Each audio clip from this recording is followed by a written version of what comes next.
The sky cracked open and monsters rained down. A boy looked up and shouted at another, asking why his brother was betraying him. The other boy, named Luo Wei, spoke coldly and reminded him of the time when the first disaster had happened. Strange spaces appeared everywhere, and those spaces were later called secret realms. People who entered those realms gained powers called classes. They formed groups called class legends and pushed forward with great force, defeating many secret realms. Luo Wei said that even the strongest triple S level realm was conquered, but now his friend was too dangerous. He declared that only the royal family could hold the greatest power for the empire to remain stable.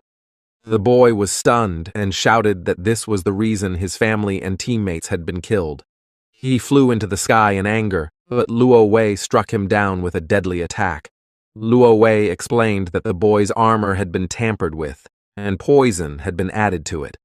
After the exhausting battle, he could not resist, and an entire army had been prepared just to finish him off.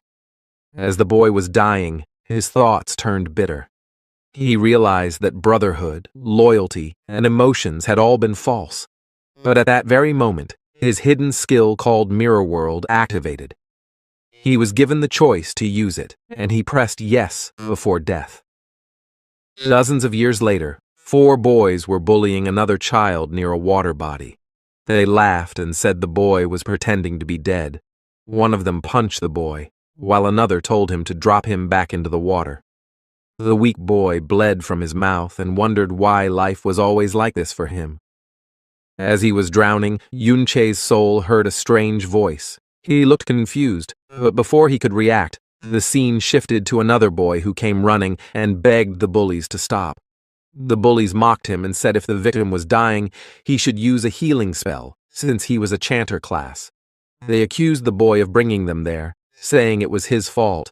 The smaller boy defended himself, saying he was forced, but the bullies grabbed him too. Just then, the water rippled, and something terrifying appeared inside it. The bullies screamed that it was a secret realm and ran away in fear. Even the smaller boy panicked, but then remembered his friend was still tied and drowning. He ran to untie the rope, but monsters appeared in front of him. He struggled to undo the knot, but one of the monsters noticed him and attacked. At the last moment, Yunche returned and saved him. He tried casting a basic healing spell, but it failed because the monster's life was full. The boy shouted at him and used his tank's ability to block the attack. But Yunche, on the other hand, realized something shocking. The body he was in was not his original one. He remembered his past life as a warrior who had once reached the peak. He had used Mirror World long ago, and his soul had been trapped until now, when he revived inside this child's body. The boy blocking the attack cried out, saying he could only handle 3 monsters at most. Yunche saw his available skills: healing spell, vine control, and basic blade attack. He frowned because all of them were weak support skills. He realized this was why the chanter class was always looked down upon. Still, with his past combat skills, he could hold out for now. He tried using Mirror World on the monsters, but the operation failed again and again. He wondered if the skill required a real mirror to work. He tried targeting rocks, gloves, and even shields, but nothing succeeded. The smaller boy screamed at him to stop wasting time because he could not hold out much longer. Suddenly, a terrifying demon appeared with its army, born from an old battlefield's grudges. The boy felt despair as countless enemies surrounded them.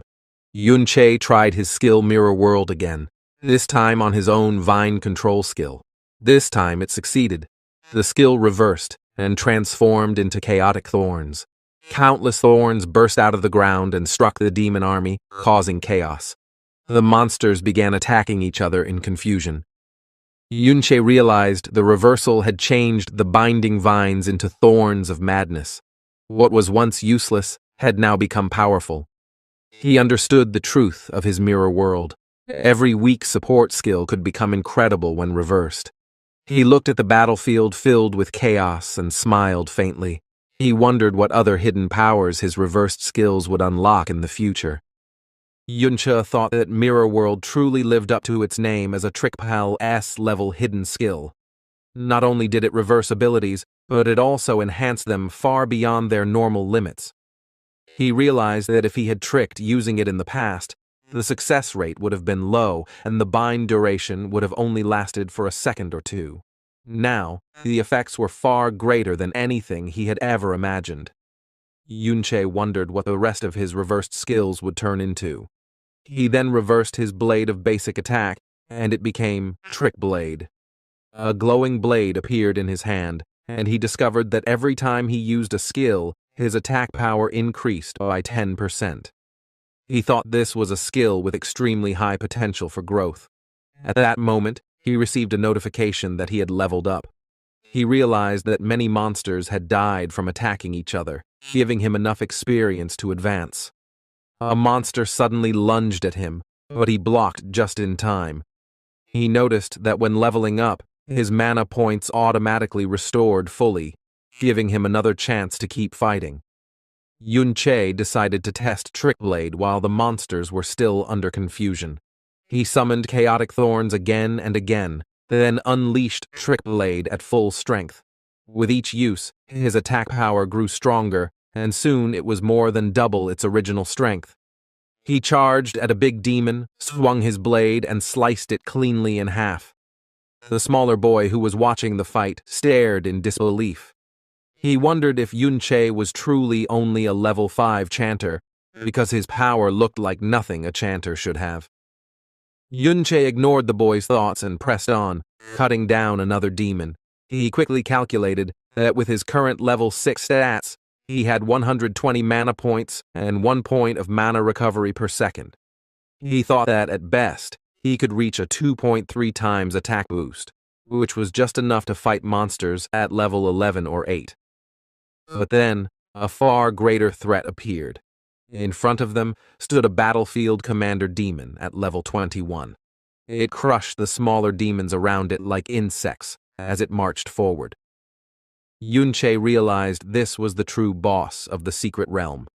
He immediately cast Chaotic Thorns and Trick Blade together, but the commander demon was immune to confusion.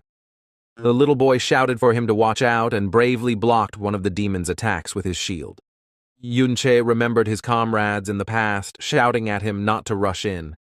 He saw the boy being struck down by the demon's heavy blow, his low level making it impossible for him to endure. Yunche thought he was acting recklessly, but still ran to his side. He cast a basic healing spell on him, but the effect was weak and only barely stabilized him. At the Yunche time, Trick Blade triggered again, giving Yunche a power boost. Yunche asked if the boy had any healing potions. The boy weakly admitted he had one stored away. Yunche told him to break it quickly and recover. He knew that even with his current power, he could not match the commander demon yet. Still, he also saw that most of the smaller monsters were already on the brink of death. He decided it was time to finish them off.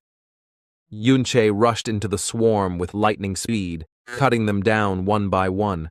His movements were so fast that he killed 10 monsters in the blink of an eye.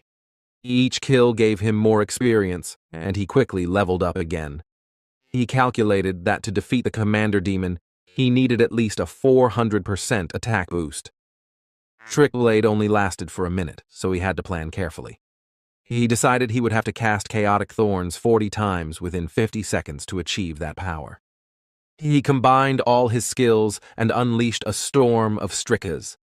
The commander demon was torn apart, its massive body collapsing under the endless slashes. The battlefield grew silent. The great demon had been killed, and the secret realm was cleared.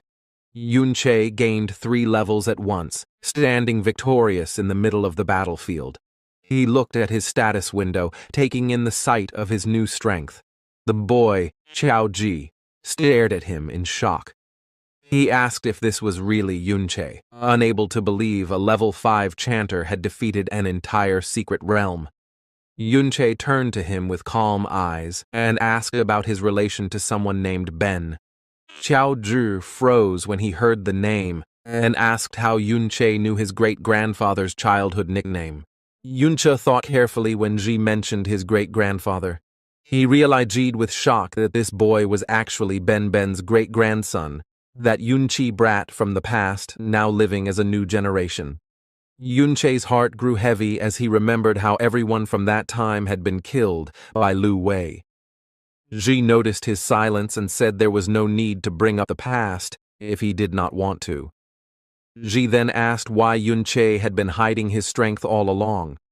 He said they needed to return to school tomorrow because skipping the school's organized visit to the Modern History Memorial would make others suspicious. Yunche clenched his fist and thought about how unsafe it was to reveal his true identity. He agreed to go with Ji and thought that the memorial might hold records of what truly happened after his supposed death. The next day, Ji and Yunche sat together on the way to the memorial. Yunche thought about how much the world had changed after so many years. He noticed people using items from secret realms to power carriages and machines. He wondered how such things were possible since in his time, only monster cores could be brought out of secret realms. He remembered carrying a bone ring of epic grade back then. He thought about the endless suffering from secret realms, especially when the triple S level realm appeared and the people lived in fear. He remembered their king who personally led an army into battle and conquered the terrible realm at great cost. But right after that, a rebellion broke out, and the main culprit had been his own trusted comrade. At the memorial, the teacher spoke to the gathered students. He said that before them stood the statue of the emperor who had ended the secret realm disasters. The teacher praised Lu Wei, telling the students how the king had been betrayed during the famous rebellion war. He explained that the traitor who caused it was none other than Yinchi. Yunche clenched his teeth as he listened, realizing that the story had been twisted. He remembered clearly that they had cleared the triple S level realm, only to be betrayed by the teacher who was now glorifying Lu Wei. The teacher continued explaining to the students how the rebellion was crushed. He said the king had fought bravely alongside the hero Ding Kun, and thanks to him, the empire survived. Yunche wondered aloud who this Ding Kun even was. Just then, a group of boys appeared, surprised to see Ji and Yunche alive. They said it was impossible because they had been swept into a new secret realm. The bullies guessed that some expert must have been nearby to clear it so fast. The teacher then announced that another secret realm disaster had happened recently. The boys mocked Ji and said he was lucky to have survived by hiding behind others. One of them sneered and said Ji had dragged them into a secret realm once, nearly getting everyone killed, and now he owed them a debt. Ji argued back that it had been their fault. The bully grabbed Ji and said he did not understand the situation. He pointed at the statue in front of them, showing the hero Ding Kun standing proudly with a foot on the traitor's back. He told Ji that he was the descendant of that traitor, and no one would side with him. He patted Ji's head mockingly, calling him cursed by bloodline. Ji shouted that they could insult him, but they could not insult his grandfather. His anger made his voice echo through the hall. Some students whispered in confusion, wondering if Ji's grandfather was really a hero or a traitor. They debated loudly, splitting into different sides. Ji stood firm and declared that he did not care what people said behind his back, but he would not forgive anyone who insulted his grandfather to his face. The teacher stepped forward and spoke in a calm tone. He said that the hero had spared Ji's family long ago, and they should at least be grateful instead of slandering him. Ding Kun's descendant smirked and patted Ji's head again. He said that even if he beat Ji in front of everyone, no one would help him, because no one cared for the bloodline of a hated dog. Ji asked if a hero's descendant like him could really be in the wrong. Ding Kun's descendant shouted that on his grandfather's honor, he would never forgive, and then attacked Ji with full strength. Ji was knocked down in an instant, lying helpless on the ground. Just then, a phone rang, and someone mocked that even the descendants of heroes had no time to properly educate their children. Just then, Yuncha entered the place, and all eyes turned toward him. Someone whispered that he felt like a completely different person, daring to hit Dingzu as if he had gone insane. Others were shocked and asked if he was really trying to insult a hero's family. They remembered he was only level 5, the weakest one in class, gloomy, lonely, and friendless, and wondered if he had finally snapped. Dingzu stood up with a smile, saying Yunche was just asking for payback. He said Yunche should be grateful they had not gone after him earlier, then accused him of attacking while he was distracted. Dingzu and his teammates rushed toward Yunche together, but Yunche's movements were sharp. He grouped them up and struck all three in one clean line, leaving only Dingzu standing. Dingzu was shocked that his friends had been taken down so easily. He thought it was unbelievable that he had been knocked down by Yunche of all people. The crowd gasped and whispered that Yunche had defeated them just like that. Some even asked if Dingzu was really that weak. Dingzu's face twisted with rage as he activated his skill. He shouted how it was impossible for a level 5 support to be stronger than him. He equipped his fiery gear and charged at Yunche with all his strength. But Yunche calmly said the opening was too wide and struck with Tri-Blade, sending Dingzu crashing to the ground again. The crowd shouted in disbelief, saying it was impossible. A security guard rushed over, demanding to know what was happening and seeing Dingzu unconscious. The students murmured again, saying Yunche was supposed to be only level 5. Some admitted they had no idea how he could fight like this.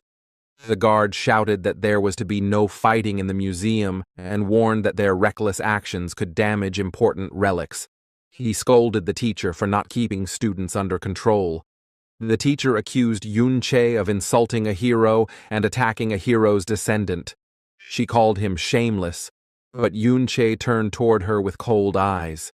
Yunche said that whether or not he was shameless, it was clear that the so-called fair teacher was only listening to Dingzu's side of the story to curry favor with his family. The guard told him not to talk nonsense, but in his heart, he wondered about Yunche's strange power. He realized he could not even block Yunche's strikes at full strength. Yunche thought about the bone ring he carried. Even though it was only of special quality and weaker than items from level 20 or higher, it was still enough to hold against a level 35 teacher for now. The teacher sighed and declared the punishment. She said they would all be taken out of the museum immediately to end the chaos. Yunche walked away without protest and called for Z to follow him. The other students whispered in awe, wondering how a weak chanter had dropped Dingzu so easily. Not long after, Dingzu was healed with a spell, and the healers said he was already fully recovered. Meanwhile, Yunche found himself standing before a grand palace. He looked at the building and thought to himself that no one from his past had survived after all. Beside him, Z admired him with shining eyes. Yunche saw that look and thought that at this point Z would probably answer anything without doubting him. He asked Z to tell him about the so-called war hero Ding Kun. Z admitted he was not sure of all the details, but explained what he had heard. He said that Ding Kun had supposedly discovered the traitor's plan in advance, ambushed near the triple S level rift, and helped prevent the rebellion crisis. Yunche's eyes darkened as memories returned. He remembered himself long ago, sitting in a tree and striking down enemies who rushed toward him during that battle. Back in the present, Z continued, saying that Ding Kun had later gone early to end disasters, trained hard, and after being promoted by the king, fought across the land for 10 years, saving regions from destruction. Yunche muttered the name Winter City as his mind dug deeper into the past. Just then, pointed toward a glass display in the palace. Z said the sword inside was the one Ding Kun had used to slay the traitor. Yunche's body stiffened as he recognized it. He realized with fury that not only had Ding Kun stolen credit for his accomplishments, but he had even taken his sword. Yunche's eyes turned cold as he made a decision in his heart. He thought that his first step would be to kill Ding Kun. Outside the Ding family estate, a party was moving carefully when they suddenly realized something and turned around. At that exact moment, two boys were entering an alley, and they did not notice the party. Yun-che saw the group and thought they must have a scout with them because they looked too alert. Xiao Ji whispered that they should leave, because with so many guards, sneaking in would be too dangerous, and if Ding Su returned, they would be finished. Yun-che thought about killing the so-called hero Dingun directly, but he remembered what Z had said about Dingun staying in high-level rifts. In his past life, Yun-che could enter and exit rifts freely, but now those rifts were guarded by the army, and only people with access passes could enter. Yun-che then thought that Ding Su's house must have one of those passes. He asked Xiao Ji if so many guards were really needed, since they were only one branch of Dingun's many descendants. Yun-che replied that they were still descendants of a hero and that their estate even had a rift inside. Yun-che was surprised and asked if a rift was truly inside their house. Xiao Ji explained that it was true, and that low-level rifts had long been bought and sold in secret. He said only those with power and influence could own such rifts, while ordinary students like them could only level up during school rift training, and even then, they had to fight for a chance. He explained that Ding Su could take guards into the rift anytime and farm monsters to level up. Yun-che sighed and said times had truly changed. Xiao Ji explained that the richer and more powerful someone was, the higher their level would be. He said most people graduated at level 15 to 20, and after that, many could not even access rifts anymore, so their level stayed the same. He continued that if someone got a job related to rifts, like national rift mining or forest guards, they could reach level 30 by middle age. The guards at Ding Su's house gained levels by leeching experience from their family rift, so they were around level 30. Beyond that, only people in the army, guild corps, or officer schools could reach higher levels. Yun-che thought about it and realized that if he wanted to become stronger, he absolutely needed a rift pass. Ji suggested that they just leave, because with such a level gap, they could not possibly fight the guards. Yun-che thought that with his current strength, he was far from being able to kill the hero, let alone deal with the supreme Ding Kun. Still, he reasoned that level 30 scout skills usually only covered small areas, like Eagle Eye, Enhanced Hearing, or Mouse Spirit Summon. He thought such skills were not enough to cover the whole estate all the time, and since this was not a life or death situation, the guards were likely to be lazy. Xiao Ji said the guards were not lazy, but Yun-che had already climbed onto the wall. Yun-che thought the scouting nets here were nothing compared to the near-perfect ones in high-level rifts of his past life. Xiao Ji warned him that if they entered a private rift like this, they could be killed without consequence. But Yun-che pulled him up and asked if he wanted to change his life. Xiao Ji said he did, but believed it would only happen if he joined the guild corps. Yun-che reminded him that he was the great-grandson of the traitor and asked if joining a guild would really change his life. He told Xiao Ji that fate could only be changed now, not by waiting for an uncertain future. Yun-che said he would not pass up this rift, and Xiao Ji had to decide whether to follow. Yun-che thought about Xiao En and wondered if his descendant would make the same choice. Xiao Ji quickly stood up and followed Sam, thinking he could not let him die alone. Yun-che told him to be quiet and noticed there were no signs of summoning-type scout skills around. He jumped past the wall with Xiao Ji, timing their movement to avoid sightlines. They actually entered the rift beneath the Ding family courtyard. Xiao Ji pointed to the rift under the ground, and Yun-che explained there were zombies inside. They entered, and Yun-che saw the zombies were slightly higher level than the last rift, but not many were left, because Ding Su's people probably cleared it regularly. Yun-che and Ji hid behind stones and spotted two small mobs. Yun-che told Xiao Ji to try fighting them. Xiao Ji grew scared and said he could not possibly win. Yun-che pushed him forward, and Xiao Ji regretted trusting him. He wanted to go home but was forced back by the zombies. Yun-che told him to at least try fighting back. Xiao Ji said he had no chance, but Yun-che reassured him that nothing would go wrong with him watching. Xiao Ji gathered some courage and attacked one zombie, but another attacked him from behind. Yun-che observed him and thought that Xiao Ji had great talent but was timid and panicked too easily. He noticed that Xiao Ji had excellent spatial awareness and subconsciously blocked a sneaky zombie attack.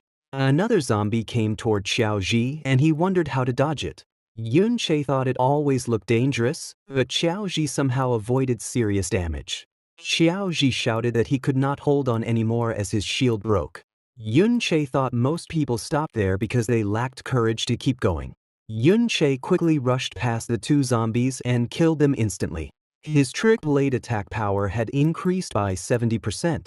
He then thought about his old friend and said Xiao Ji's great-grandson had already taken the first step. Xiao Ji looked at his status window and saw that he had leveled up. Yun Che explained that experience was divided by contribution, so if Xiao Ji did not knock enemies off balance, he would not gain much experience even if Yun Che killed them. Yun Che held the grudge bone blade in his hand and thought Xiao Ji's movements were too agile for a normal tank. He asked how Xiao Ji assigned his stat points. Xiao Ji said he spread them evenly except for spirit.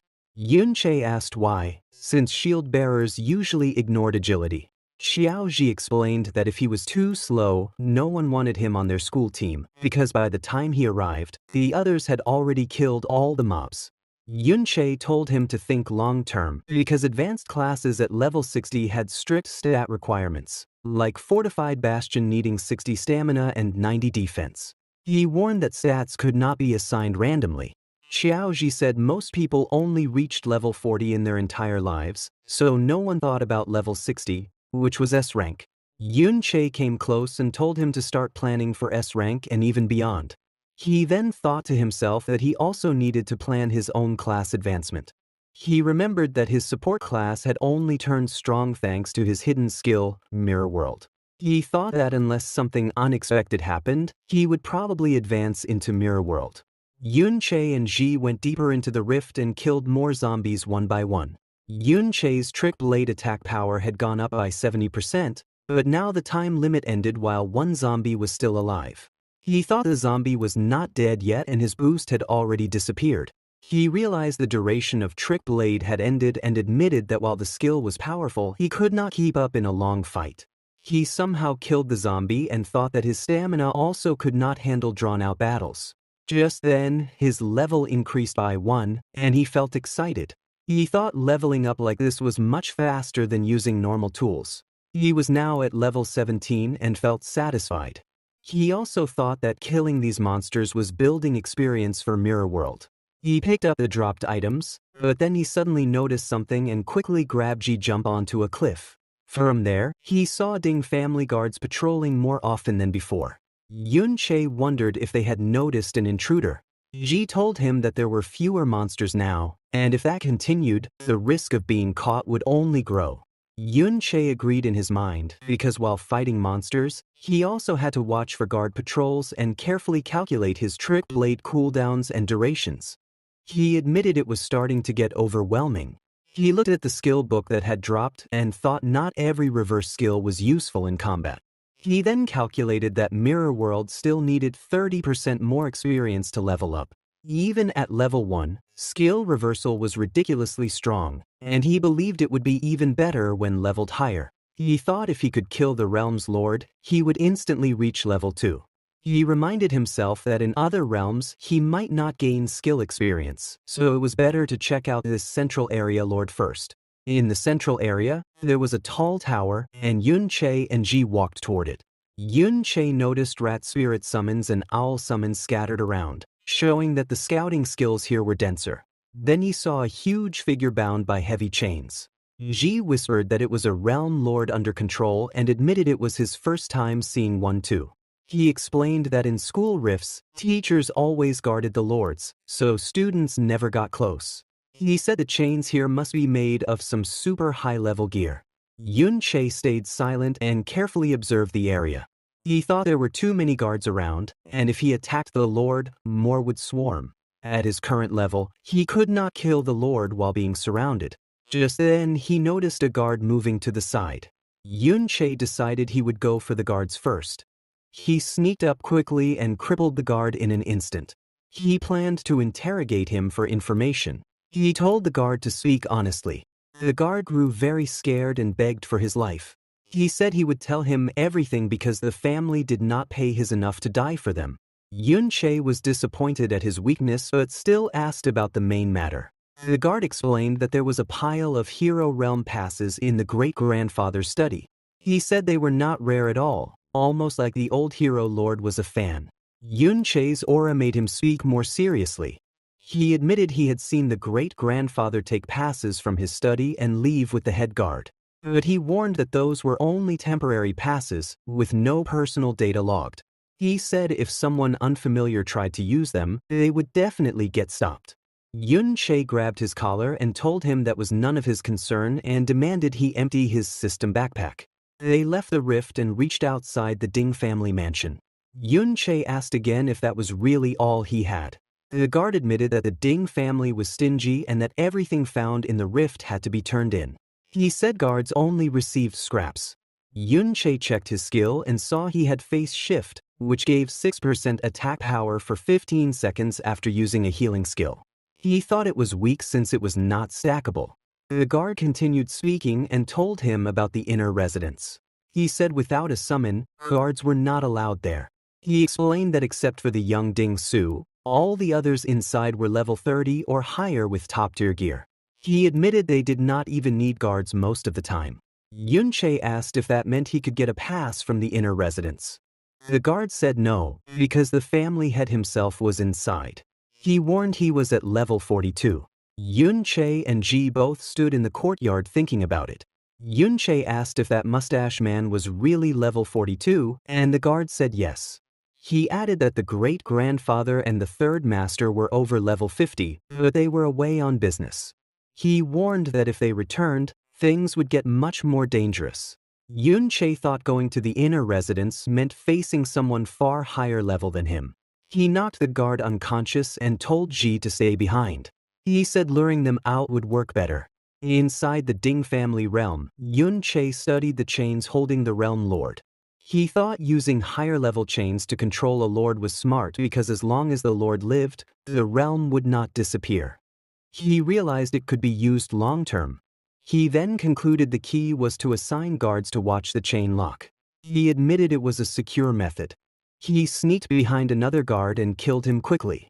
He thought the system was only safe if no one was crazy enough to unlock the chain. He smiled and reminded himself that he had mastered unlocking such chains in his previous life. He quickly unlocked the chain and killed the guard.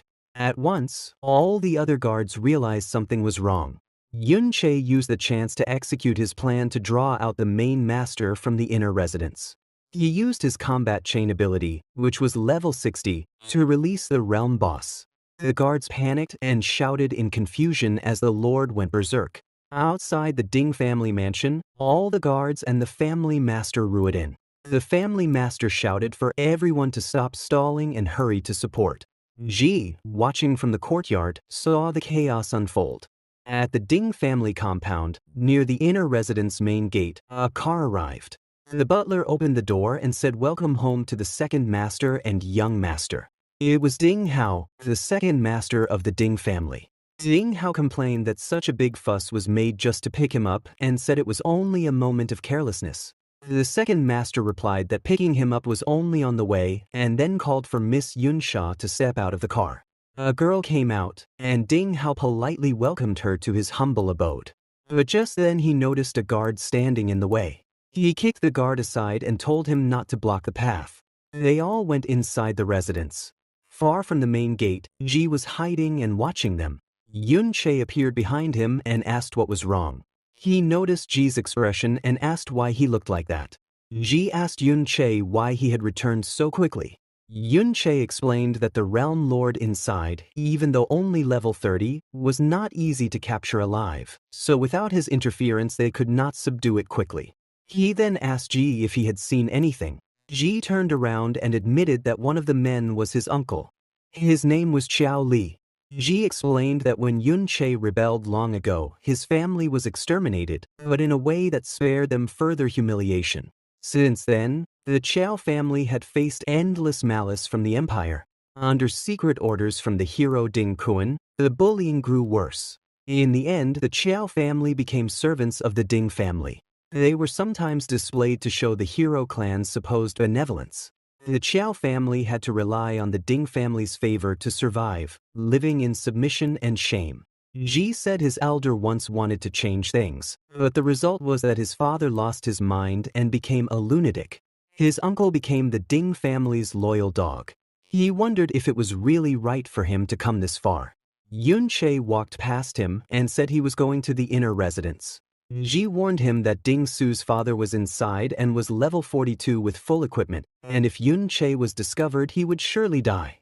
Yun Che answered that in an era where secret realms were controlled, there was no hope of change without taking risks.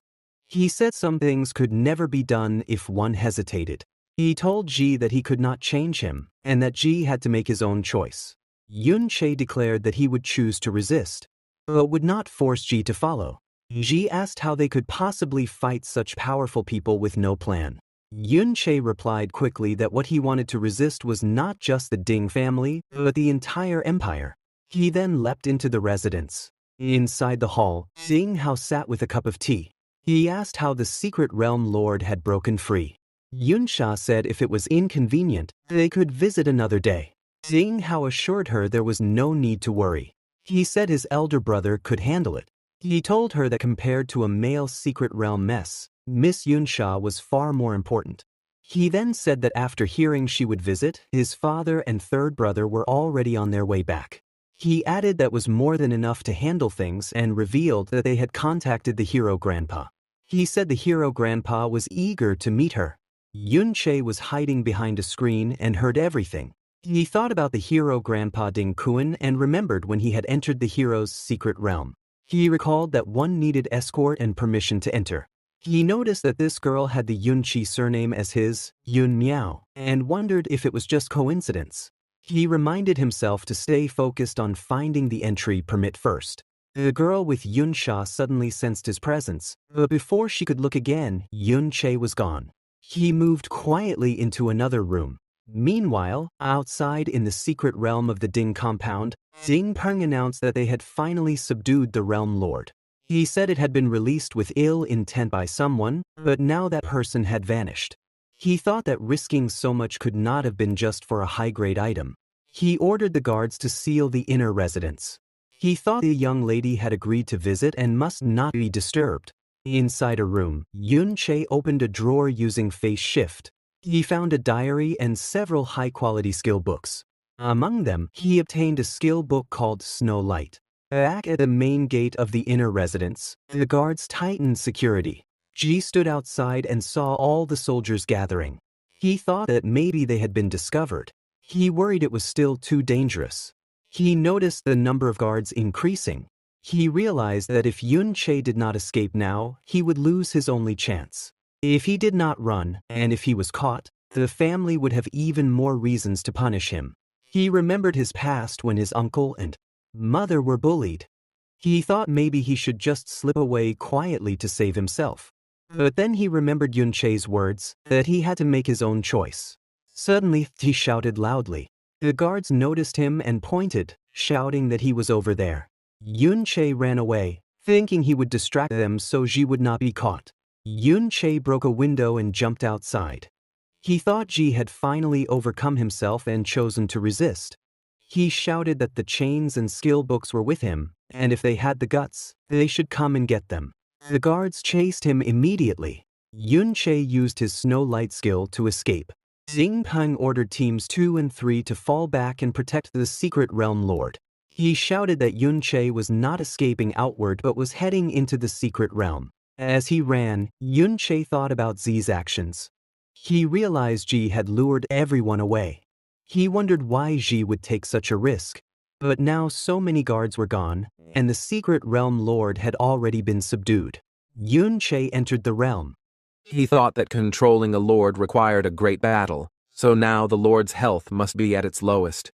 He decided that killing it now would help him develop a mirror world skill. Inside the residence, Yun Sha and her friend were sitting together with the others. She said there was quite a commotion outside and told her uncle there was no need for him to stay and accompany her. Ding Hao said it was just some petty thieves and his elder brother could handle them easily. Outside, Ding Peng was shouting for the guards not to block him. One of the guards shouted that the others were too slow and told them to go around and head straight to the Lord. Ding Peng quickly ran towards the Lord and told the ropes and archers to follow him and chase the intruder. Yun Che was running at an incredible speed. He thought every time a class leveled up, he got 3 points to allocate. He had put more than half of his points into agility. He also had a speed-boosting skill. He thought that at around level 30, only ropes and archers could keep up with him. He was running straight towards the boss that was already subdued.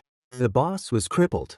Yun Che thought the Lord was trapped in a seal and they must be afraid someone might harm it. He thought this was the moment when it was at its weakest. He thought he only needed to stack all his power into one strike to finish it. The mages and archers shouted that he was here and told the formation to hold. Yun Che quickly created a spike rope with his power. The warriors shouted in shock, asking what kind of skill that was. Another one said he had never seen it before. One of them said it was a skill that caused abnormal status. He explained humans were not as resistant to status effects as monsters, but it was still not easy to inflict one. One of the mages attacked, but instead of Yun Che, his spell hit their own guard. The mage was confused. The team members were shocked and wondered how that was possible. They realized the abnormal status rate of Yun Che's skill was off the charts. Yun Che quickly charged towards the monster. He thought he just needed to get past this crowd to reach the low health lord. Others shouted that he had broken through. Someone asked where the control skills were and why the shield guards had not blocked him. Some of the mages panicked and cast their skills on random guards. One guard shouted in anger, telling them not to cast skills on him. Yun Che thought this rabble had no sense of teamwork. He thought they had grown soft from living in peace. Just then a person told them to hold steady and said he was just one man. He shouted that if they tied him down he would be.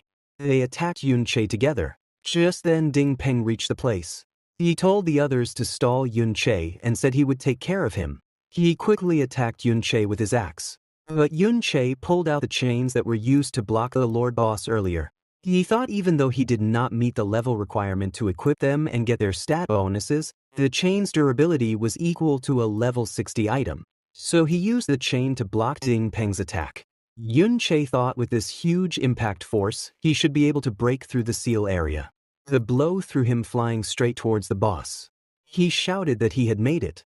He sarcastically thanked Ding Peng for giving him a lift. Ding Peng shouted in anger, asking how dare he. Yun Che thought he would be taking the Lord's experience. He quickly reached the boss and delivered a fatal blow. The boss was killed. Yun Che leveled up 3 times at once and his mirror world skill reached level 2. Ding Peng was furious and charged at Yun Che with his soldiers. But Yun Che used his skill and in just 1 second he disappeared. All their attacks went to waste. Ding Peng and the others were shocked and confused. They shouted, asking where he had gone. Yun Che was now inside the mirror world. He thought this place was indeed a world inside the mirror. He was using his mirror walk skill. He looked at the timer and saw that the remaining time to use the skill was just half an hour. Yun Che stood in the mirror world and looked around. He thought no wonder everything was flipped left and right compared to the real world. The guards he saw around him were only illusions. But when he touched something on the ground, he realized it was real. He picked it up and saw that it was a mirror stone. He thought this was not an illusion and it could be taken out. He then thought that after this skill upgraded, it was possible to bring real items out from the mirror world. He wondered if the system would change in any way. The system displayed a skill list for him, but all the skills were inactive. Yun Che thought that these inactive skills were the reverse forms of his normal skills. He realized he had to first learn the original skill in the real world to activate its reverse form in the mirror world. He thought that level 1 reversal was just the inverse version of a level 2 skill. He thought this meant he could pre-select powerful skill combinations and plan his advancement path better. Just then he felt something behind him. He turned and realized it was a soul. There were other souls in the mirror world too.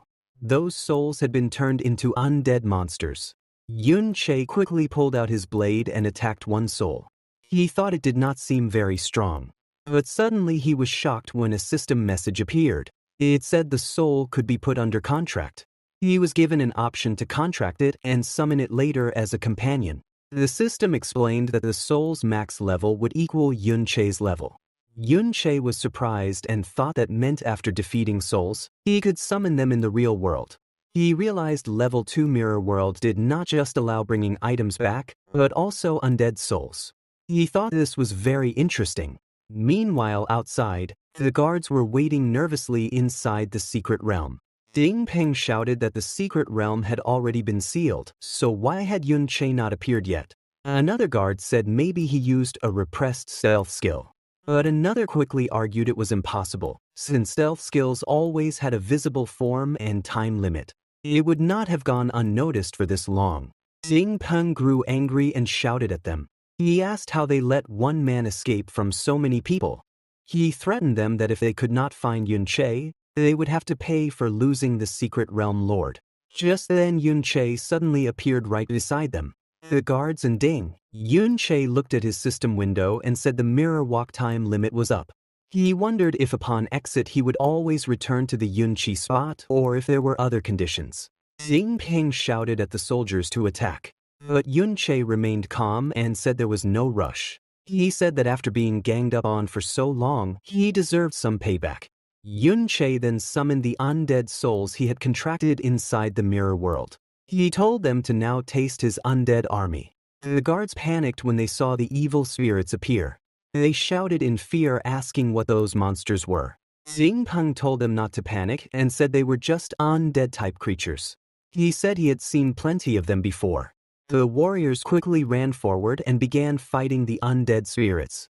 The undead were bone spirits, and each one was only level 20.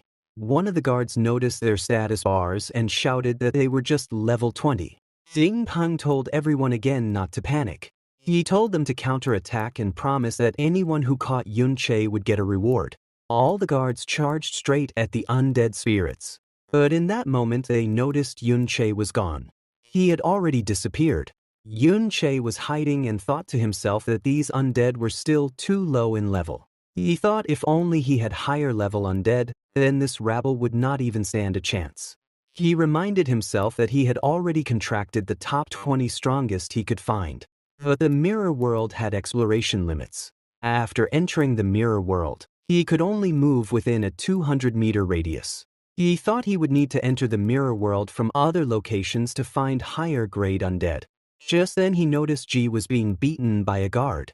The guard mocked Ji and said he really knew how to hide. The guard said he would not miss this chance and wondered what reward he would get for catching him. But before the guard could finish him, Yun Che arrived in time. He killed the guard instantly. Yun Che said he was out and quickly grabbed Ji with his armored hand. He pulled him up and dragged him away. He said it was time to go back and time to tally the spoils. Inside the rift, the warriors of the Ding family were fighting against the undead spirits.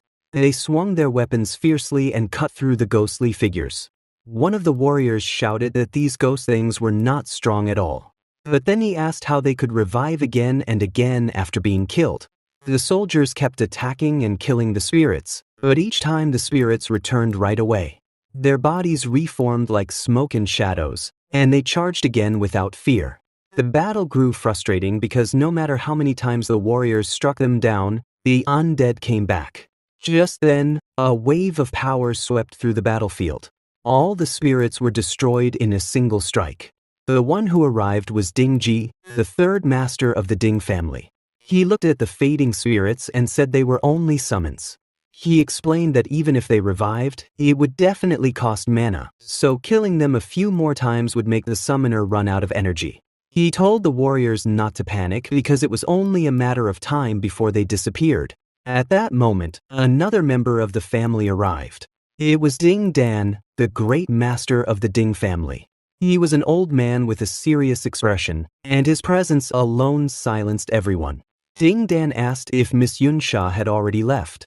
Ding Hao replied that she had gone back. Ding Hao, the second master, quickly bowed in front of his father and said sorry.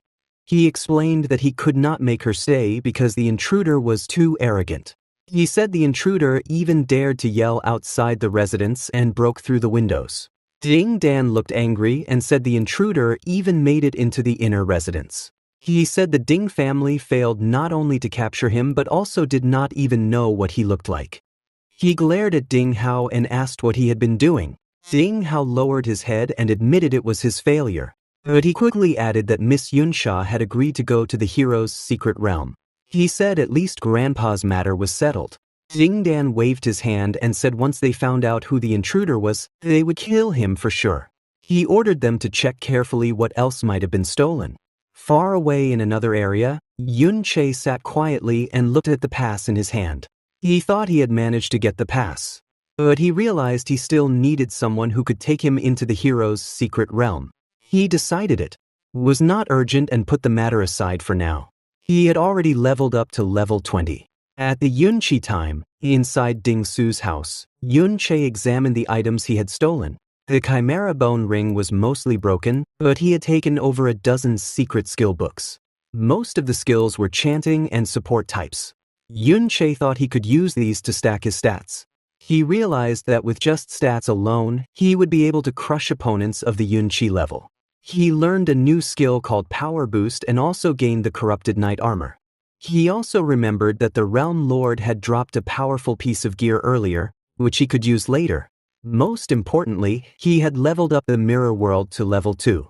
He thought with that, his summoned undead army would greatly increase his strength. But he knew it was still not enough.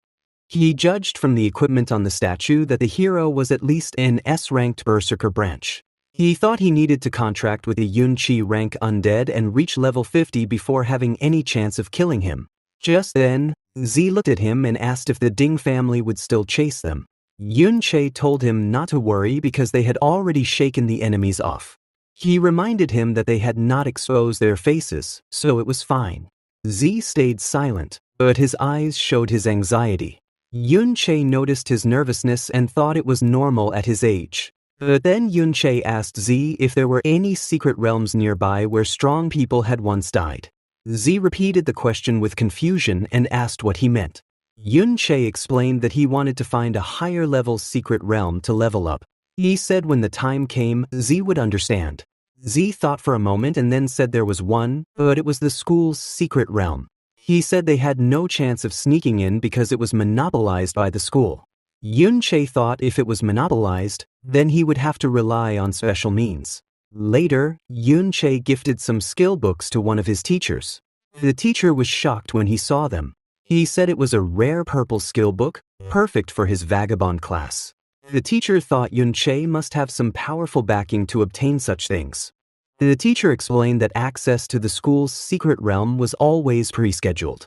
He said he could not normally make exceptions. But then he added that the realm happened to be open to graduating students at this time. He said usually lower year students were not qualified, but if a student was particularly outstanding, they could be recommended by a teacher. He promised Yun Che that he would try his best to fight for his chance. Soon after, Yun Che stood in front of the secret realm with other students. One student said this might be the last secret realm he could ever enter in his life. He said he had to farm as many monsters as possible.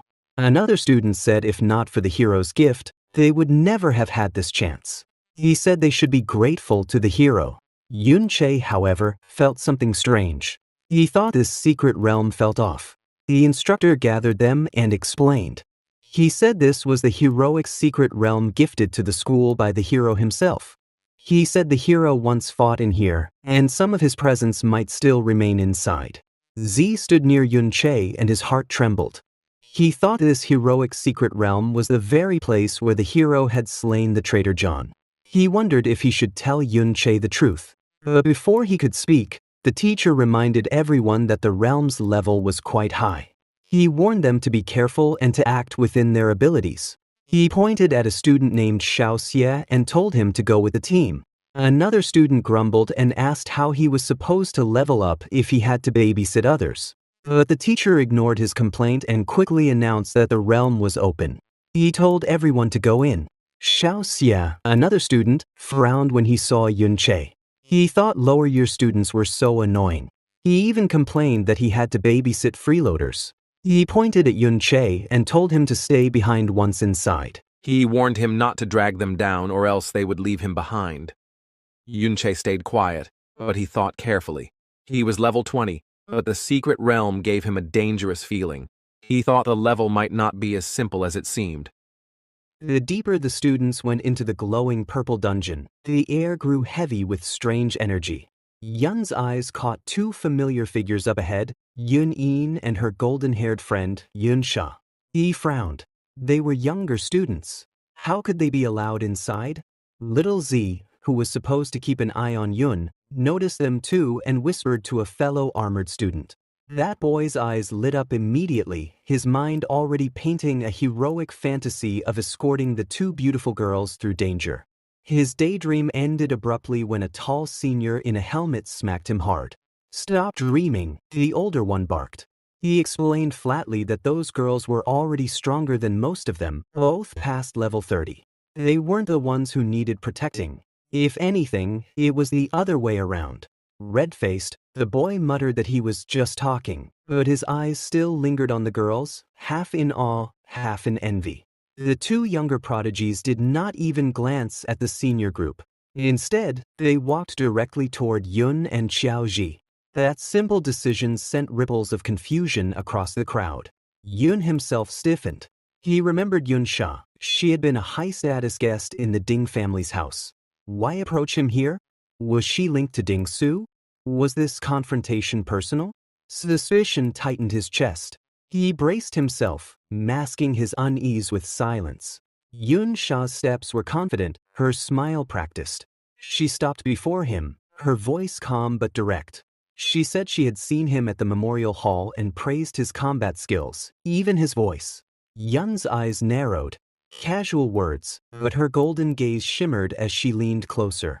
In that moment, her meaning cut through like a blade. She recognized him, the intruder who shattered glass and escaped the Ding family estate.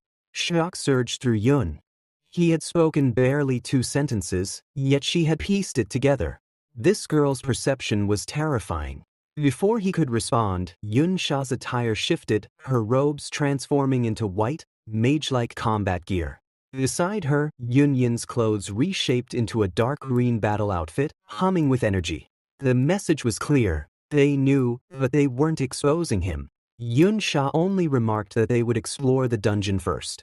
Then she turned, her confidence unbroken, and left with her friend. Yun stood frozen, thoughts racing. Was this a warning? A silent threat? If Yun-sha could recognize him so easily, then Ding Su, who had fought him face to face, might already know as well. Danger circled closer than he wanted to admit. But Yun refused to let fear sink in. If the Ding family had not acted yet, it meant time was still his ally. And time was all he needed. With his rapid leveling, his strength would soon eclipse theirs. He steadied his mind, deciding he would not be intimidated. Instead, he returned a warning of his own. He called out, telling Yun-sha and Yun-in to be cautious. This dungeon felt different, wrong somehow. Yun-sha paused, her smile softening into something almost genuine. She admitted she too felt unsettled, though by rights nothing here should challenge someone of her level.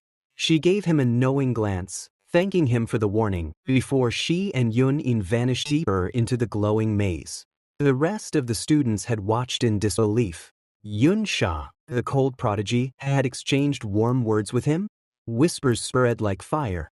Eyes filled with jealousy turned his way. Soon, several older students surrounded him, pressing for answers, demanding introductions, hungry to know why she treated him differently. Yun's patience thinned. He cut through their chatter with blunt words. He and Xiaoji were leaving to explore alone. The others scoffed at his arrogance. Younger students against level 20 monsters. Suicide. But their doubts faltered when little Z, the supposed supervisor, waved them off. He reasoned that if Yun could speak on equal ground with Yun-in, his strength must not be ordinary. Some protested, reminding him of their teacher's orders, but his smirk betrayed the truth. Little Z had no interest in following orders. His mind was fixed on treasure. Every crystal found in this dungeon meant wealth, power, leverage. The fewer hands to share with, the better. Let the boy wander off. If he died, so be it. With calculated coldness, he silenced objections, reminding them they all carried distress signal guns. That was enough.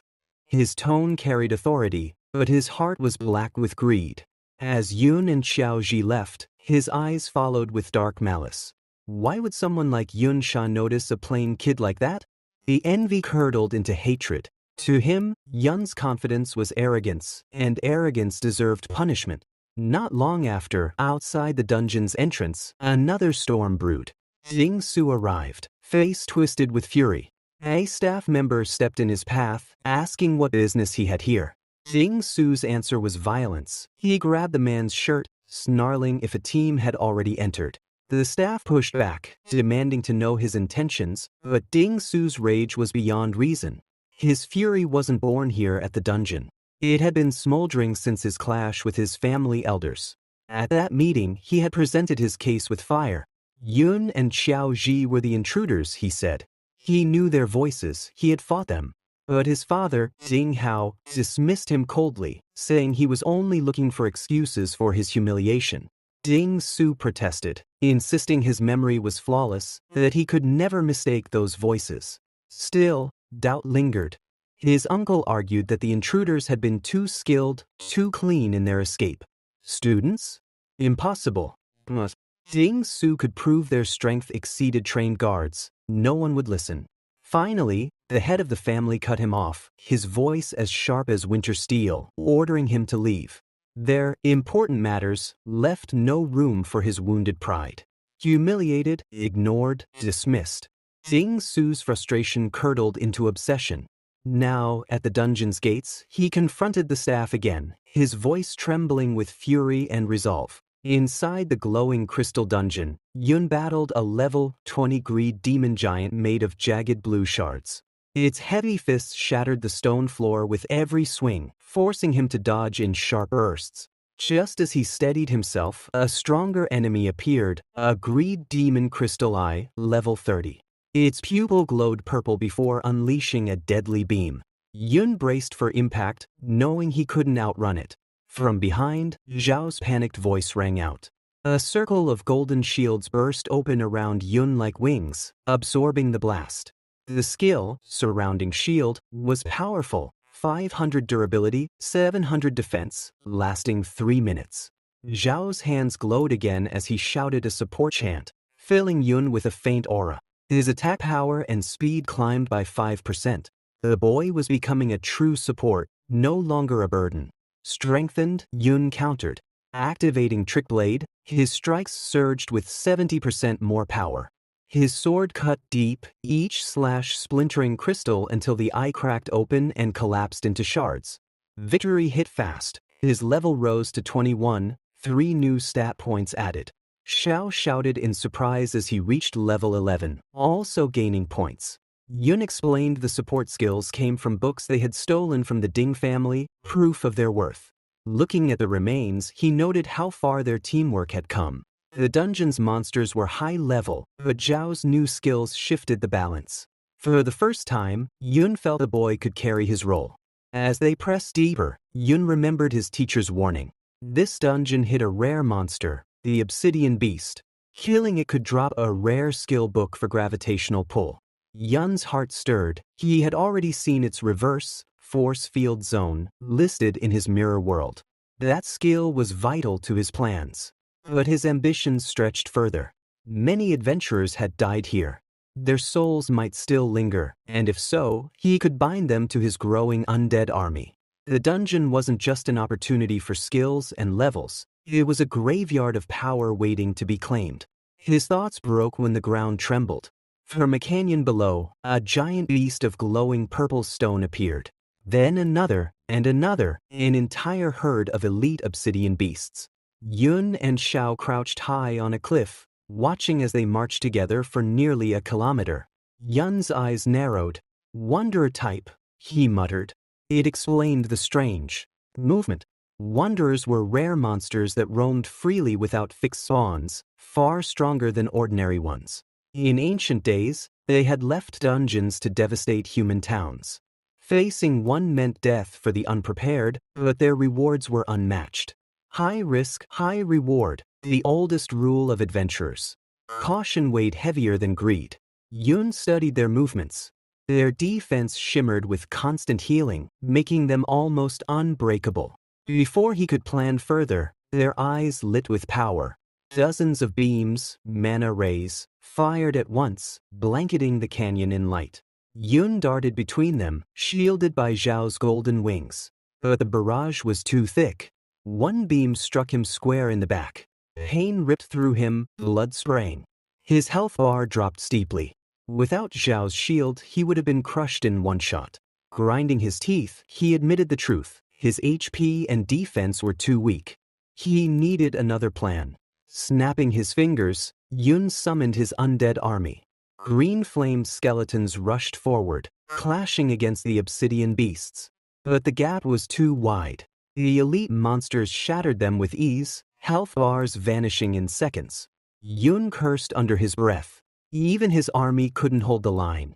There was no choice but retreat. He fell back quickly, relieved that the beasts moved slowly, giving him room. Yet frustration gnawed at him. He could not fix his frailty overnight. The only path forward was clear. Xiao had to grow stronger, strong enough to shield them both. They shifted toward weaker hunting grounds. Yun pointed out a cluster of level 20 monsters. "Perfect for you," he said. Xiao gripped his shield ready. He had been pouring all his points into defense, building himself into a proper tank, and the armor they stole boosted him further. As the enemy struck, his shield absorbed the impact. Yun shouted corrections from behind. "Angle the shield, small movements, balance your weight." Xiao adjusted quickly, though a second strike knocked him flat. The monster raised its claw, but Yun cut in, blocking the blow. "Always expect the next attack," he warned. Xiao nodded, determination shining in his eyes. The training continued. Yun drilled him on conserving energy, on relaxing until the exact moment of impact, on steady footing. Bit by bit, Zhao's blocks grew sharper. His shield felt sturdier, less like a wall and more like a weapon. Yun's lessons pressed on. A shield bearer doesn't just guard himself, he guards the allies behind him. That struck deep. Zhao's jaw tightened with resolve. Together they fought, Yun guiding, Xiao learning. After another battle, Yun rose to level 22, his progress steady. But the real milestone was Zhao's. Reaching level 15, his smile finally broke through. Level 15 meant access to a rare stolen book. Xiao held up the glowing text, "Shield Armor." He activated it, and his shield gained a second skin of luminous green plating. Its durability and defense surged higher, scaling with his stats. Yun watched closely. This was the turning point. With the skill, Xiao could stand against the obsidian beasts. For the first time, Yun felt their odds improving. Xiao was no longer just following. He was becoming the wall their survival depended on. Elsewhere in the canyon, 3 teachers observed the same herd of obsidian wanderers. Their expressions darkened. Elite monsters gathering together was unheard of. They knew students couldn't face them and considered intervening, but a distress flare tore through the sky. Duty forced their hand. Students came first. Reluctantly, they turned to leave, unease still in their eyes. At that moment, Yun and Xiao approached, calm and composed. Yun proposed staying behind to watch the beasts, reasoning they hadn't noticed him yet. If the teachers faced trouble elsewhere, reinforcements would be too late. After a pause, they agreed, but the leader, Lei, gave a sharp warning. They were to stay hidden, never engage. If spotted, escape was impossible. Yun nodded silently, gaze locked on the canyon. The teachers left in a rush, one of them shouting back a desperate warning for Yun to hide. If the obsidian beasts caught him, escape would be impossible. Yun only narrowed his gaze. Hiding was not part of his plan. As soon as their figures vanished, he moved, whispering that it was the monsters who would have no way out. His undead army rose in green fire, skeletons forming a shield wall. This time, Xiaoji stood beside them, layering surround shield with his newly learned shield armor. Together, they created a fortress. The next wave of purple energy beams struck, but instead of tearing through their defenses, the attacks fizzled against unbreakable shields, leaving the undead line intact. With the enemy distracted, Yun burst forward. His body cut through chaos, fists smashing into crystal bodies, each blow cracking glowing stone. He chose a radiant beast and struck relentlessly, hammering until its health collapsed. With one final hit, he crushed its core, and the level 30 monster fell in shards. A beam of light rose, marking the loot. For a moment, silence ruled. He had slain a wanderer beast that terrified even teachers. Triumph surged through him as the system announced another level gained. Beside him, Xiao Ji's shield held steady, proof that their teamwork had reached a new level. Still, victory felt incomplete. Yun knew his reverse skills boosted damage, but his support class's low base attack weighed him down. Compared to his past life, every strike still felt too weak. He muttered about stats, thinking of titles and skills, searching for more strength. Then he bent to claim his prize. The light solidified into two items, a skill book and a massive pink crystal longsword. His breath caught at the weapon's description, an attack bonus of 552. It was the exact answer to his weakness. He smiled slowly, gripping the hilt as the blade reshaped into a heavier, crackling greatsword wreathed in violet lightning. At last, he had the power to cut down anything. The skill book, however, disappointed him. Not the gravitational pull he had hoped for. The drop rate must be lower than he thought. Still, the sword was more than enough. He tested its weight, the air vibrating as he swung. Future fights would no longer chain him. He tightened his grip, ready for the next battle, when the sky above split apart in crimson fire. A flare arched overhead and exploded like blood against crystal. Yun froze. That was no student's call for help. It was the special signal used only by teachers, proof that they were in grave danger. The scene at the cave entrance explained everything. A herd of obsidian wanderers, more than anyone had ever seen, crowded together as though guarding something within. The teachers had arrived first, but even with all their power they could not break through. Soon Yun, Xiao Ji, Yun Sha, and Yun Yin joined them. Shock rippled through the group. Why would so many elites gather in one place?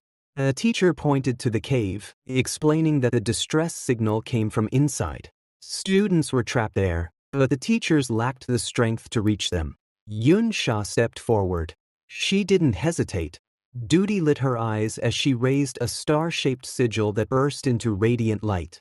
A wave of power swept across the teachers and students, starlight mystic art. Even the most experienced recognized it as an epic-level buff. Strength filled their limbs, courage surged through their hearts.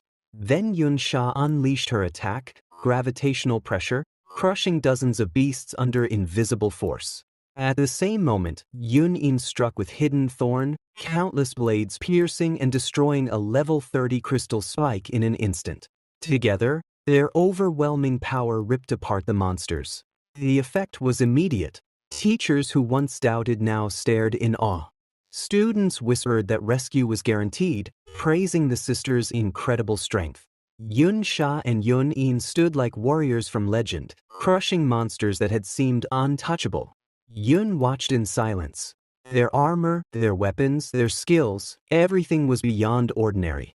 With them leading, the trapped students would be saved. He turned away, a faint smile on his lips. His thoughts shifted to the bigger mystery. Why were so many beasts here at all?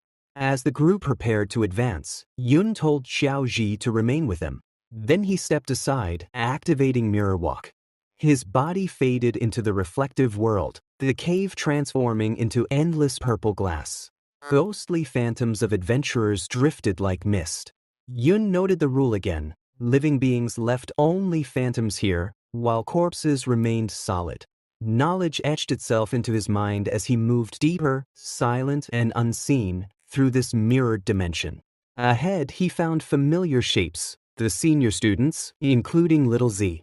They had been the ones who triggered the herd, firing the signal when overwhelmed. Inside the cave, they used its narrow corridors to hold back the beasts. It explained their survival, though only for a short time. Yun slipped past, eyes scanning the mirrored labyrinth.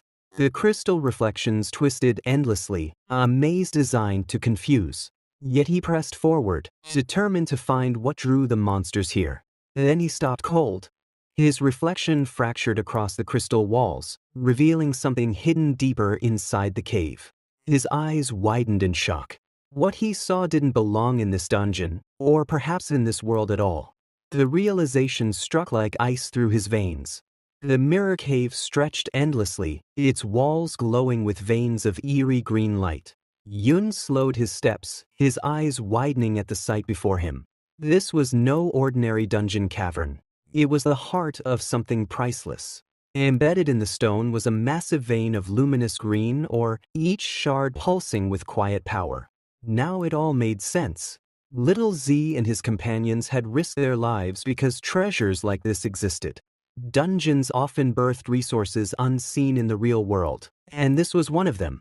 Green, or far more valuable than gold, capable of forging rare, unmatched equipment. As he reached for one, a message flickered across his vision. Mirror image crystal, or extractable. Portal access available. His lips curved into a knowing smile. If even common or reflected this rule, then any mirrored surface could become his personal exit back to reality. A hidden edge no one else possessed. Walking deeper, Yun let his fingers brush across the glowing veins, the green light playing over his pale features. The ore was vast, enough to make any miner a king.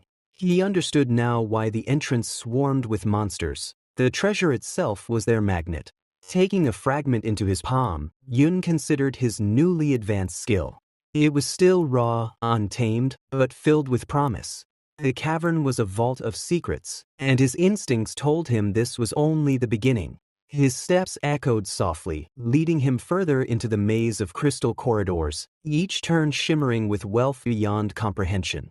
Far away, in the real world, chaos raged. At the dungeon's entrance, Yun Sha unleashed her full might. Her gravitational spell slammed down, crushing wanderer beasts like ants beneath a falling sky. Yun Yin followed close behind, blades flashing in a deadly rhythm, carving through flesh and shadow alike. But Yun Sha wasn't satisfied with support. Her star rain spell burst above, filling the cave with streaks of blinding destruction. Teachers and students froze, dumbstruck. The girls fought with a strength that dwarfed their mentors, their attacks bordering on myth. With a sweeping cross-shaped strike, the last beast fell, leaving silence heavy in its wake. The path cleared, survivors stumbled forward, shaken but alive. Among them, little Z collapsed to his knees, gasping that he had thought his end had come. But Yun Yin silenced his relief with a sharp glance. The battle was only half done. Everyone was drained, and the dungeon was merciless. "Don't relax," she warned coldly, her voice like steel. Yun Sha agreed, though her confidence glimmered through a smile.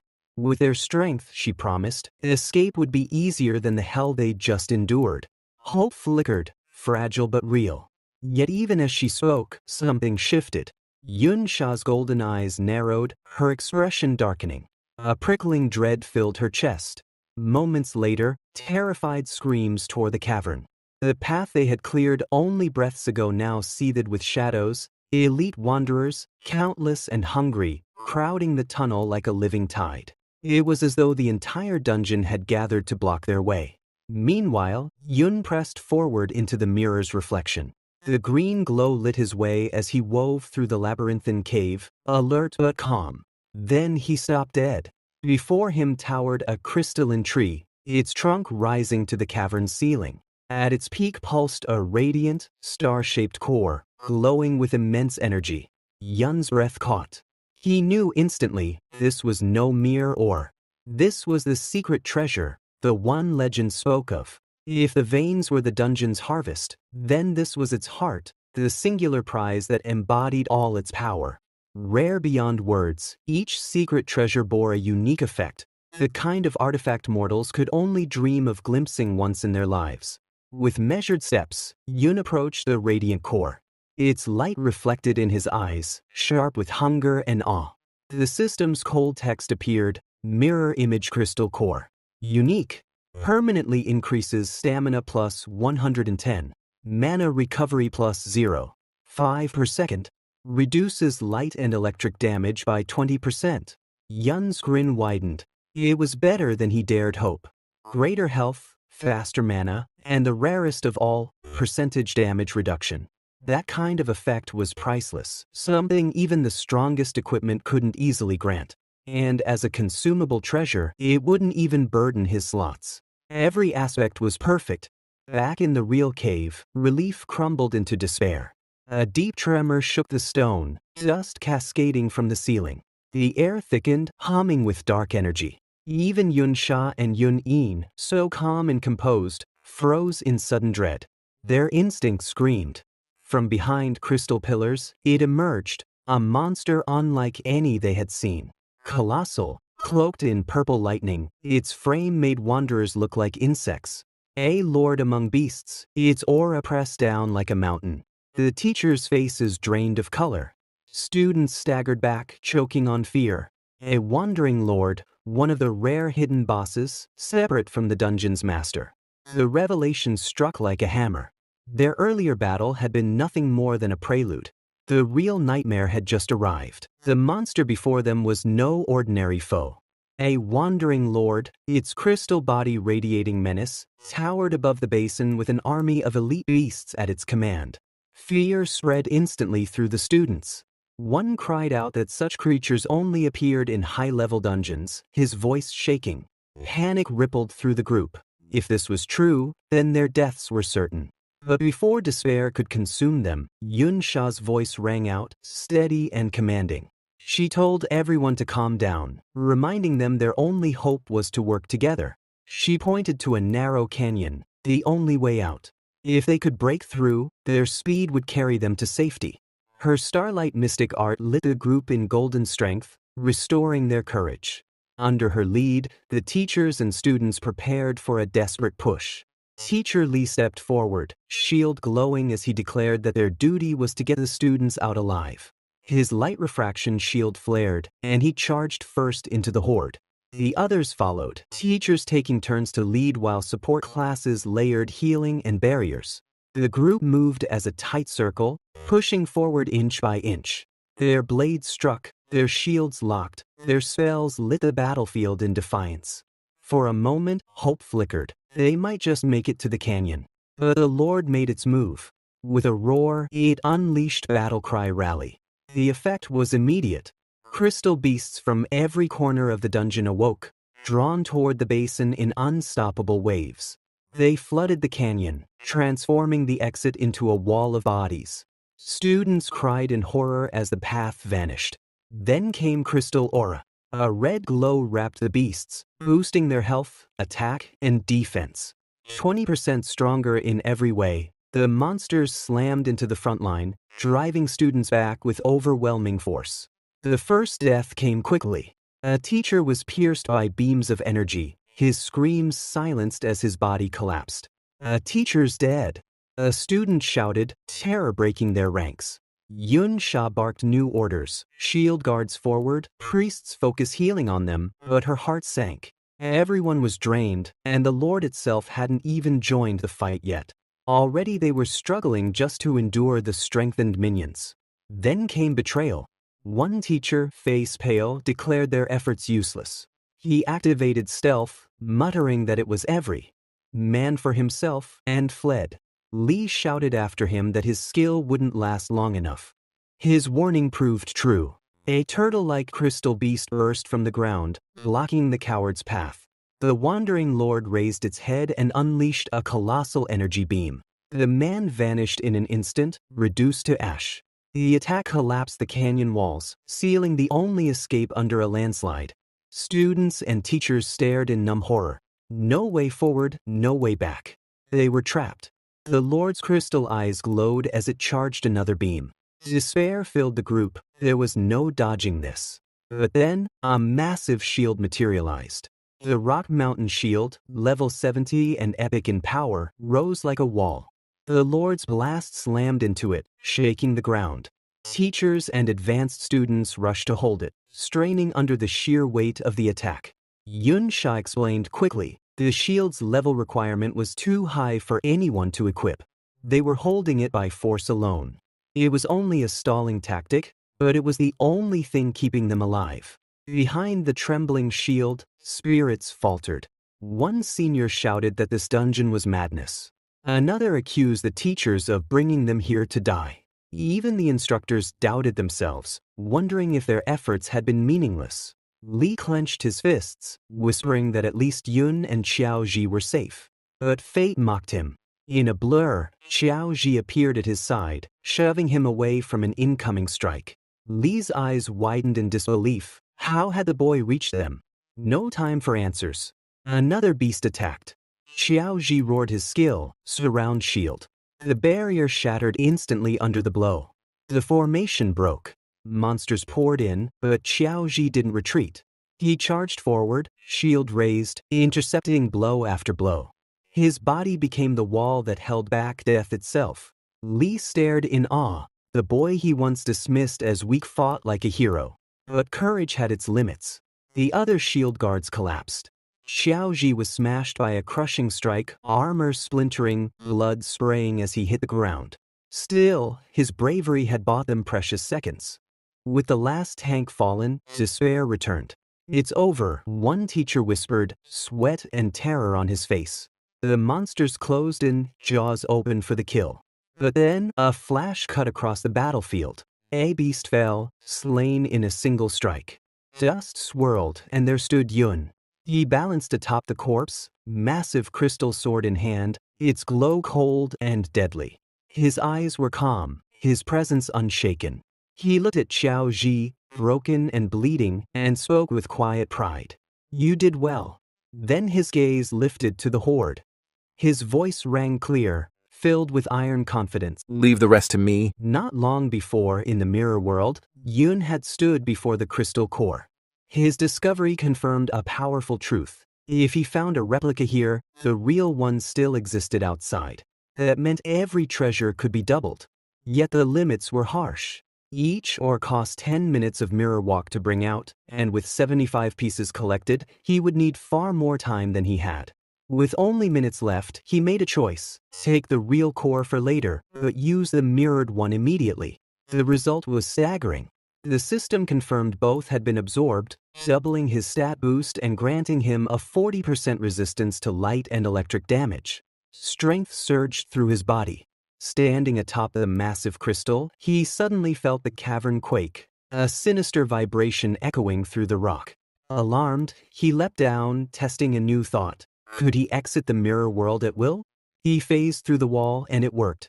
With nearly 13 minutes left, he realized he could jump in and out at any time until his timer ran dry. Smirking, he phased back into reality, only to freeze. The dungeon swarmed. Far more monsters than the crystal veins alone could explain gathered in the basin, their ranks led by the colossal wandering lord. Yun finally understood. This was the presence he had sensed all along. His thoughts went immediately to Xiao Ji and the trapped students. They were in mortal danger, but now he had a weapon, the ability to phase freely between dimensions. Plan took shape. In a blur, Yun began weaving between worlds. He dodged the Lord's attacks by vanishing into mirrors, then reappeared behind monsters to strike. His crystal longsword became a phantom storm, carving down elites with precision. One after another fell until his level ticked up to 24. With doubled mana recovery, he could now stack Blade of Trickery to achieve a crushing 330% attack increase. The power was intoxicating, but Yun remained realistic. The Lord was beyond even normal bosses. He would need to hit level 30 before standing a true chance. The scene shifted back to reality, where despair consumed the students and teachers. They huddled behind the epic rock mountain shield, praying for survival as the wandering lord prepared its next devastating blast. Just then, Yun stepped from the mirror world, appearing atop a monster's corpse. His gaze softened as it fell on Xiao Ji, bloodied but unbroken.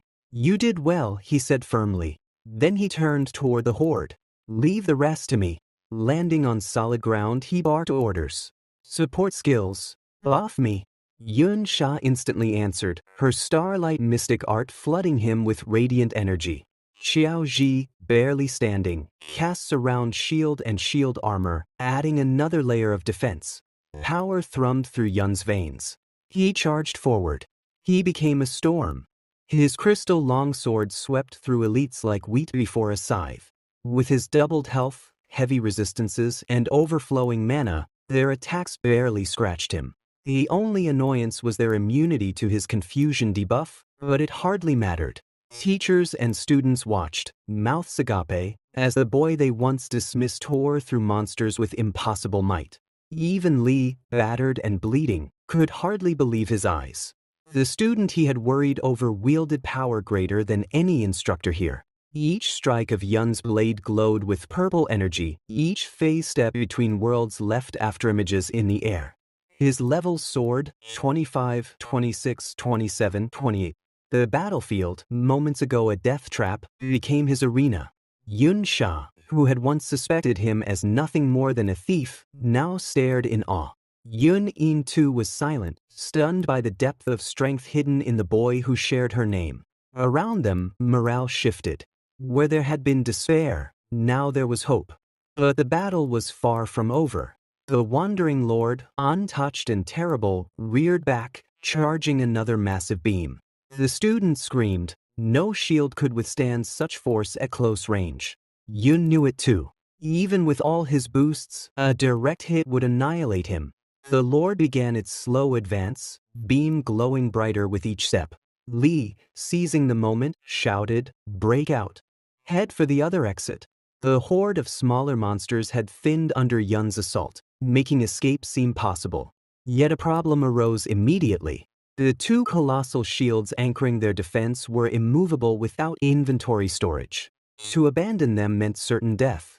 Tension erupted. Run and be slaughtered, or stay and be crushed. Then Yun's voice cut through the panic. Calm, firm, unyielding. "Lead it to me." Every eye turned to him.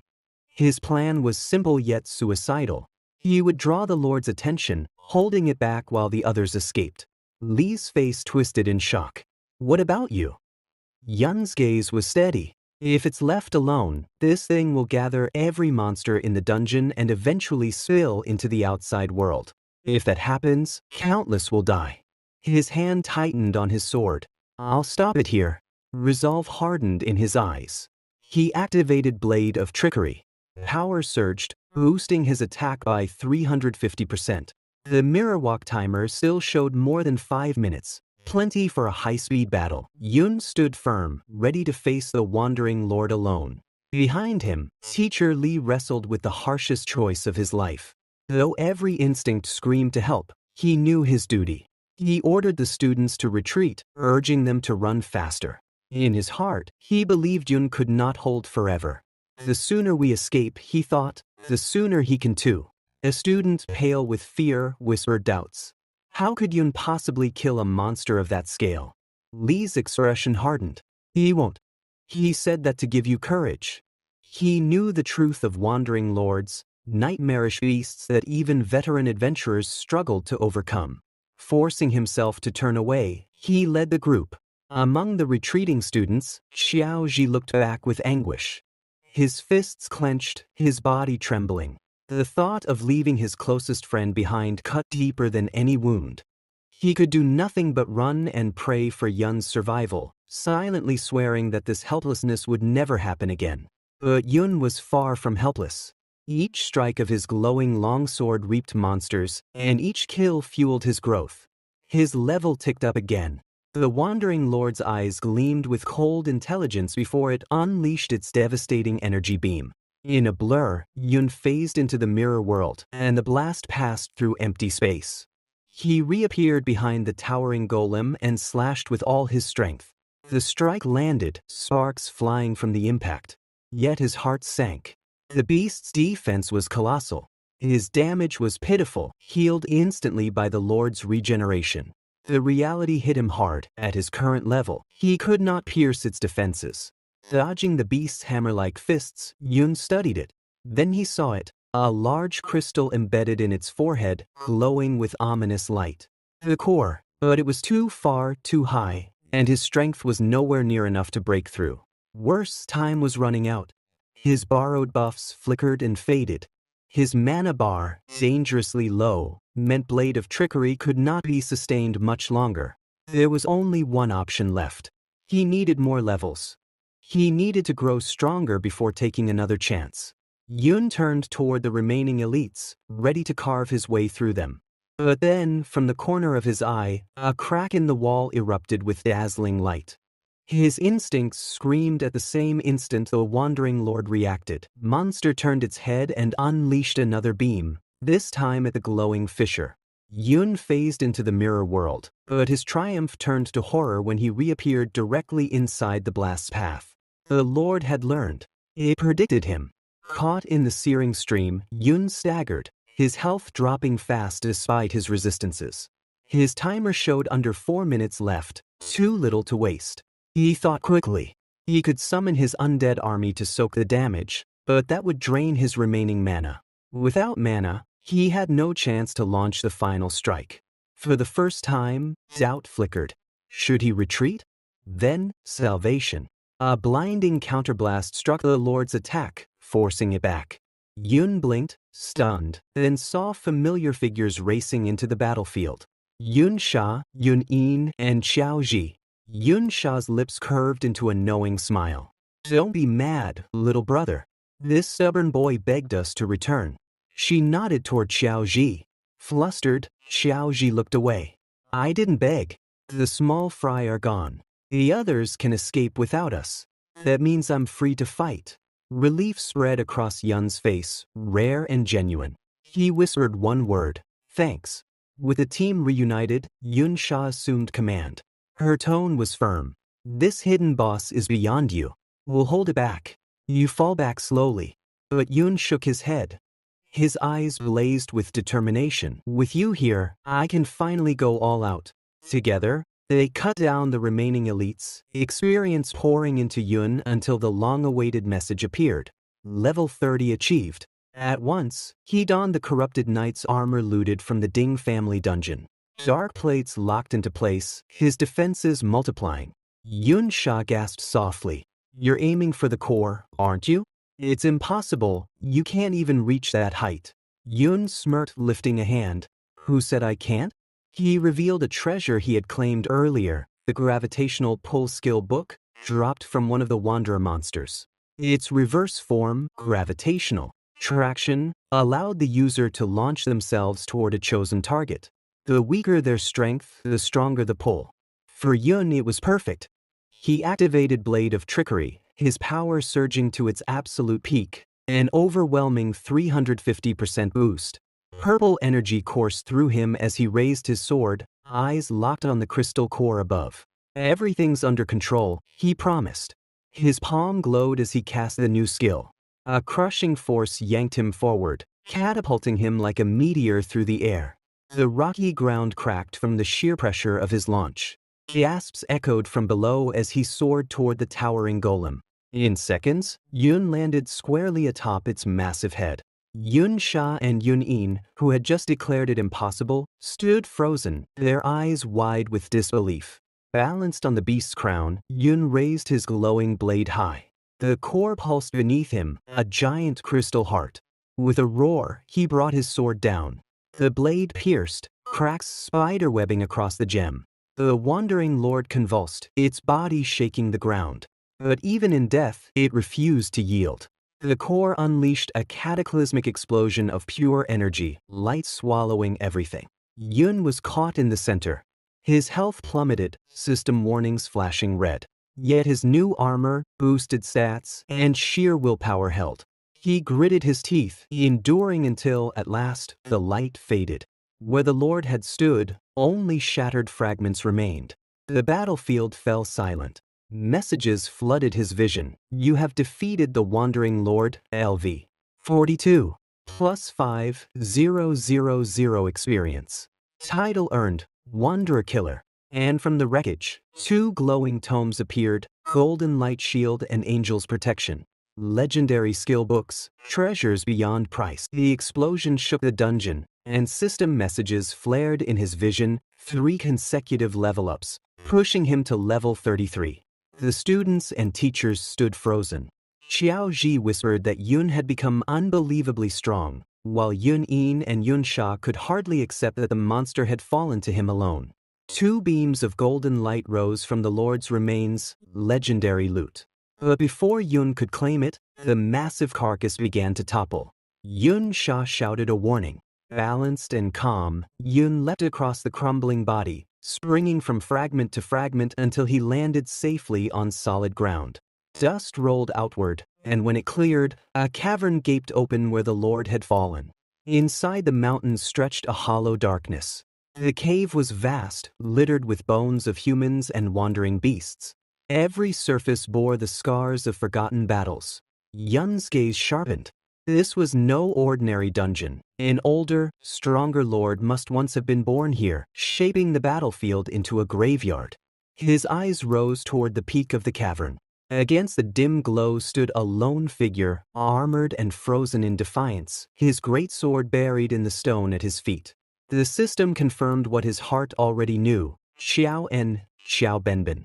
Yun whispered the name, disbelief breaking into grief. The others soon arrived. Yun Sha's voice trembled as she recognized the figure. Xiao En, the traitor of history. Yet here he stood immortalized in defiance, nothing like the statue that showed him trampled beneath Ding Kuan's heel. This place told another story, one of a final stand against overwhelming numbers. The air itself seemed to reject the lies carved into memorial stone. Yun stood silent, his grief heavier than words. Xiao Ji stepped forward, facing the remains of his great-grandfather. His voice shook at first, then steadied. He explained that he had studied records since childhood, always frustrated by how unclear they were. But one truth kept resurfacing. His great-grandfather had a habit of entering dungeons far below his rank. Why would an S rank, someone above level 60, waste time here? Because this dungeon could spawn wandering lords, beings able to rally monsters and spill them into the world. Then, with no armies strong enough to defend humanity, it fell to lone professionals to stop disasters at their roots. His great-grandfather had been one of them. He hadn't been a traitor. He had been a guardian. As Qiao Ji spoke, conviction faded from his face. Shame weighed on him. Even my family thinks I'm only comforting myself, he muttered, voice breaking. But before despair could claim him, a hand settled on his shoulder. Yun met his eyes with quiet certainty. I believe you. The words struck deeper than any argument. Xiao Ji's throat closed, overwhelmed. For years he had been alone with his conviction. Now, at last, someone stood beside him. Yun Sha and Yun Yin watched in silence, shaken by the simplicity of Yun's faith.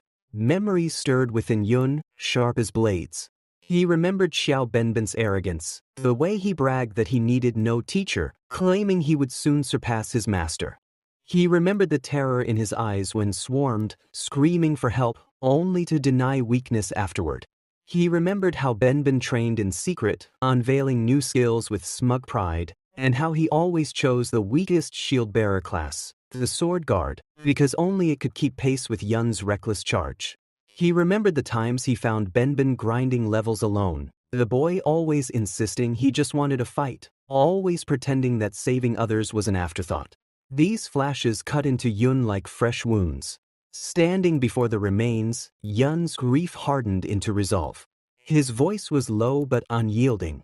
For Benben's sake, the lies would be undone. The Ding family, who had twisted his friend's name into betrayal, would face judgment. Hatred burned in his chest, not wild but sharp, a promise forged in steel. Far from the dungeon, in the halls of the Ding estate, Ding Su stammered his report. His father and uncle listened with disbelief as he insisted the truth. Yun had killed a wandering lord. He told them he had been barred from the dungeon because of his level, but when the survivors returned, their stories matched. Every student had witnessed the fall of a hidden boss over level 40. His voice rose as he declared that Yun's strength even surpassed Yun Yin's. The teachers themselves could confirm it. The room fell silent. The weight of Shu's words was undeniable. The third head, Ding Gai, stood at last, his eyes hard. Gather the guards, he commanded. We march to the traitor's dungeon tonight.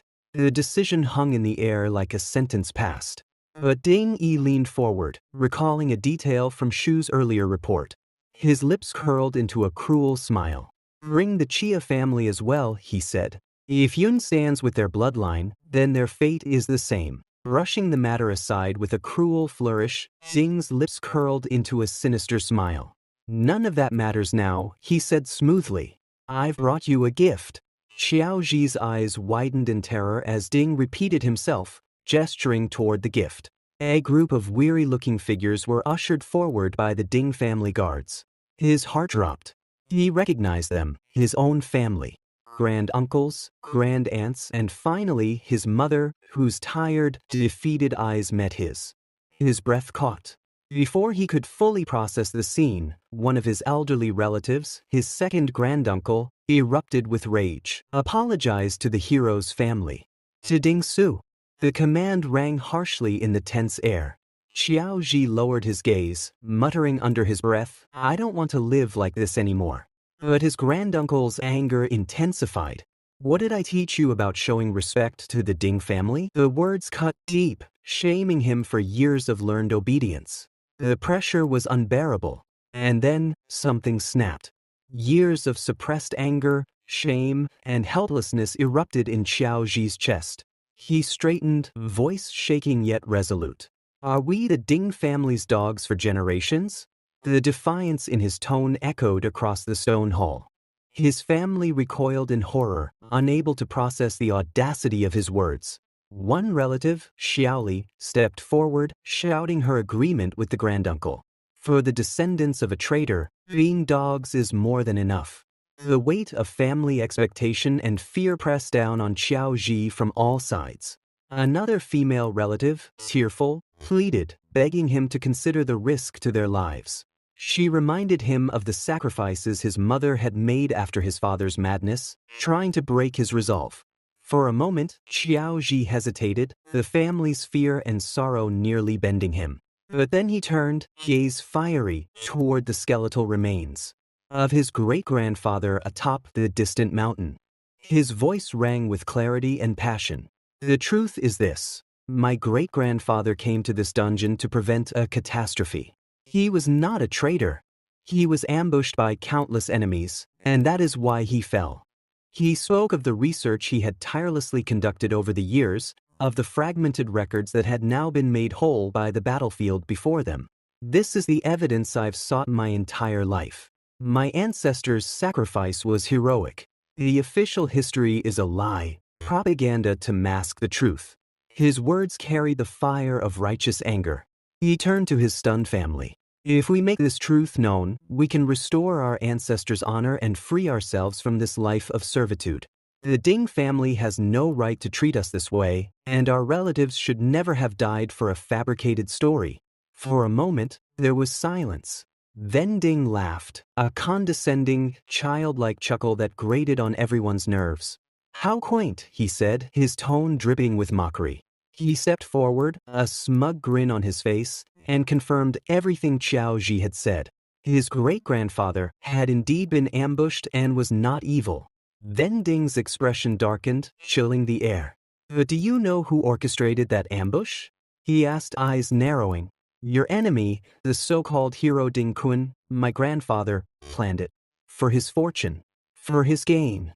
Xiao Ji's heart froze. The confession, so casual and unapologetic, cut deeper than any blade. Generations of suffering, the ruin of his family, laid bare in a single sentence. Ding leaned in closer, grinning wildly. And who cares? The official story is all that matters.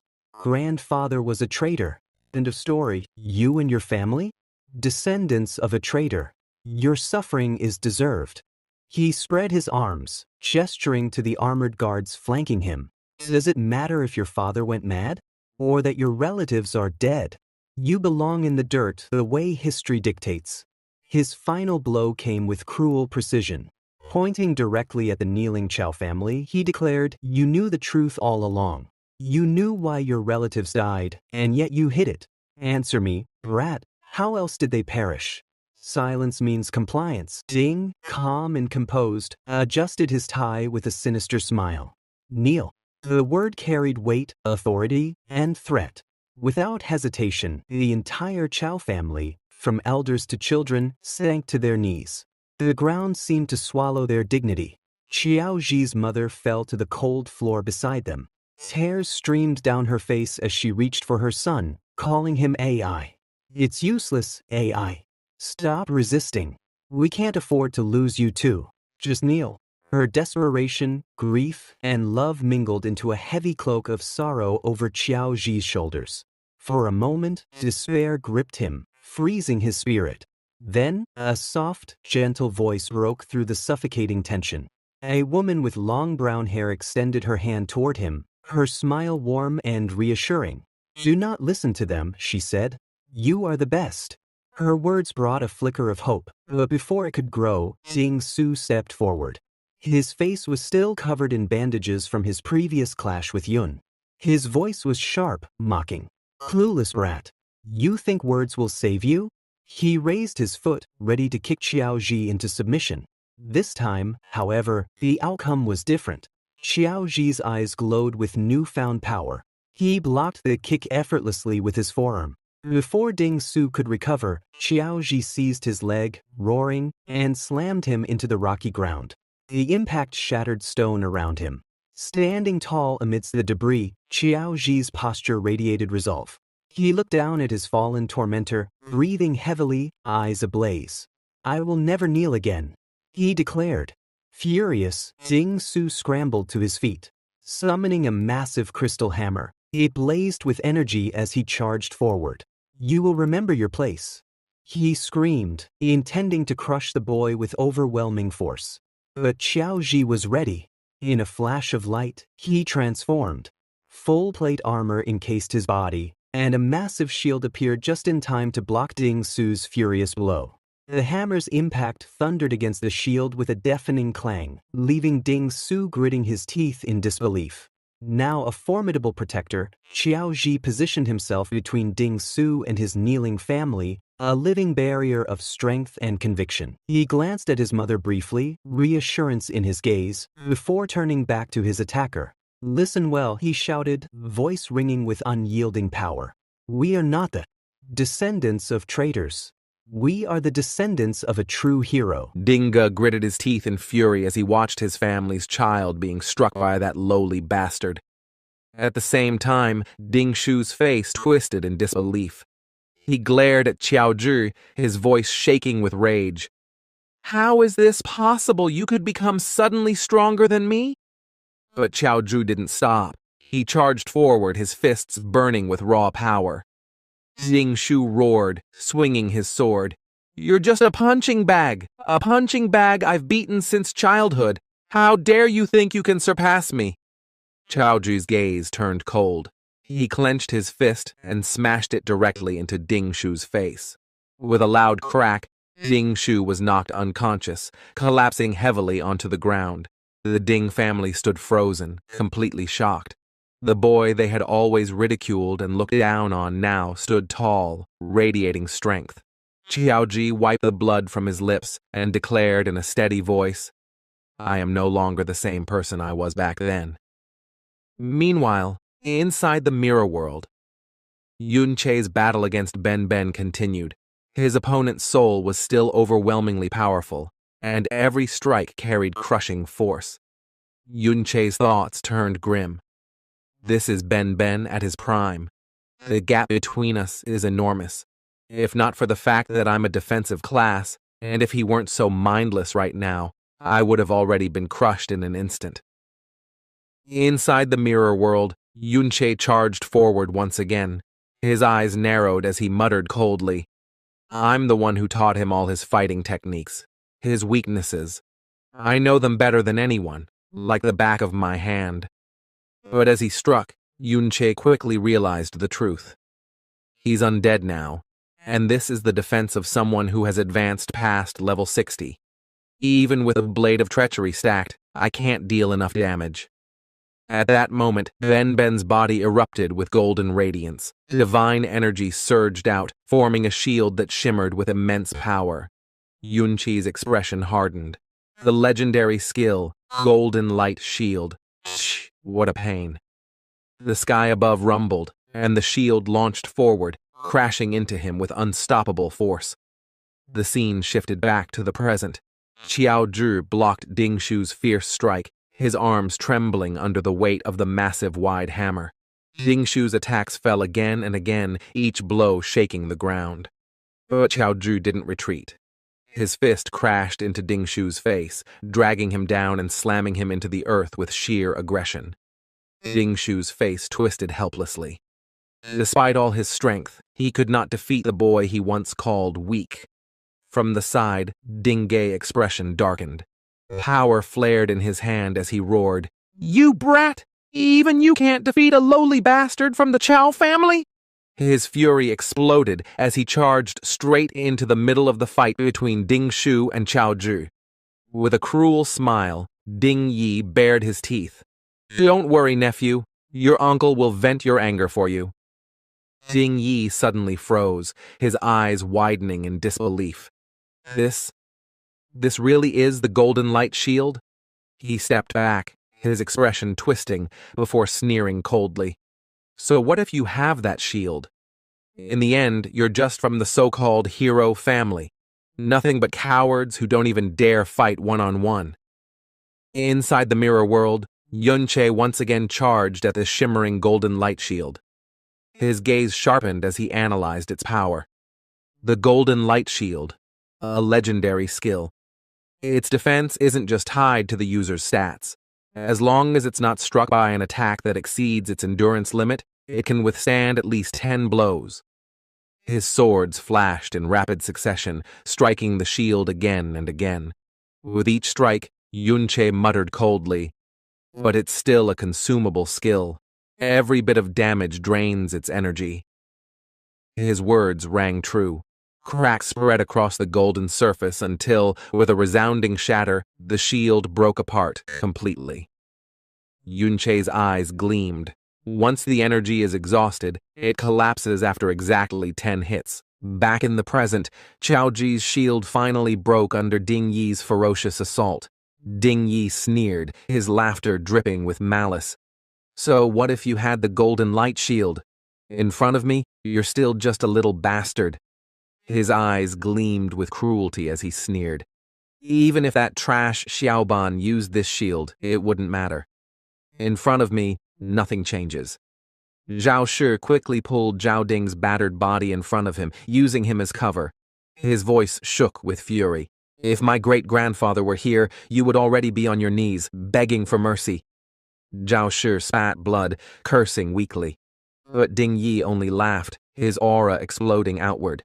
The overwhelming pressure bore down, and Zhao Shi's shield splintered under the crushing force. "What can a useless fool from the Ding family do?" Ding Yi taunted, stepping forward with heavy, deliberate strides. "A weakling who couldn't even survive at low levels. And you dare resist me?" His power surged like a storm, shaking the ground. He raised his axe high, his killing intent pouring forth. "Even if your great-grandfather stood here, I would still kill you. Today, no one can save you." The shockwave slammed into Zhao Shi, driving him to his knees. His chest heaved, blood spilling from his lips. Pain engulfed his body, his limbs trembling as though death itself had gripped him. Ding Yi's voice thundered as he swung the axe down toward Zhao Shi's head.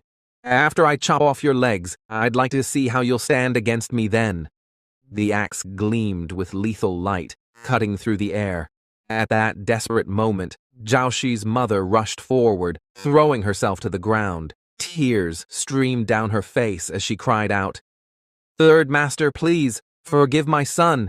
He is foolish, but he meant no harm. Spare him." She dropped to her knees, her voice breaking with despair. "I'll kneel for you. I'll endure whatever punishment you demand. Just, please, don't kill my child." Ding Yi smiled cruelly, his axe still raised. "How about this then, little bastard? If you refuse to kneel, I'll kill your mother first." Zhao Shi's eyes widened, his heart trembling. Against his will, his teeth clenched hard. "I won't kneel, and if you dare touch my mother, I'll crush you." Ding Yi's laughter shook the courtyard. "Forget it. I'll kill her. That is the penalty for a disciple who dares defy me." Zhao Shi's voice cracked, fear twisting his resolve. "Wait, I'll kneel. Just don't hurt my mother." The crowd stirred uneasily, but before Zhao Shi could bow, the air suddenly darkened. A thick smoke surged across the courtyard, swallowing everything in shadow. The Ding family froze, eyes wide in disbelief. What is this? Ding Yi stiffened, his mocking grin fading. Impossible. How are you here? Are you real? You, Zhaoban! Shock rippled through every face. The once great ancestor, thought long dead, now stood in the haze. Zhao Shu's mother dropped to the ground, sobbing. Great-grandfather, please save my son. The Ding elders trembled violently. Impossible. Zhao Ban was dead. How can he appear now? Resurrection in this world is impossible. Unless this is some undead form. Before their panic could spread further, another cold voice cut through the smoke. Yunche stepped forward, his gaze like ice. You all looked down on him, humiliated him, treated him as worthless. And now, of course, he crawls back from hell itself. His eyes glimmered, a sharp edge in his tone. From this moment forward, Zhao Ban will settle the score, with every single one of you, fresh and hardened. The legendary skill, Golden Light Shield. Shh, what a pain. The sky above rumbled, and the shield launched forward, crashing into him with unstoppable force. The scene shifted back to the present. Qiao Zhu blocked Ding Shu's fierce strike, his arms trembling under the weight of the massive wide hammer. Ding Shu's attacks fell again and again, each blow shaking the ground. But Qiao Zhu didn't retreat. His fist crashed into Ding Shu's face, dragging him down and slamming him into the earth with sheer aggression. Ding Shu's face twisted helplessly. Despite all his strength, he could not defeat the boy he once called weak. From the side, Ding Gei's expression darkened. Power flared in his hand as he roared, "You brat! Even you can't defeat a lowly bastard from the Chao family?" His fury exploded as he charged straight into the middle of the fight between Ding Shu and Qiao Zhu. With a cruel smile, Ding Yi bared his teeth. "Don't worry, nephew. Your uncle will vent your anger for you." Ding Yi suddenly froze, his eyes widening in disbelief. This really is the Golden Light Shield? He stepped back, his expression twisting, before sneering coldly. So what if you have that shield? In the end, you're just from the so-called hero family. Nothing but cowards who don't even dare fight one-on-one. Inside the mirror world, Yunche once again charged at the shimmering golden light shield. His gaze sharpened as he analyzed its power. The Golden Light Shield, a legendary skill. Its defense isn't just tied to the user's stats. As long as it's not struck by an attack that exceeds its endurance limit, it can withstand at least 10 blows. His swords flashed in rapid succession, striking the shield again and again. With each strike, Yunche muttered coldly, "But it's still a consumable skill. Every bit of damage drains its energy." His words rang true. Cracks spread across the golden surface until, with a resounding shatter, the shield broke apart completely. Yunche's eyes gleamed. Once the energy is exhausted, it collapses after exactly 10 hits. Back in the present, Qiao Ji's shield finally broke under Ding Yi's ferocious assault. Ding Yi sneered, his laughter dripping with malice. "So what if you had the Golden Light Shield? In front of me, you're still just a little bastard." His eyes gleamed with cruelty as he sneered. "Even if that trash Xiaoban used this shield, it wouldn't matter. In front of me, nothing changes." Zhao Shi quickly pulled Zhao Ding's battered body in front of him, using him as cover. His voice shook with fury. "If my great-grandfather were here, you would already be on your knees, begging for mercy." Zhao Shi spat blood, cursing weakly. But Ding Yi only laughed, his aura exploding outward. The overwhelming pressure bore down, and Zhao Shi's shield splintered under the crushing force. "What can a useless fool from the Ding family do?" Ding Yi taunted, stepping forward with heavy, deliberate strides. "A weakling who couldn't even survive at low levels. And you dare resist me?" His power surged like a storm, shaking the ground. He raised his axe high, his killing intent pouring forth.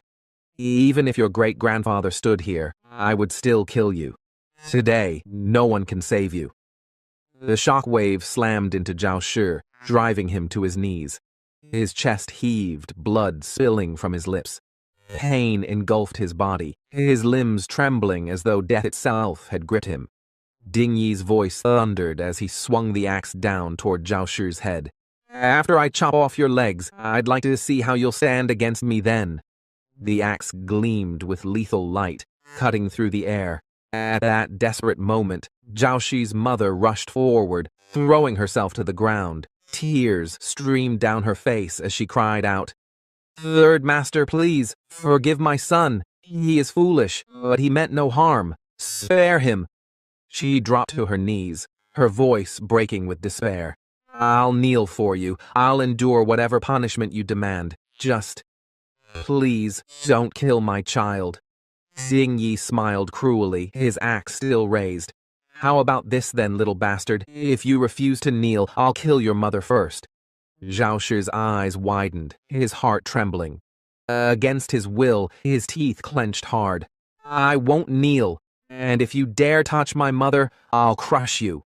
Ding Yi's laughter shook the courtyard. "Forget it. I'll kill her. That is the penalty for a disciple who dares defy me." Zhao Shi's voice cracked, fear twisting his resolve. "Wait, I'll kneel. Just don't hurt my mother."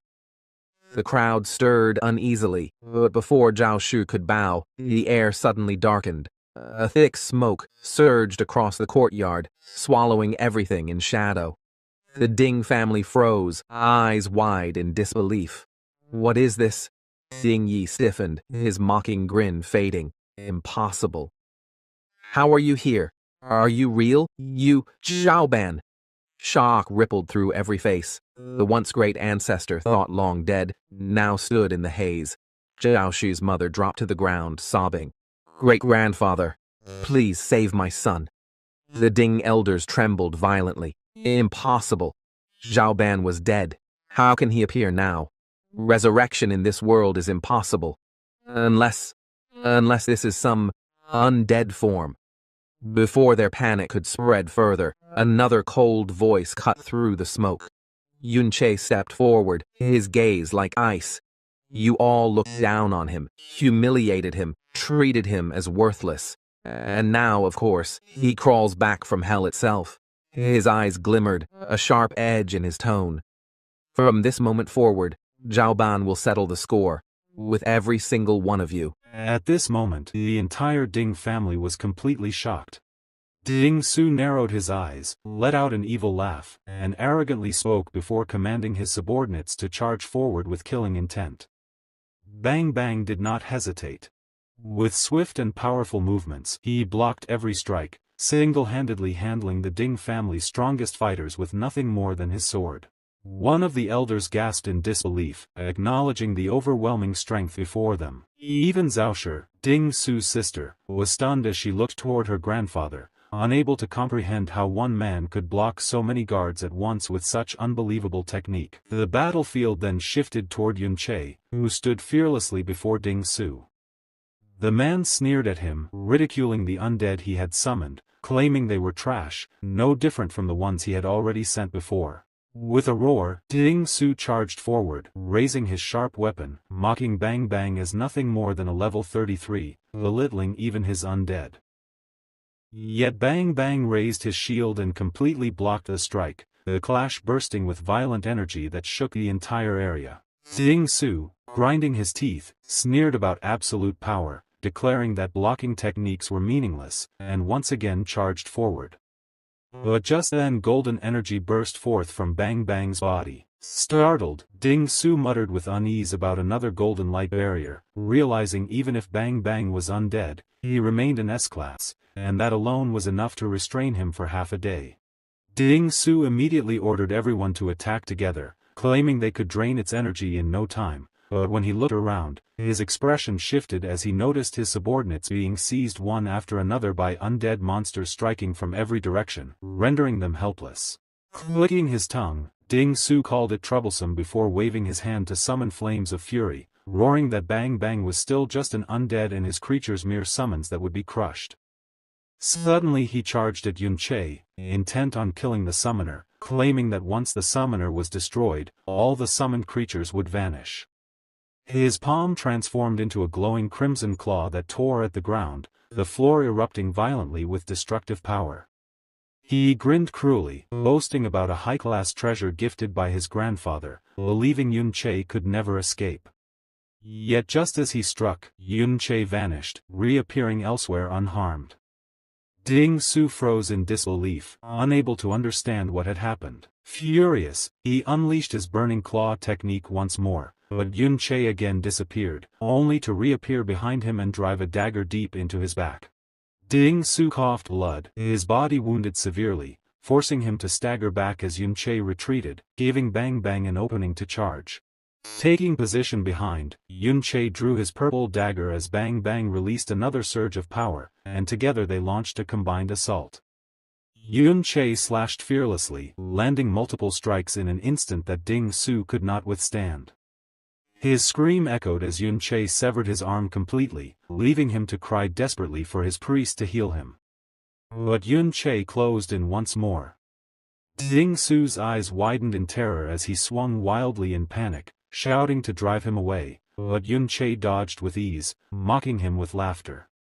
Trembling, Ding Su screamed for his priest again, but the scene shifted to reveal the healer already lifeless on the ground, slain by Yun Che's undead. At last Ding Su realized his soldiers had been utterly destroyed. Yun Che's cold smile cut into the air as he reminded him that the undead he now commanded were far stronger than the weak ones he had seen before. A glowing screen then appeared, revealing the legendary skill Evil Spirit Position Reversal, granting 30% increase in attack and defense along with greater continuous damage to surrounding enemies. With this buff active, Yun Che smirked darkly, declaring that with legendary enhancement his forces were far beyond imagination. The guards who resisted collapsed quickly under the overwhelming power of his summoned army. Ding Su's body trembled with fear, and at last he muttered to himself that he must run, that he had to escape and save his life. He turned desperately to flee, but before he could, a massive sword appeared and blocked his path. Shaking in terror, he staggered back, looking for another way, only to find Bang Bang stepping behind him, his voice cold and steady as he declared that the exclusive skill of the Sword Guard class had already erupted, and that no one below S-class had ever escaped it, challenging Ding Su to try and fail. Cornered, Ding Su gritted his teeth and revealed a dark treasure from his robes, shouting not to come closer while unveiling a void bomb, an S-class item gifted by his grandfather. He threatened that if it exploded, Yun Che and Bang Bang would surely die with their levels and HP. Bang Bang narrowed his eyes without fear, and Yun Che stepped forward calmly, telling him to go ahead and blow it up. Ding Su's face twisted in disbelief, asking if Yun Che was trying to get himself killed. But Yun Che only smiled deeper, saying that with his HP, even if it exploded, he would survive, and even if he fell, Bang Bang would resurrect him once again. Bang Bang's sword shimmered with killing intent as he added that Ding Su could not even land a strike on him. Then, in one brutal move, Bang Bang severed Ding Su's other arm, dropping him to his knees before the entire Qiaoji family. At that moment, Qiaoji's eyes shone with pride as he looked toward his great-grandfather, while the Ding family line stood trapped, crushed beneath the might of their enemies. Yun Che stepped forward in silence, pressing his dagger against Ding Su's neck as his suffocating aura filled the space. Ding Su's face twisted with despair, trembling under the weight of his impending death. Bang Bang's cold voice cut through the silence, demanding that Ding Su confess what value he still had left now. The battlefield had shifted completely, once filled with chaos and blood, now silenced beneath the dominance of Yun Che and Bang Bang. The Ding family's arrogance had shattered, their strength erased, their treasures meaningless in the face of absolute defeat. Ding Su, who had once stood with pride and mocked his enemies, now knelt broken, his arms severed, his guard slaughtered, his priest gone, and every ounce of power stripped away by the relentless assault of Yun Che and his summoned army. Fear consumed him as he realized escape was impossible, his void bomb useless, his treasures powerless, his arrogance destroyed. Yun Che's dagger pressed harder against his skin, while Bang Bang's shadow loomed over him, an inescapable wall of steel. The once mighty Ding Su had become nothing more than prey trapped within the jaws of death, powerless before the legendary skill that had turned the tide, powerless before the undead army that crushed every resistance, powerless before the unyielding will of Yun Che who had brought him to his knees. In that moment, as the entire Xiaoji family bore witness, the downfall of the Ding family was sealed forever, and the battlefield belonged to the victors who now stood unchallenged. A few moments later, Yun Che opened his status screen and frowned. "There are quite a few miscellaneous items here," he muttered. His eyes paused on a stack. 100 bottles of life potion. Restores 100 health over 10 seconds and the effect doesn't stack. He exhaled softly. "With this recovery speed, even if I used it during battle, it would still be nothing more than a drop in the bucket." At that moment, his 100 crops appeared before him, reporting detailed information. Yun Che's thoughts shifted to Benben. We still died after killing him before yet his soul appeared in the mirror world. Then he was successfully collected as a death soul. Curiosity flickered in his eyes. So, Benben was indeed taken in as a death spirit. Releasing a cold aura, Yun Che whispered. As expected, even a level 100 can be expended by killing disciples. His gaze then shifted to Ding Su, who looked like a lifeless body lying before him. Yun Che considered for a moment.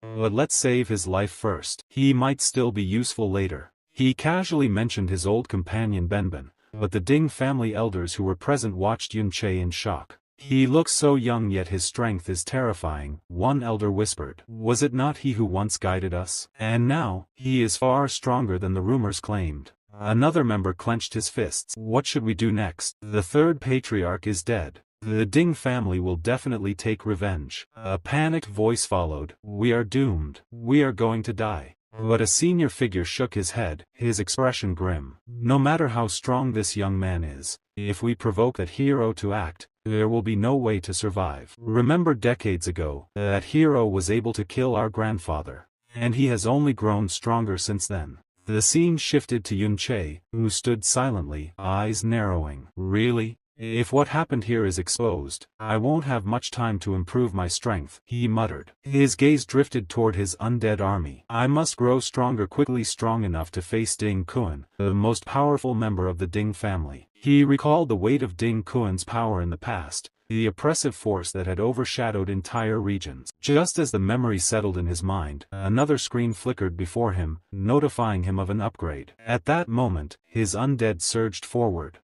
Yun Che's lips curled faintly. It seemed sending them out to scatter and hunt monsters was quite effective. The undead tore into the Ding family's monster corpses, cutting them down with relentless efficiency. Yun Che observed coldly. "With their current level and equipment, they can sweep across this area with ease." Moments later, the battlefield fell silent, all enemies completely knocked down. Yet Yun Che did not relax. "This minor secret realm is no longer enough to support my rapid advancement." His eyes fell on Benben, and his tone deepened. "There's a more important reason to send them out to find the strongest secret lord," he explained to himself in a serious voice. "A secret realm lord isn't like an ordinary hidden boss or wandering lord. Its power is far beyond like Benben. The core of the secret realm rests in its lord.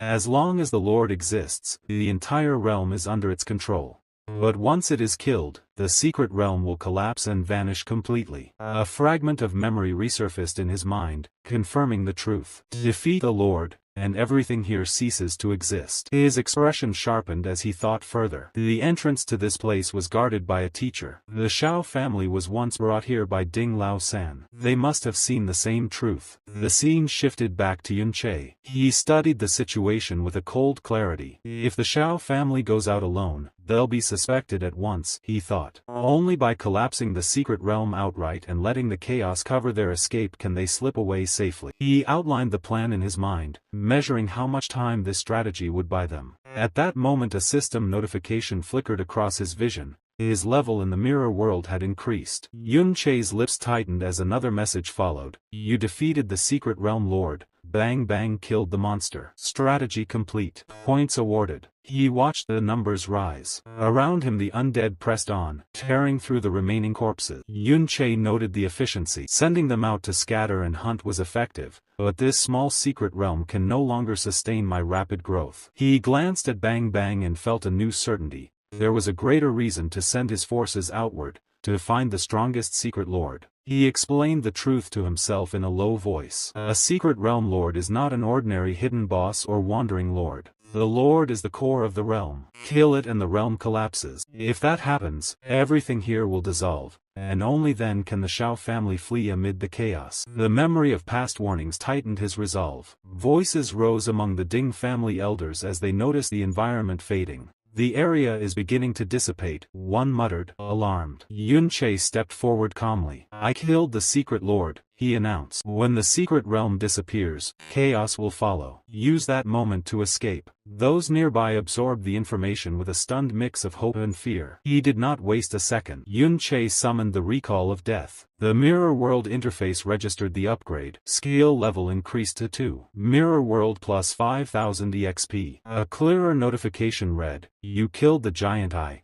obtained the secret realm core spirit and converted it into Mirror World element. Plus 5000 EXP, Yun Che calculated quickly. The experience needed to reach Mirror World level 3 is reachable, but only if I keep taking down these lords. Upgrading now will greatly narrow the gap with Ding Kun. His plan sharpened. Prioritize mirror upgrades, hunt secret lords, then face Ding Kun when he had no alternative but to act. He looked at the fading realm and then at his undead. This is our chance. Once the realm collapses, everything changes. With that thought fixed, Yun Che moved, already thinking 3 steps ahead. Yun Che emerged quietly from the mirror world. His gaze fell on a group of Ding family guards stationed at the entrance of a hidden cave. One of them barked, who dares trespass into a private secret place? Yun Che smirked, his figure flickering silently behind the man. The guard stiffened, a strange chill running up his spine. Why do I feel like someone is behind me? Is this an illusion? He muttered in confusion. But Yun Che was truly there, releasing a controlled aura that pressed down like a predator playing with its prey. These guards are only around level 30. Hardly a threat, he assessed coldly. This cave must be important. If the Ding family is guarding it this heavily, then it's worth my attention. Without hesitation, Yun Che stepped into the secret realm. A guard caught sight of him and shouted, "Stop, you can't go in there," but the words were wasted. Yun Che had already vanished inside. The scene shifted to Bang Bang within the mirror world.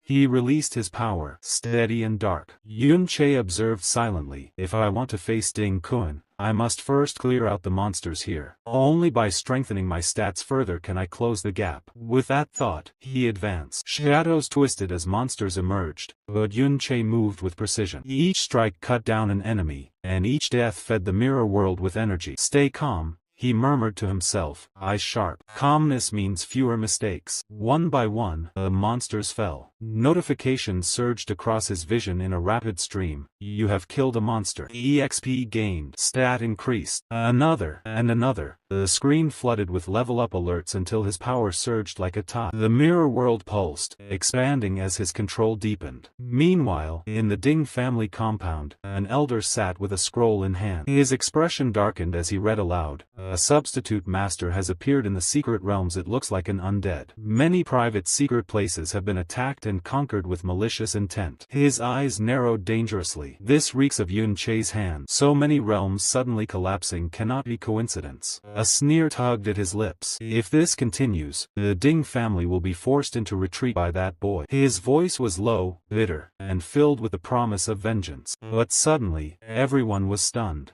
The old man's voice trembled with disbelief. He did this for us. Otherwise, we would never have escaped from that place. All the members of the group tensed, their expressions filled with unease. A man muttered, "This place is hidden far from the Ding house. Survival here should be possible, and leaving no trace won't be easy." Another man clenched his fists nervously. Still, I was terrified. But maybe it's fine to believe this place is safe. Maybe we really can get rid of the Ding family. Before their hopes could settle, a violent surge of energy split the air. Behind them, a shadowed figure appeared, his presence suffocating, his aura sharp as blades. The man stretched his neck casually and sneered. "Do you really think you can run from the Ding family?"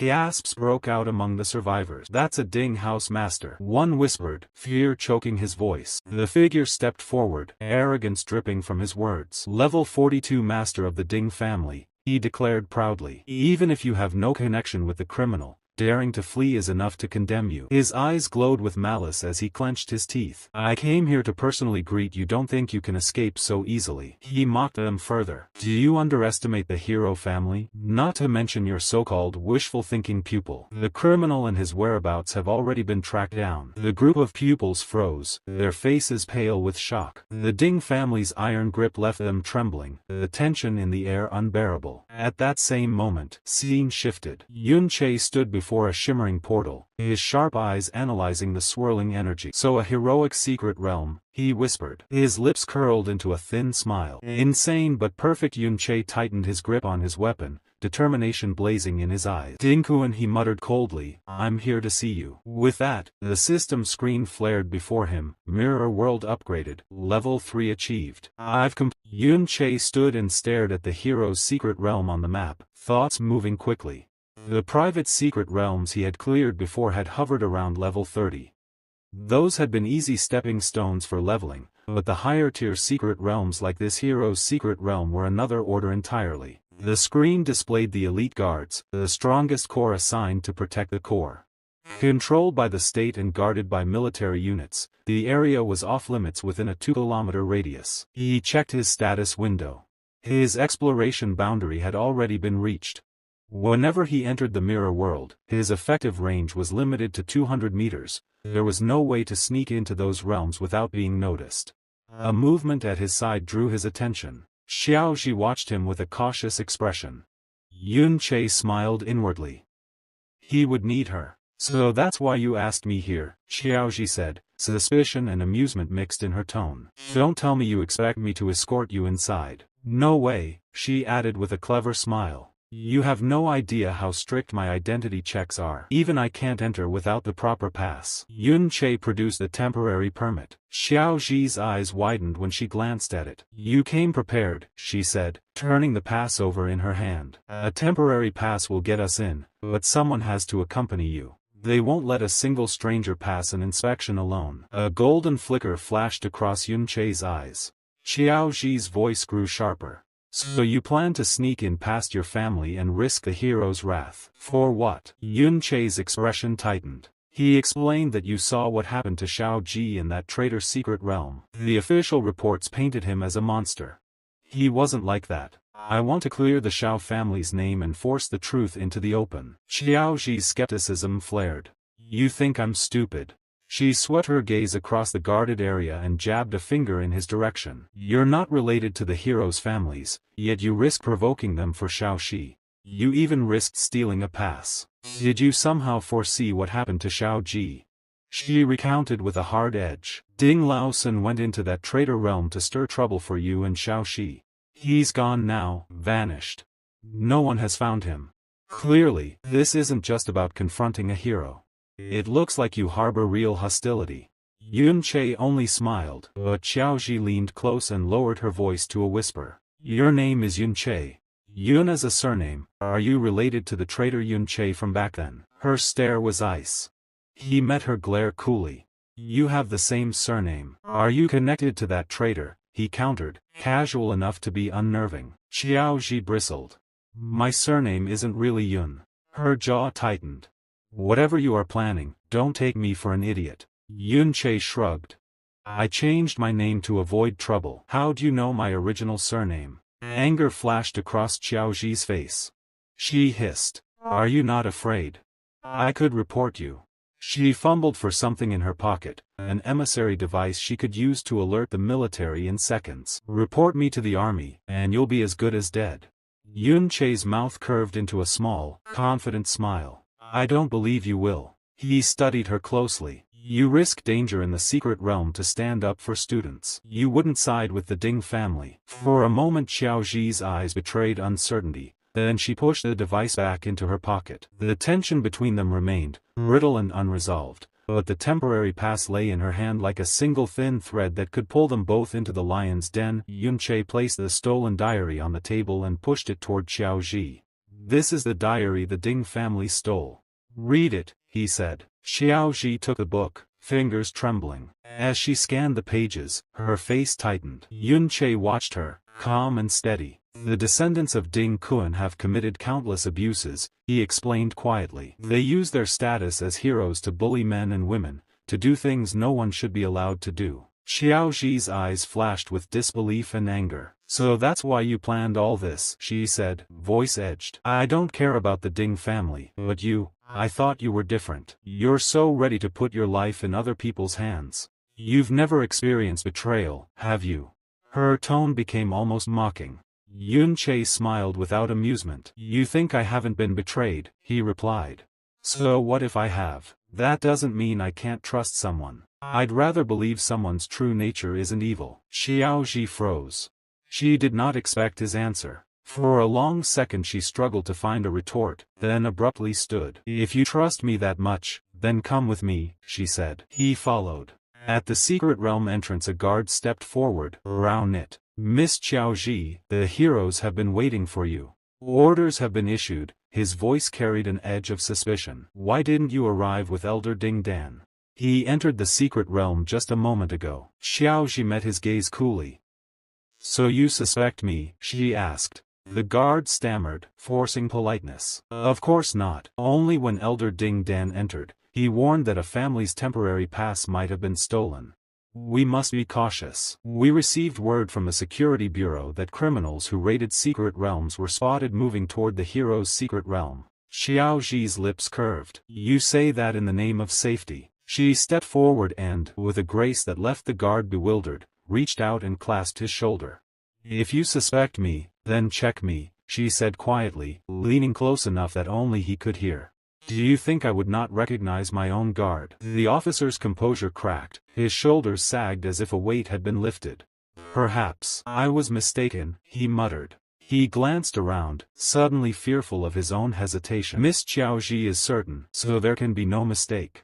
Please enter. Authority granted. Yun Che felt the guard's relief, then watched Xiao Zhi walk ahead. Her status, he noted, seemed higher than he had assumed. They passed the checkpoint and both stepped into the secret realm. Before they separated, Yun Che said, Because you trusted me, I brought you in. I won't stop you if you want to act. His voice was steady. Xiao Zhi turned to him. This is a one-time favor, she replied coolly. After this, I won't help further. Then she softened just a fraction. Thank you. Yun Che released his undead from the mirror world and handed their control to her. Take them when you leave, he said. If anything happens afterward, they will not implicate you. Xiao Zhi paused, then, against her own hauteur, returned a hint of a smile. At last, you face consequences, she murmured, half in jest. Yun Che opened his status panel as they entered the mirror world. A notification glowed. The mirror world had reached level 3, a new ability unlocked. He allowed himself a small, private grin. The plan was restarting, and this time, the pieces were finally moving in his favor. A moment later, inside the mirror world, Yun Che opened his chat and noticed a new notification. You have activated level 3 mirror world. Secret realm archer deployed. He immediately began copying skills and practicing his attacks on the monsters within. Level 3 Mirror World had the ability to replicate secret realm monsters from the real world, which meant Yun Che could now freely hunt and farm monsters within the mirror world without any restrictions. He smirked, thinking now I can train and save progress without worrying about being discovered. Even more importantly, the undead he summoned could continue fighting inside the mirror world, earning experience for him even after he logged out. His stats rose rapidly, his experience points increased steadily, and his agility improved with every battle. After hours of grinding, Yun Che finally exited the mirror world successfully. Standing outside, he glanced at the magnificent structure before him, the grand building inside the secret realm. The view here, it's incredible, he muttered under his breath. Then his expression turned serious. This is the perfect time to investigate properly. According to the Ding family's diary, the place where Ding Kun had once stayed held many secrets. Yun Che frowned. I still know too little about him, he thought. Only that he reached S rank decades ago and hasn't revealed his strength publicly since then. Even Ding Laoshan doesn't know the full story. He sighed softly. If I had more detailed information, I'd feel more confident facing him. Recalling his past life, he murmured, normally, I knew every S rank expert back then, but this guy, Ding Kun, appeared out of nowhere. Turning to Bang Bang, He asked, do you know anything about him? Bang Bang tilted its head slightly, as if trying to recall something. A flicker of confusion passed through its glowing eyes. Yun-Che observed carefully and thought still not enough, but when the mirror world advanced to level 3, even Bang Bang's intelligence rose noticeably. His own stats had also reached SSS level skill rank.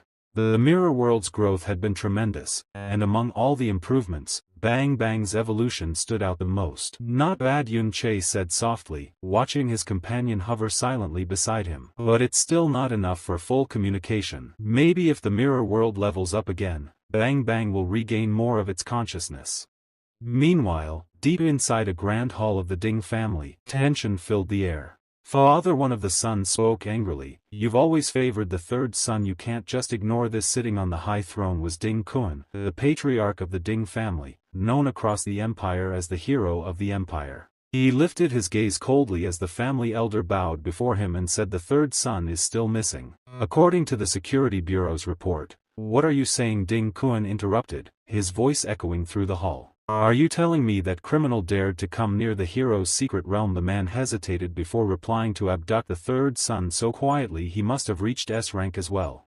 To be safe, father, please. Before he could finish, Ding Kun's hand pierced straight through the man's chest. Blood splattered across the marble floor as Ding Kun's cold eyes glowed with killing intent. Such a grown man, he said in a low, furious tone, can't even guard a child and still dares to teach me what to do. The man screamed in agony as his body collapsed to the ground, his life slipping away. Ding Kun glared down at him, his eyes cold and merciless. At this age, you've just reached S rank, he said with disdain. What garbage. You meet the transfer requirements, yet you can't even withstand a single blow from me. He raised his hand, power surging through his veins like molten fire. The only reason I kept you, you useless thing, he continued, was to watch over my grandson. But not only did you lose him, now I have to clean up your mess myself. The air trembled as his aura exploded outward, crushing everything around him. Do you even realize? Ding Kun's voice echoed with fury. Losing my third son means losing a bloodline heir, and a piece of my own lifespan. Another man standing nearby panicked and shouted, hurry, kill that old man. Before he could finish, chaos erupted outside. Screams echoed through the courtyard as monstrous creatures stormed in, tearing apart the guards and devouring them one by one. Inside the secret realm, a tall man greeted young Master Ding Yen, whose level had already reached 69. The spellcaster beside him smirked and said, young master, your beloved pet hasn't eaten meat for days. Why not let it feed on a few more humans? Ding Yen laughed darkly. You're right, he said, his tone filled with amusement. That's actually a great idea. Hidden in the shadows nearby, Yun-Che also referred to here as Yunsher watched the scene unfold with a sharp gaze. He clenched his fists. Compared to this, the Ding family outside seems almost civilized, he thought bitterly. Should he reveal himself now? His instinct screamed no, but then he froze. Bang Bang, he whispered in shock. Even in this brutal place, Bang Bang had rushed out to protect others. Memories flashed through Yunsher's mind, the children from the disaster zone, especially Bang Bang and Lan Qin. Back then, some of the older kids would bully them, calling them slaves. A giant man once hit them and yelled, slave, how dare you steal your master's food? But Bang Bang had stepped forward, eyes burning with defiance. Get lost, you fat bastard, he'd shouted, shielding his sister and the others. A faint smile touched Yunsher's lips as he recalled it. That's why I chose you as my disciple, he murmured. I hoped you'd grow stronger, strong enough to protect others. Returning to the present, his voice grew cold and heavy with guilt. But in the end it was my fault you became like this. He looked at Bang Bang again and whispered, you've regained your consciousness, haven't you? Then, to his shock, Bang Bang spoke softly, taking the name Ding Kun. Yunsher's eyes widened in disbelief, and when Benben mentioned Lan Qin, Yunsher's entire body tensed. His heart pounded violently as the realization hit him. Before he could react, the scene shifted suddenly. The castle walls appeared around him, and Ding Kun stood at the center, gripping his sword. His piercing gaze locked on Yunsher. You dare to use that name? Ding Kun said, his tone cold as steel. Are you trying to provoke me? I never thought I'd hear that name again after all these years. A cruel smile curved his lips as he raised his weapon. Then let me see, he said softly, his voice laced with deadly intent. Who dares to imprison you, my dear master? Scenes start from Ding Yan, who is petting his monster and says they are all good babies. He smiles. I have been busy taking care of other pets these days. He particularly pecks his one monster and says you must be starving. At next moment, he evilly laughs and shows civilian and says darkly like a crazy. Anyway, it's all stuff I am tired of playing with. Eat them all, that lowly human.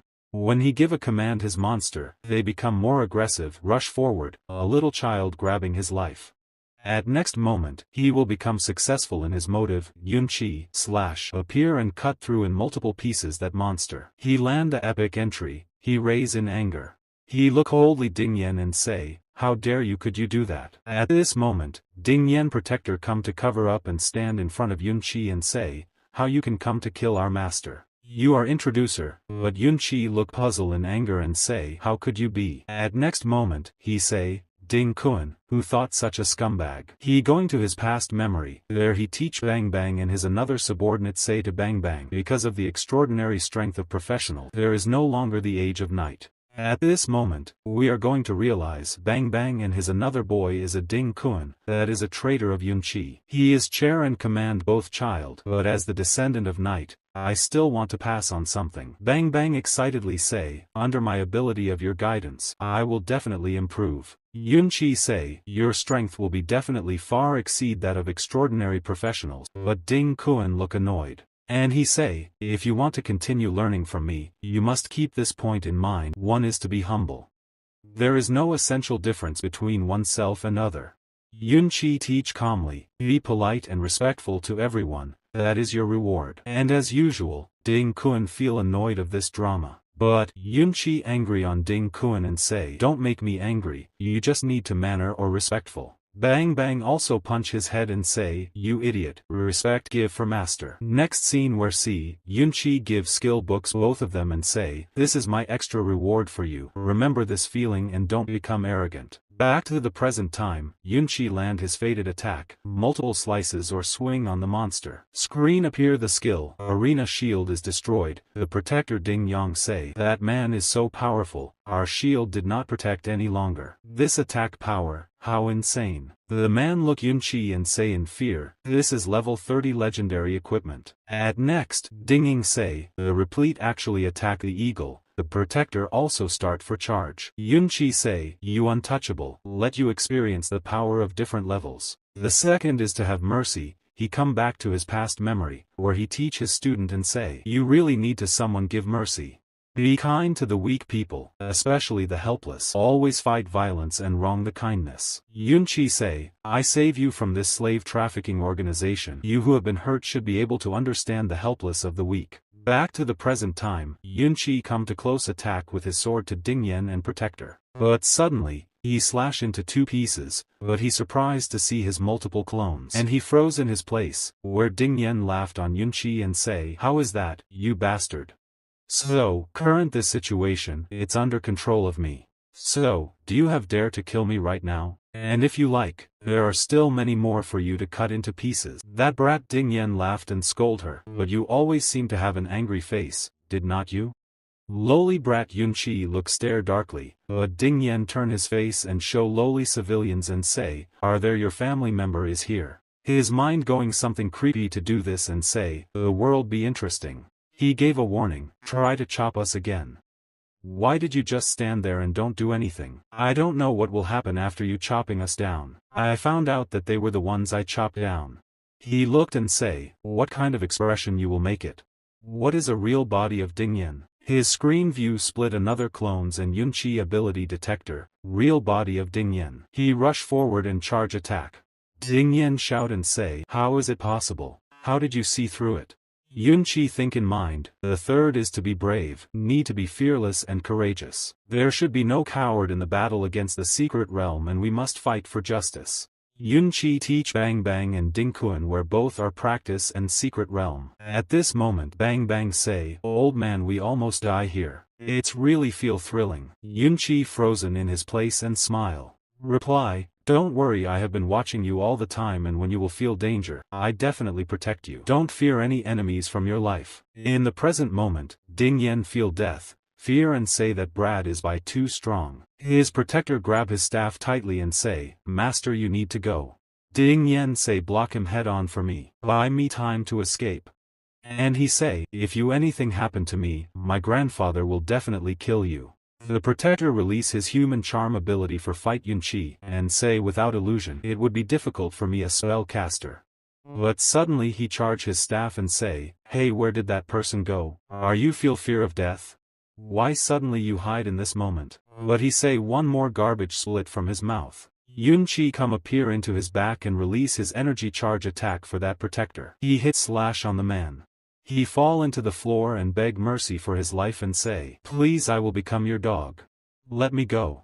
I am not from the Ding family. I am just a hired protector. Please give me mercy.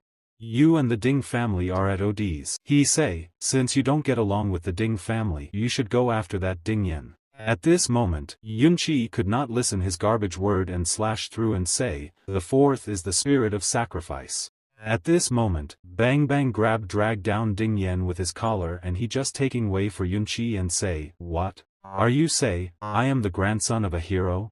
Then Ding Yen say surprisingly and cough the blood. If you touch me, I make your whole family suffer. At this moment, Yunqi release his another shadow, strongest commander crop.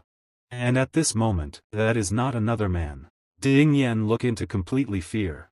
Because that crop monster is his protector who is completely changed into Yunqi death crop. He stammer, feel shiver say, you, what did you do to him? He thought in past, where Dingkuan kill Bang Bang and Yunqi say coldly, 7 is. I will make the all score settle from you, what you will done from with Bang Bang and others. But at certain moment, flooded of multiple sword attack appeared charge for Yunqi. At this moment, Yunqi jump on the rooftop area and look, not only did he listen to my teaching at all, betraying Bang Bang and me. Yunqi thought, next moment, he angry, say darkly, even allow his descendant to do this evil thing. I will definitely crush with my hand. But suddenly, Dingkuan appear behind him and ask, what, why are you cautioning about from me? He just give a powerful punch his back and say, I had a lot of fun playing in my secret place. The impact of power, Yunqi go through destroying pillars and he completely fall into last building. He is severely injured, his stand going to heal rapidly because he got a critical attack. Yunqi try to heal and raise his attack power increase for his fight. Yunqi cough the blood and say, why did you do this? Dingkuan walk, his level show 71 as rank job changer, Oscar. He did not reply, but Yunqi release his attack on Dingkuan. He easily broke his attack and say, that is a mirror attack, but suddenly, Yunqi appear on his head. He land strongest slash attack on his Dingkuan neck and say, angrily, why did you betray me? At that moment, Dingkuan took a powerful punch to the head from Yunqi. The impact shattered the remaining half of his facial armor. He wiped the blood from his mouth and laughed cruelly. It can actually break my armor. Your speed and attack power are far from normal. He smiled coldly, unaware that the one standing before him was his former master. But Yunqi's expression turned dark, his eyes burning with fury as he glared at Dingkuan. Then, for the first time, Dingkuan's movements faltered. His body froze as he truly looked at the man before him, and disbelief flickered in his eyes. It's really you, he muttered in shock. Yunqi's voice was low but filled with rage. Why did you betray me? At that, Dingkuan drew his long, sharp sword, Samanon, and held it at his side. His smirk turned twisted. Betray? He sneered. What are you talking about? He stared intently as if searching for something familiar. He's called Yunqi. I once knew someone by that name, he said darkly, then suddenly charged forward, his blade glowing with violent energy. Could it be, that old man sent you? At that moment, it became clear, Dingkuan didn't believe this was the real Yunqi. In the past, his master had been overwhelmingly powerful, an almost invincible force. The current Yunqi, though strong, lacked that same devastating aura. That's why Dingkuan assumed the man before him was merely a clone sent by another. Laughing madly, he swung his sword again, waves of destructive energy rippling across the battlefield. If you want to pretend to be my master, he snarled, then let's see how long you can keep up the act. But Yunqi ignored his words completely and demanded, his voice sharp with fury. Why didn't you answer my question? Why did you betray me? Without waiting for a reply, he charged forward and aimed another heavy strike at Dingkuan's head. However, Ding Kun blocked the blow with his arm, barely flinching. A mocking laugh escaped his lips. "You're nothing more than a tool of my master," he said smugly. "There's no point in talking anymore." With that, Ding Kun released a violent surge of energy. Swinging his sword, he brought it crashing down, the force of the strike splitting the ground apart, tearing a deep fissure through the battlefield. The shockwave sent Yunche and Benben staggering back, nearly caught in the blast. Seeing the danger, Benben quickly expanded his domain to shield them. But when his gaze fell upon Ding Kun, rage clouded his reason. Without thinking, he charged forward. Ding Kun's grin widened as he met the old man's reckless attack. He countered with a devastating punch that landed squarely on Benben's head, slamming him into the ground. "How are you still alive, Benben?" he said coldly. He grabbed the old man by the neck, his fingers tightening like iron. "Tell me, how did you do it? Are you trying to use your golden skill? That won't save you." He struck again, his fist crashing into Benben's shield, shattering it completely. Letting out a short, amused sigh, he looked down at the fallen figure. "So, you've become undead. Resurrection, is it?" he muttered with a smirk. But before he could finish, Yunche attacked again from behind, his blade cutting through the air. Ding Kun dodged with ease, glancing back with a mocking sneer. "It seems you're not as intelligent as you used to be," he said coldly. Meanwhile, the scene shifted to Ding Su, a level 60 shooter standing atop the Ding family castle. Watching the chaos unfold, he sighed. "What a pity. Father, why did you have to step out yourself?" Beside him, another descendant spoke coldly. "Let us deal with this title thief." Far below, Yunche clenched his fists, thinking grimly, "If only I could recall more undead." With a wave of his hand, he summoned additional undead soldiers to reinforce the line. "Go," one of the undead said in a gravelly voice. "Master, we'll hold them back." Ding Kun's eyes widened in disbelief. "Swanji, how is that possible?" he muttered, his voice trembling slightly. He recalled that undead man, someone who had long since died.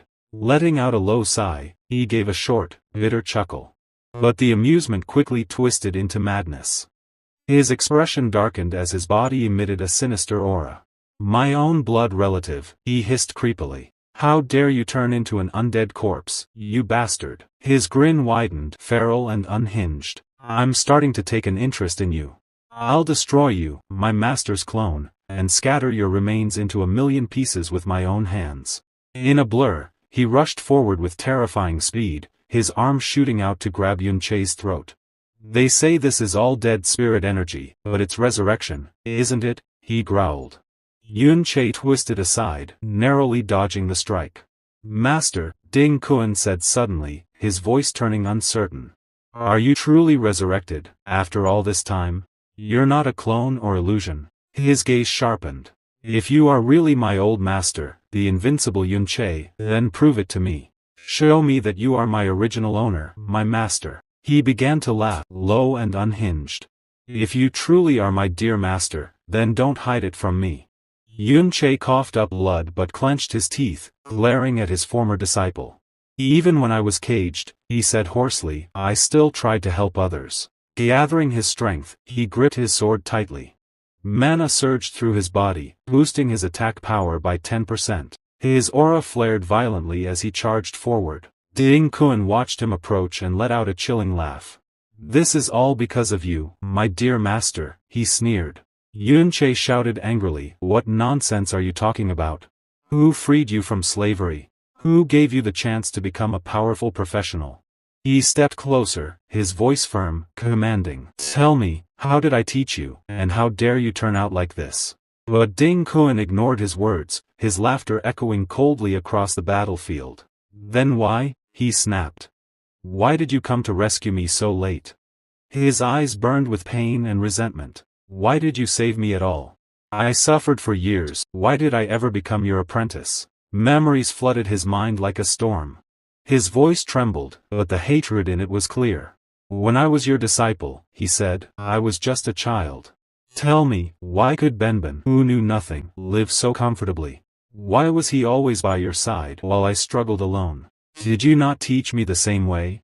He gritted his teeth, his expression twisted with envy and rage. "Why is he better than me in everything?" he shouted at his master. Ding Kun roared furiously, his voice echoing across the battlefield. Why did you always prefer Benben over me? Just because he was some brawn cleaner? His anger deepened as his words turned sharp. You wanted me to switch to the Bhaskar class, didn't you? You called me a coward for not doing it. So I changed, I became a Bhaskar. Shouldn't he have been the one to turn into a sword guard with a strong defense? As his rage grew, his eyes glowed with a crimson hue. The red energy distorted his face, twisting his expression into something almost inhuman. Yun Che stared at him steadily. When did I ever stop you? He said coldly. Didn't you always act like you wanted to be braver and stronger? He raised his sword, his tone sharp and commanding. Or is it because you preferred to be the kind of man who only blames others for his failures? Ding Kun shouted again, his voice cracking with emotion. You always favored disciples like Benben. He let out a hollow laugh. I tried so hard to be brave, to gain your approval. Were you ever even fair to me? Energy flared violently around him as he released his aura. You looked down on my birth from the very beginning, didn't you? He spat. Yun Che's gaze hardened. Compassion. Humility. Wisdom, he said firmly. But Ding Kun only sneered. Will those things help me survive? He slammed his fist into his own forehead, his face twisted in madness. Isn't your so-called kindness just a luxury of your power and status? I'm not like Benben, who let himself be fooled by you. His laughter turned darker. You call it betrayal? What else could it be? You chose Benben, and of course, I chose someone else. His grin widened with pride. Your good brother Luovi offered me something better, higher status and real power. He took a step closer, his words venomous. Go on then, look at Benben's descendants now. And look at mine, see the difference? My bloodline rules over them. They serve as slaves beneath the Ding family. He gestured mockingly. Look at yourself, Yun Che. Look at what you've become. Tell me now, who made the right choice? At that moment, Yun Che's energy exploded outward. His entire form was engulfed in a violent purple aura that shimmered like flame. You heartless bastard, Ding Kun, he shouted. With a burst of speed, he charged forward, his sword unleashing a barrage of strikes. Countless blows rained down, each one more furious than the last. Ding Kun's armor cracked under the relentless assault until the upper plates shattered completely, revealing his half-bare, scarred body. Yun Che glared coldly at him. You really can't compare, he said icily. You're not even worthy of being mentioned beside him, my true disciple, Benben. Ding Kun was completely shielded from Yun Che's multiple slashes, yet his rage only grew stronger. Gripping his sword tightly, he roared. Did you really think you're comparable to Bang Bang? You're trash. You can't even compare to her, yourself. He glared sharply and said in a cold voice. You're not even as good as one of her toys. The words hit deep, cutting like blades. Junichi could see the humiliation flash across Ding Kun's face, an ugly mix of pain and fury. Then Ding Kun started laughing maniacally, releasing a wave of killing intent. I don't care about you anymore, master. His stat display flickered, armor condition, unable to equip. He chuckled darkly. So you admit it, huh, master? You always prioritized Bang Bang. You never gave me sympathy or attention, because you never liked me. Without hesitation, Ding Kun charged forward, shouting. You always preferred Bang Bang, right? Are you real, or just a hypocrite? Activating his Bhaskar skill, his speed and attack power surged dramatically. Yun Che's eyes narrowed, a faint red gleam in them. This speed, too fast, he thought. In the next second, Ding Kun appeared right in front of him. With no time to react, Yun Che's only option was to slip into the mirror world. A devastating slash tore through the arena, annihilating everything in front of Ding Kun. Junichi barely dodged, leaping backward into the reflections. Ding Kun stared at him and laughed wildly. Bhaskar's exclusive skill, Rage Blood, activated. What now, master? If there's no mirror world, does that mean you can't hide anymore? He kept swinging violently, each strike more vicious than the last. Come on, master. Face me head on. Knights are supposed to be brave, right? Inside the mirror world, Junichi steadied his breath, eyes filled with quiet resolve. I need to make up my mind. Kill that bastard. Ding Kun smirked, voice dripping with madness. Go ahead, put those chivalrous virtues into practice. His expression twisted into pure insanity. Recovering his body stats, he gripped his sword tightly, searching for Junichi. I was right, he snarled. You only talk about virtue when you're safe. What would a noble son, someone who's never faced hardship, possibly know? He finally caught sight of Yunqi's reflection and rushed forward, bloodlust burning in his eyes. You've never experienced my pain, yet you talk about compensation. His blade slashed dangerously close to Yunqi's face, cutting the air with deadly precision. Junichi barely managed to dodge. Ding Kun sneered and charged again, mocking him coldly. Your so-called justice is nothing but a self-indulgent game of pretend. Ding Kun unleashed a powerful slash, his blade bursting with blood energy as it charged straight toward Yunqi's saikuli. Yunqi never expected his own apprentice and friend to turn on him. The blood-infused blade struck directly, tearing through his defense and sending him flying backward as he coughed up blood, his body trembling under the crushing impact. The wound was deep, severe enough to cripple his strength. Ding Kun chuckled darkly. You're ridiculously naive, he sneered.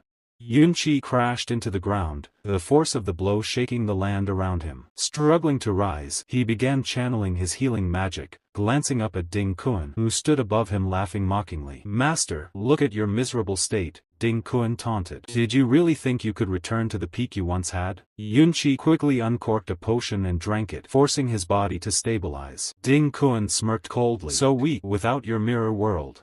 Gathering his magic points, Yunqi cast a basic healing spell, light flickering faintly around his wounds. But Ding Kun stepped closer and said, even if I don't attack, you can barely survive under the blood rain's damage. Yunqi gritted his teeth, grabbed his sword, and lunged forward, striking with all his might. But Ding Kun easily blocked it with his massive blade and laughed. Were you always this delicate?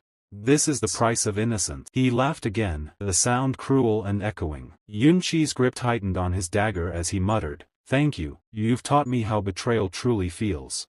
Ding Kun's grin widened as he caught his dagger mid-swing, his voice filled with madness. That servant is a scoundrel, he hissed. To fall from peace into the mortal world, it must be uncomfortable, isn't it?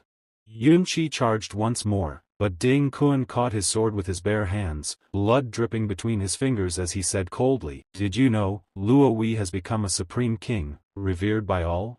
Ding Kun sneered, but you yourself have become a traitor, defeated by everyone. Yunqi struggled to dodge and block the relentless blows, each strike forcing him further back until he leapt and crashed into the ground, his body shaking from the impact. Aren't you jealous? Ding Kun mocked, deliberately bringing up the name Luo Wei, the very friend from Yunqi's past who had betrayed and killed him, and the same man Ding Kun had now sided with.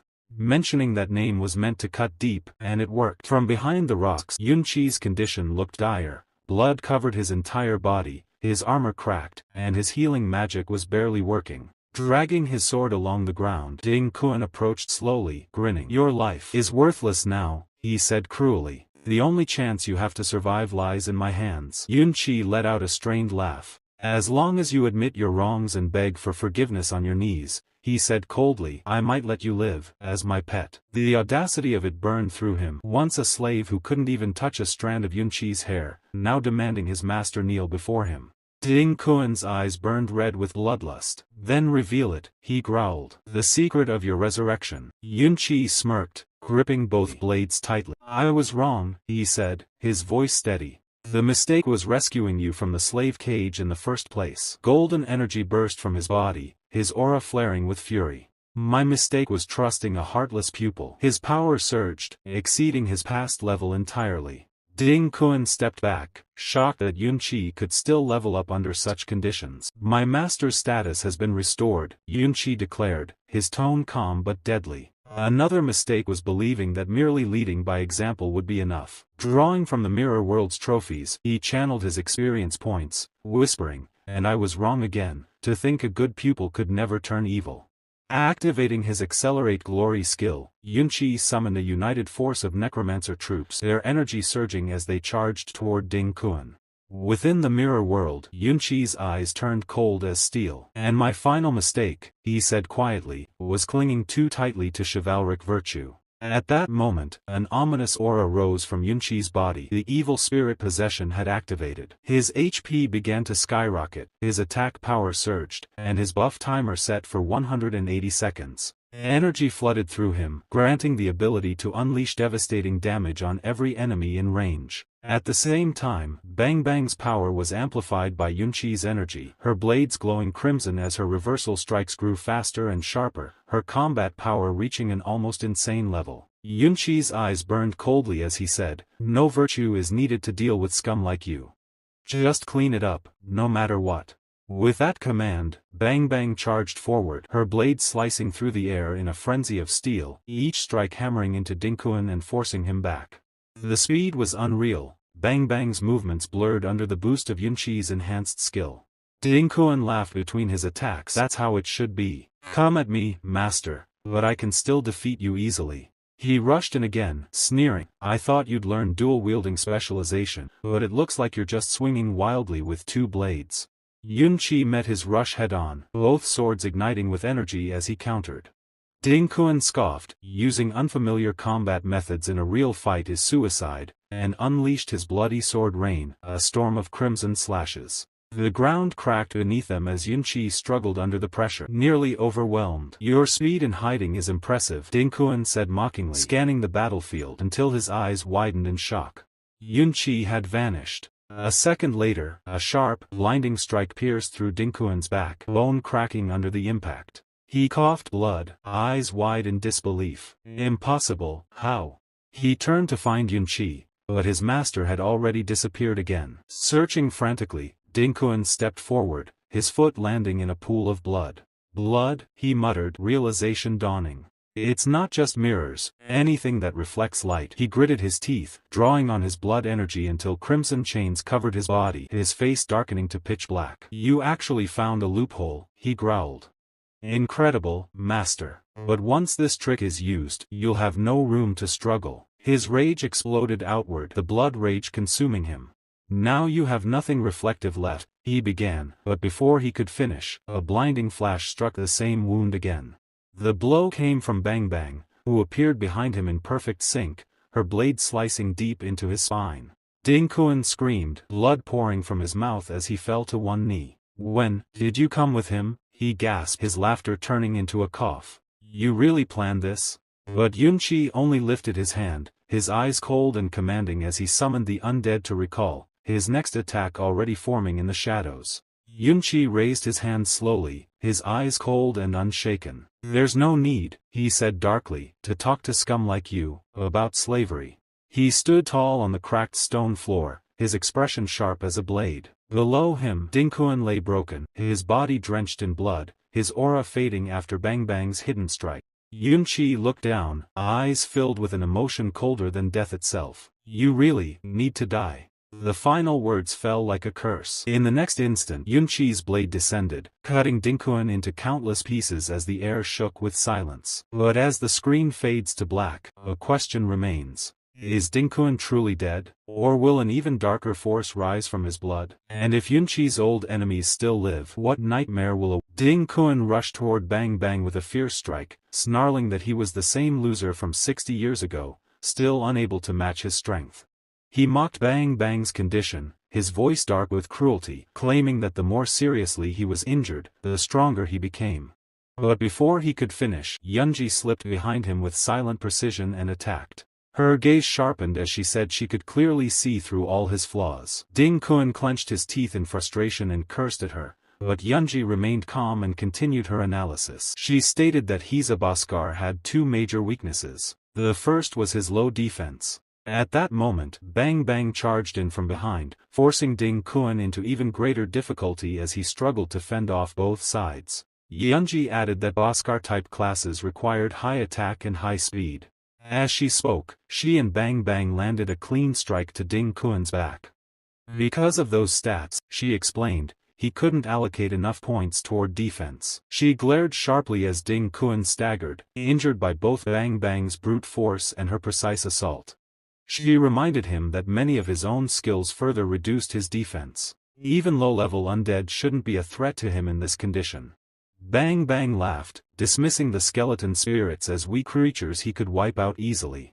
Yunji, however, pointed out his most critical weakness: he lacked any area-type attack.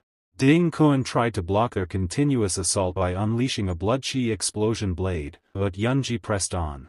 Aside from the wire wind slash he'd used before his class change, she said, he only possessed linear-type attacks. Her tone cut through him as sharply as her strikes, leaving him with no room to deny the truth. Yun Che's eyes narrowed as he circled behind the undead army, voice steady. His mana recovery was enough to keep a constant host of undead at his command. You will never clear them all out, he said, watching Ding Kuan forces tighten. Ding Kuan snapped back in anger, unleashing a crimson storm. Blood rain rampage, he roared, charging with a wide arc strike to prove he did possess area attacks. Yun Che met the charge with controlled fury. And your greatest flaw, he said, is that you have no one you can truly rely on. Ding Kuan's expression twisted into a snarl as he raised his sword, shadow energy flared around his body. Yun Che's face darkened with memory as he continued, voice quiet but cutting. Once, you and your allies covered each other's weaknesses. Now the shield that protected you has become the blade that wounds you. Those who rose by betrayal, who would stay at their side? Is this what you want, Ding Kuan? The accusation sent molten rage through Ding Kuan. He slammed his blade forward, carving a terrifying barrier of force across the battlefield. Still speaking of friendship and dependence, he spat. You are already dead. He proclaimed his decades of power as justification for needing no comrades, then charged up the hill and bellowed for his offspring. My children and grandchildren, fight for me. Several figures sprang forward, calling to him. Ding Kuan barked that he needed no allies, his descendants would fight in his stead. Before his words finished, Yun Che darted to Ding Kuan's flank and struck. The blow landed with brutal precision, slicing across Ding Kuan's arm. He howled in pain as blood spattered, his children froze, terrified. One of them cried, stunned. He actually cut father's arm. Ding Kuan ordered them to hold the intruder and to heal him quickly. A son's voice trembled, if even you could not defeat him, how can I? Ding Kuan's eyes reddened into a savage glare. Damn it. I will do it myself. He lunged at his own son, hands like iron, and gripped the boy's throat. I will take everything, your blood, everything you have is because of me, he snarled, voice warped with possessive madness. The son screamed, Father, what are you doing? But Ding Kuan's control snapped. He began to drain the boy's essence as if feeding a monstrous hunger. The sight made the remaining sons recoil in disbelief. Stop him now, or I will drain you too, Ding Kuan threatened. At that instant, shadow energy detonated across the hill. The undead surged forward, teeth and bones clashing as they lunged to strike at Ding Kuan and pull him from his frenzied feeding. Yun Che steadied himself, watching the scene unfold with cold resolve as the battlefield erupted into chaos. The creature hurled itself recklessly at Ding Kuan, its impact sending a violent ripple of energy across the battlefield. Ding Kuan screamed as the force tore into him. Blood streaked down his arms and drenched his torn robes. Yun Che's shadow army swarmed around him, landing slice after slice until he could barely hold his blood-soaked sword upright. The ground around them became a field of destruction. Exhausted and terrified, Ding Kuan staggered, searching desperately. Where did he go? He gasped, eyes unfocused. Across the ruined ground, Yun Che steadied himself, injured from the earlier exchange. His breathing strained, he murmured that he could barely keep up physically anymore. He glared at Ding Kuan, voice cold. Your insides don't match your appearance. You're still an old man, after all. Yun Che stepped forward, his tone darkening. Come enjoy your family reunion. Ding Kuan froze as he saw his own children twisted into undead soldiers standing obediently among Yun Che's shadow army. The shock drained the color from his face. You even turned my sons into your undead? How is that possible? His voice broke with disbelief. He tried to run, but Yun Che appeared behind him like a phantom. You still think you can escape? His words cut like ice. How pathetic. Yun Che's blade struck sharply across Ding Kuan's spine. The blow sent Ding Kuan crashing forward, pain exploding through his body. Yun Che's voice followed him mercilessly. Your comrades, your master, none of them meant anything to you. Ding Kuan choked, staring at the undead versions of his children. How did my sons become yours? I could have had all of this. Why? His legs buckled. He collapsed face first onto the ground, despair flooding through him. Blood spilled from his mouth as he coughed violently, life slipping away. Yun Che stood above him with his shadow army surrounding him, expression unreadable. Now all you have, he said quietly, is their hatred. This is the end you earned, through your own choices, through your own disgusting path. The darkness swallowed Ding Kun and the battlefield fell silent around him. More than 60 years ago, in his resurfacing memory, Yun Che stood before his disciples. He lifted his hand slightly and said with quiet pride that Bang Bang and Ding Kun had successfully changed classes and reached S rank. As their master, he felt he owed them something in return. With a small smile, Yun Che began chanting. Power gathered around him as he explained that he had sent all the top-tier materials he had saved over the past year to a divine craftsman. With rare luck, a mystic great weapon had been forged. Ding Kun stared at the legendary long sword in his hands, excitement lighting his expression. The blade looked as if it were meant to battle the heavens themselves. Yun Che told him that it was the highest-grade legendary long sword available at his current level.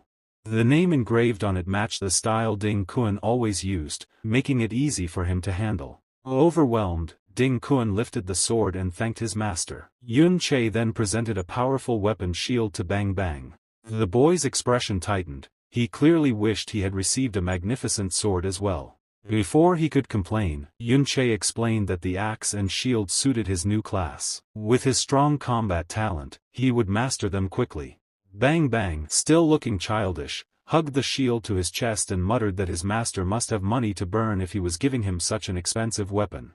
Ding Kun stared at Yun Che's own sword for a moment. Noticing it, Yun Che asked why he was staring. Ding Kun pointed at the blade and said that Yun Che had never replaced his weapon. Wasn't it outdated by now? Yun Che only smiled and held his sword firmly. He said that his own weapon would never need to be replaced. The sword in Yun Che's memory shone with overwhelming power, its mana flowing like a living stream. He introduced it to his students as the Cloud Sword, a weapon forged from everything he had ever gathered. He spent years collecting top-tier treasures from secret realms, even risking his life by sneaking into an SS-level secret realm, where he forged it inside an ancient furnace. Surrounded by unbearable flames, he created the blade with his own hand. Back then, however, the weapon had only been in its embryonic form. Yun Che explained that equipment had 7 grades: common, excellent, rare, epic, legendary, mythic, and at the very top, unique. His Cloud Sword belonged to the rarest category, a true unique grade weapon. It had its own special method of sharpening. Like drifting clouds, it could change endlessly and transform into any weapon form he desired. Holding it made Yun Che look dangerously powerful. He told his students that only perfect synchronization between the user and the sword allowed the weapon to fully manifest its abilities. When he first used it, the golems and monsters in front of him were instantly obliterated. He recalled standing before his disciples, demonstrating the sword and saying that after 10 battles, its true nature would awaken. After countless bloody fights, the Cloud Sword had learned to move exactly as his heart commanded. That was its greatest ability, adapting automatically to his shifting power. Ding Kun stared at the sword in awe, unable to hide his amazement. Mesmerized, he asked if he could try it. Yun Che agreed and handed the weapon to him. The moment Ding Kun grasped the sword, the memory grew darker. In that scene, Ding Kun held the blade with a twisted smile and said mockingly, "Long live the king. Have you finished cleaning up over there? The king wants everything to look as if Yun Che started a rebellion. Now, master, you will die by your own sword." He laughed easily, declaring that the unique grade weapon finally belonged to him. The blade shifted into a pitch-black form as betrayal filled the air. Back in the present, Yun Che stared at his own sword now resting in Ding Kun's hand. In his soul form, anger burned through him as the painful memory resurfaced. Looking at the weapon that once symbolized his devotion, he whispered that even when he faced the endless depths of secret realms, and even when the path had been unbearable, he never retreated. Yun Che raised his power, gripping his sword tightly. He said that he had endured every hardship only to live a peaceful life with the people he cared for. As those words left him, the flowing Cloud Sword responded. Its unique class ability activated, revealing an attack power of 2500, a high spirit attribute, and the skill to shift forms according to the user's movement and will. Yun Che glared at Ding Kun and said that because of his greed, the Cloud Sword had fallen into its current corrupted state.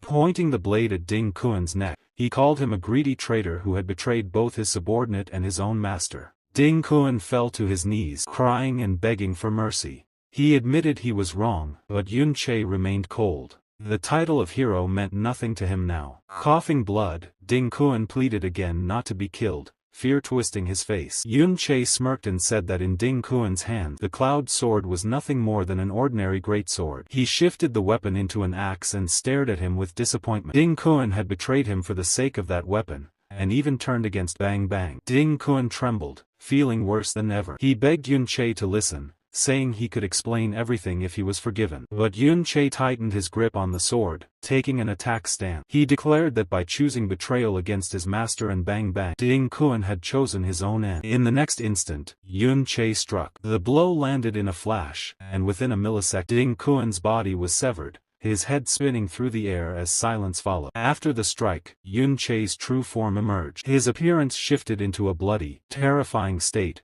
radiating a cold aura. This was the real transformation of Yun Che. His voice turned dark as he declared that everything Ding Kuan knew was now something he would know as well. Yun Che walked forward and seated himself on a massive throne, the posture of a king reclaiming power. Behind him stood his newly formed soul servant, none other than Ding Kuan, fully transformed and bound to Yun Che's will. Yun Che's gaze was icy as he stated that the road to revenge had only just begun. In his soul form, Ding Kuan bowed and said that for that revenge, he would serve Yun Che completely as his subordinate. Memories flickered through Yun Che's mind. He explained that because of the restrictions of the secret realm, ordinary people could only reach around level 30 in their lifetime. Even those with exceptional talent who entered official organizations and steadily advanced could at most reach level 60, since level 60 was a massive threshold. But even that was insufficient. Yun Che continued, saying that once certain conditions were met, a person's class could undergo class transformation, evolving into a higher tier state. This was similar to unlocking an advanced gear rank and exclusive skill. Only those who completed a full class transfer could surpass level 6. The path beyond that was meant for the truly extraordinary. Yun Che gritted his teeth as he held the card in his hand. He said that in order to change one's class, a person needed a class transfer certificate. These certificates were extremely rare. Even in his previous life, when secret realms were open to everyone, class transfers happened only once in 10,000 cases. But in this life, the item was under strict government control. Among the entire hero family, only Ding Kuan had owned one. Yun Che examined the class transfer certificate with excitement,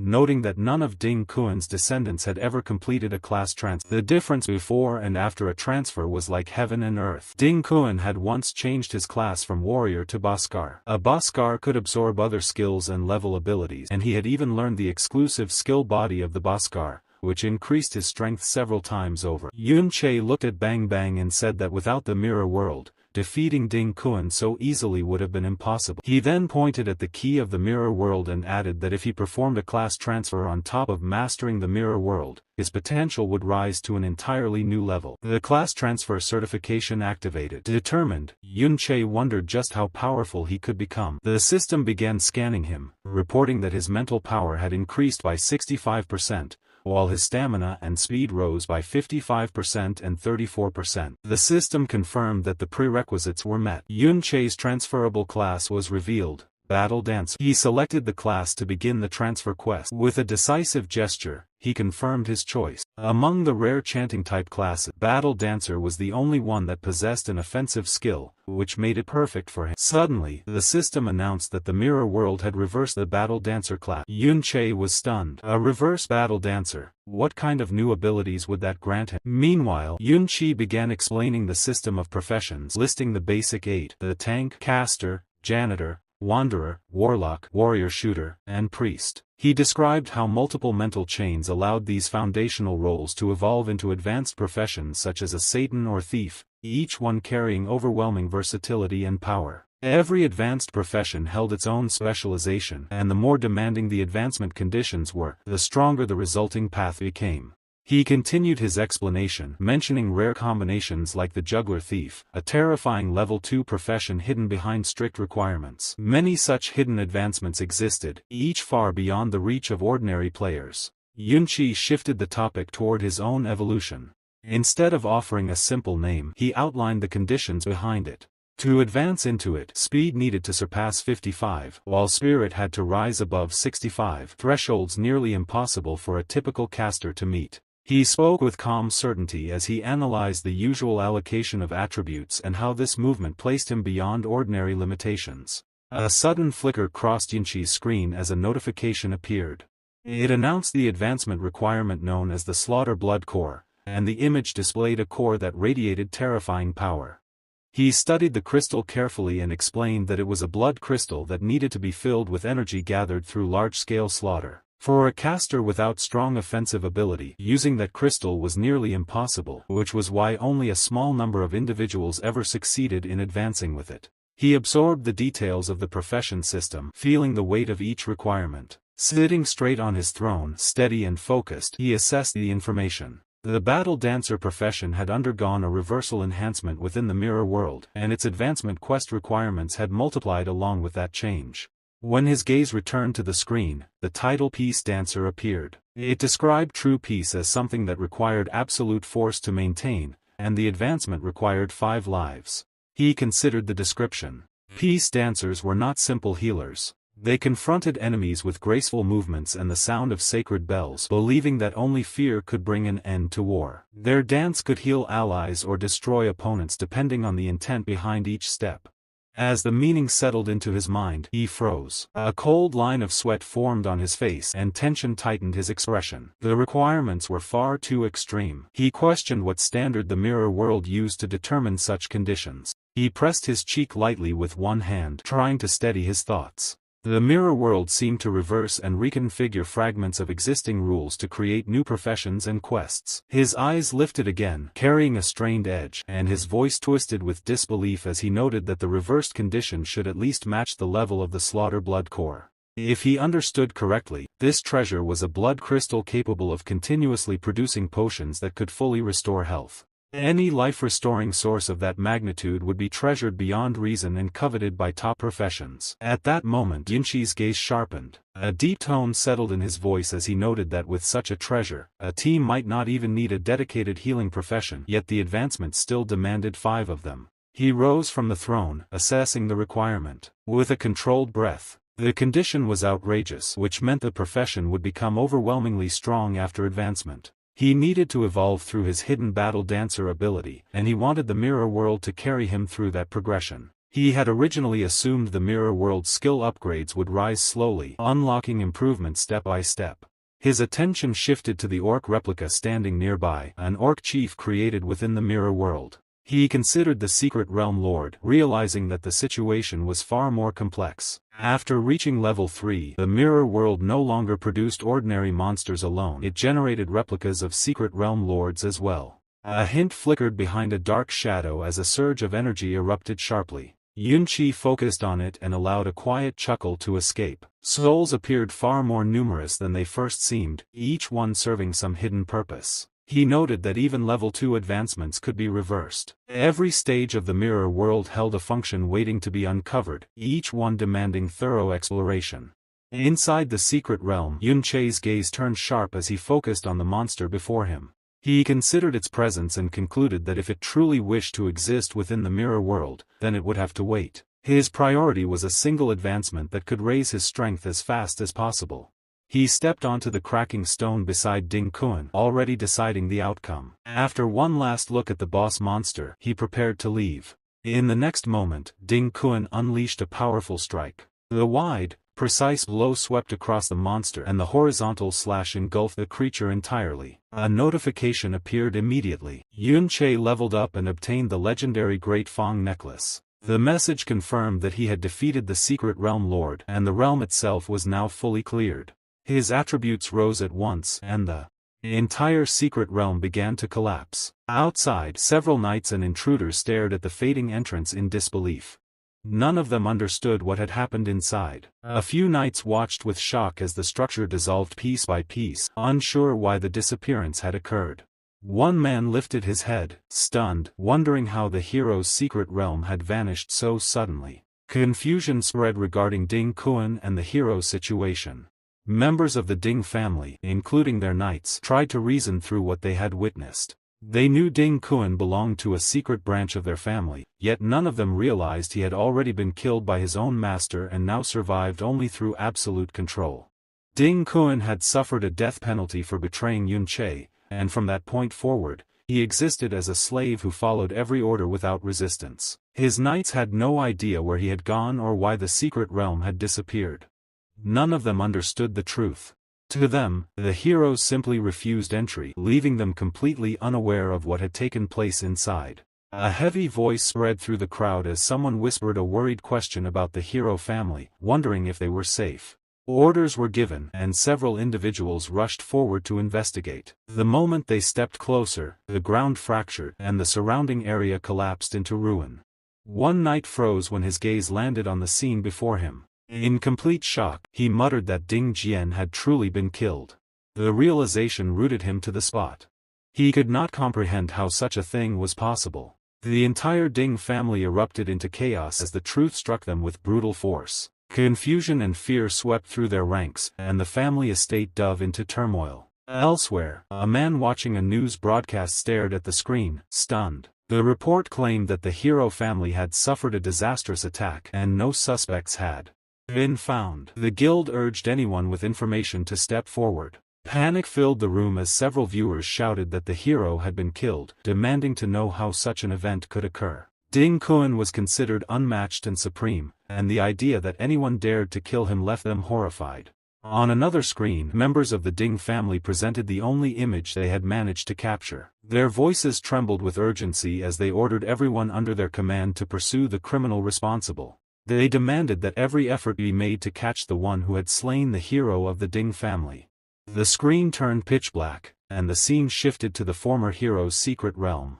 A man sat on a throne as if ruling from the height of an empire. His tone carried absolute authority when he remarked that Ding Kun truly deserved death. That man was Luo Wei, a supreme king and the true mastermind behind the events shaping the entire story. His presence dominated the chamber, and his words left no doubt about his importance. Another man responded through the screen, reporting that troops had been deployed outside, yet they only understood the situation after everything had ended. Luo Wei questioned him with a sharp demand to explain what he had found. The scene shifted again, revealing an S-rank sword fighter who served directly under Luo Wei. He sat atop a heap of fallen knights, their bodies sprawled around him as he investigated the remains. He explained that none of the officers assigned to guard Ding Kun knew what had occurred, because all of them had been killed before they could react. He examined the surroundings and lifted his hand to indicate several key clues. He reported that his subordinates had already checked the entry and exit records and retrieved information from the Public Security Department. Opening a file, he added that the most apparent suspects at the moment were Yun Sha and Yun Qi. Luo Wei froze for a moment, struck silent by the mention of Jun Qi. He knew exactly who Jun Qi was. How could he not? Luo Wei himself was the true culprit behind everything, both in the past and in the present. The S-rank fighter let out a low chuckle, his expression turning sharp with excitement. He addressed Luo Wei with a tone that bordered on madness, saying that the name carried an old weight and that he wished to handle the matter personally. Luo Wei understood that the man was preparing another scheme aimed directly at Jun Qi. In his previous life, he had killed Jun Qi through a series of calculated tactics, and something equally terrifying seemed to be unfolding again.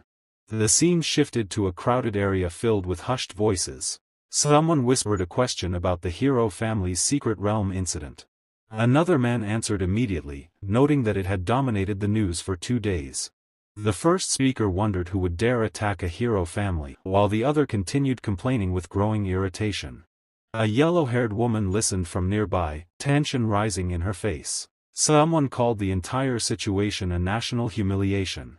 Another voice demanded to know what the army had been doing when a hero had been killed by a criminal. The woman shifted her gaze away from the noisy group, their words grating on her nerves. A whisper floated from behind them, claiming that the killer had struck Ding Kun directly. The woman's grip tightened as anxiety spread through her chest. She thought about her own involvement. She had helped Jun Qi enter the secret realm, and guilt pressed heavily on her mind. Should she report her actions? Fear stirred inside her, but another thought silenced it. If she revealed anything, they might never cross paths again. She questioned why she should betray someone she would likely never see in this lifetime. Her thought stopped abruptly when a familiar presence appeared behind her. Jun Qi stood there without warning, and she froze, stunned to see him suddenly standing in front of her. She began trembling the moment Yun Qi appeared behind her. His presence struck her like a cold blade, and her breath caught as fear tightened her body. She wondered how he could simply appear in front of her eyes so suddenly. Even as she tried to steady herself, his cold gaze fell on her. He studied her with a sharp expression, and she sensed the silent thoughts moving behind his eyes. His presence triggered Yunqi's memory of the cave. In that moment long ago, Ding Kun had knelt before him. The man had asked again about something called a nursery, claiming he had never heard the term before. Yunqi's gaze had sharpened while he explained that life nurseries required for advancement were impossibly rare. Only individuals of extremely high status could possess them. As he spoke, he shifted the topic towards such people. There were very few considered that high-ranking, and among them was Yunsha. He sat upon his throne and looked at Ding Kun, noting that Yunsha belonged to his family. He asked if Ding Kun knew her true identity, because the eagerness he had shown earlier made the answer obvious. Ding Kun eventually revealed the truth. Yunsha was Luo Sha, which meant she was Luo Wei's granddaughter. Yunqi's expression had darkened instantly, and his features twisted with the realization. The scene returned to the present as he lifted his gaze toward Yunsha. The revelation still echoed through him. His stare turned severe and cold. He remarked that she was actually Luo Wei's granddaughter, and the world felt painfully small with coincidences that only grew heavier and more troublesome for her. Yunqi stood still, looking up at Luo Sha. She was completely shocked to see him here. Before she could speak, a rush of students suddenly gathered around, shouting with excitement that Yunqi had come to school. One girl stepped forward and asked eagerly, "Did you wear yourself out fighting the Wandering Lord? Is that why you took a few days off?" A boy quickly added, "Thanks to you, we survived that attack. You're unbelievably strong." Another student wearing glasses chimed in, "At that time, we had already lost hope."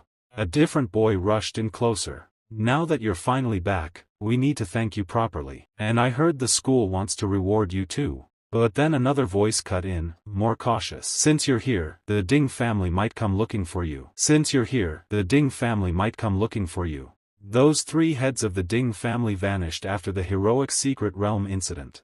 They've been searching everywhere, and Ding Yi disappeared right after.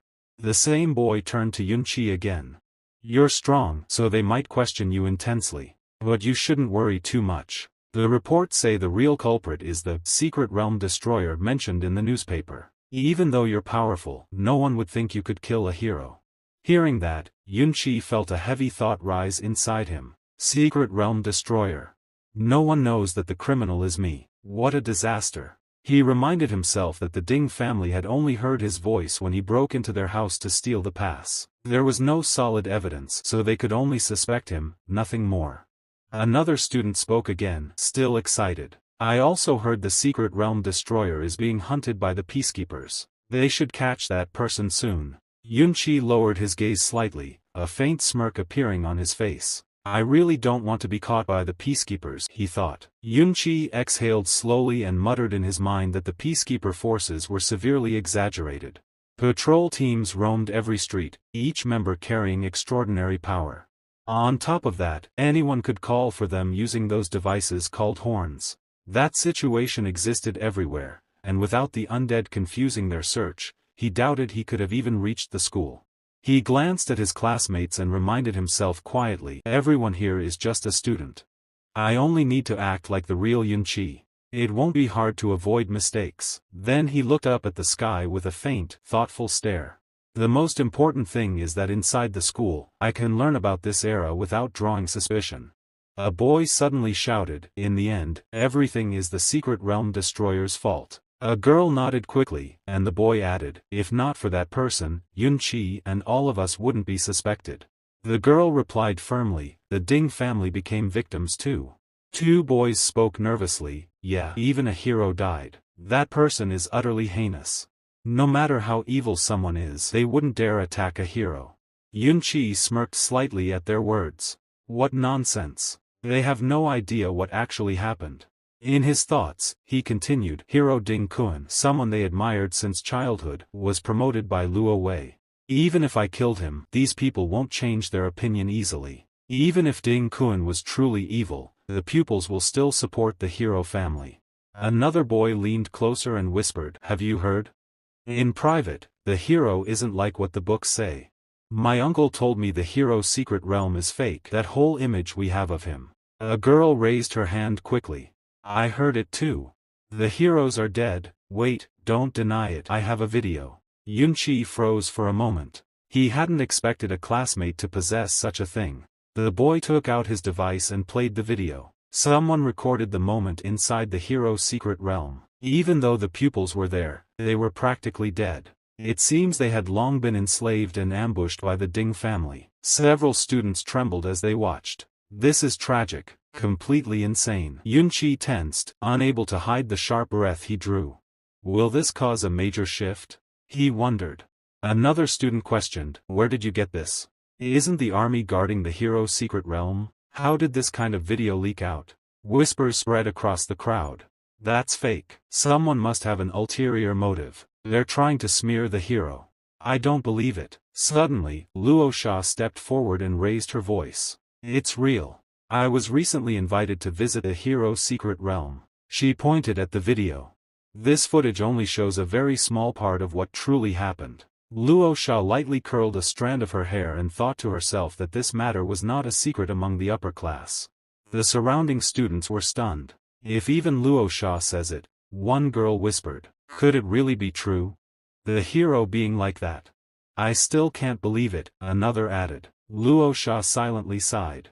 That thing truly exists. Suddenly, she grabbed Yunqi's hand tightly. Come with me. The students were left wide-eyed, completely shocked by what they had just witnessed. Away from the crowd, Luo Sha confronted him.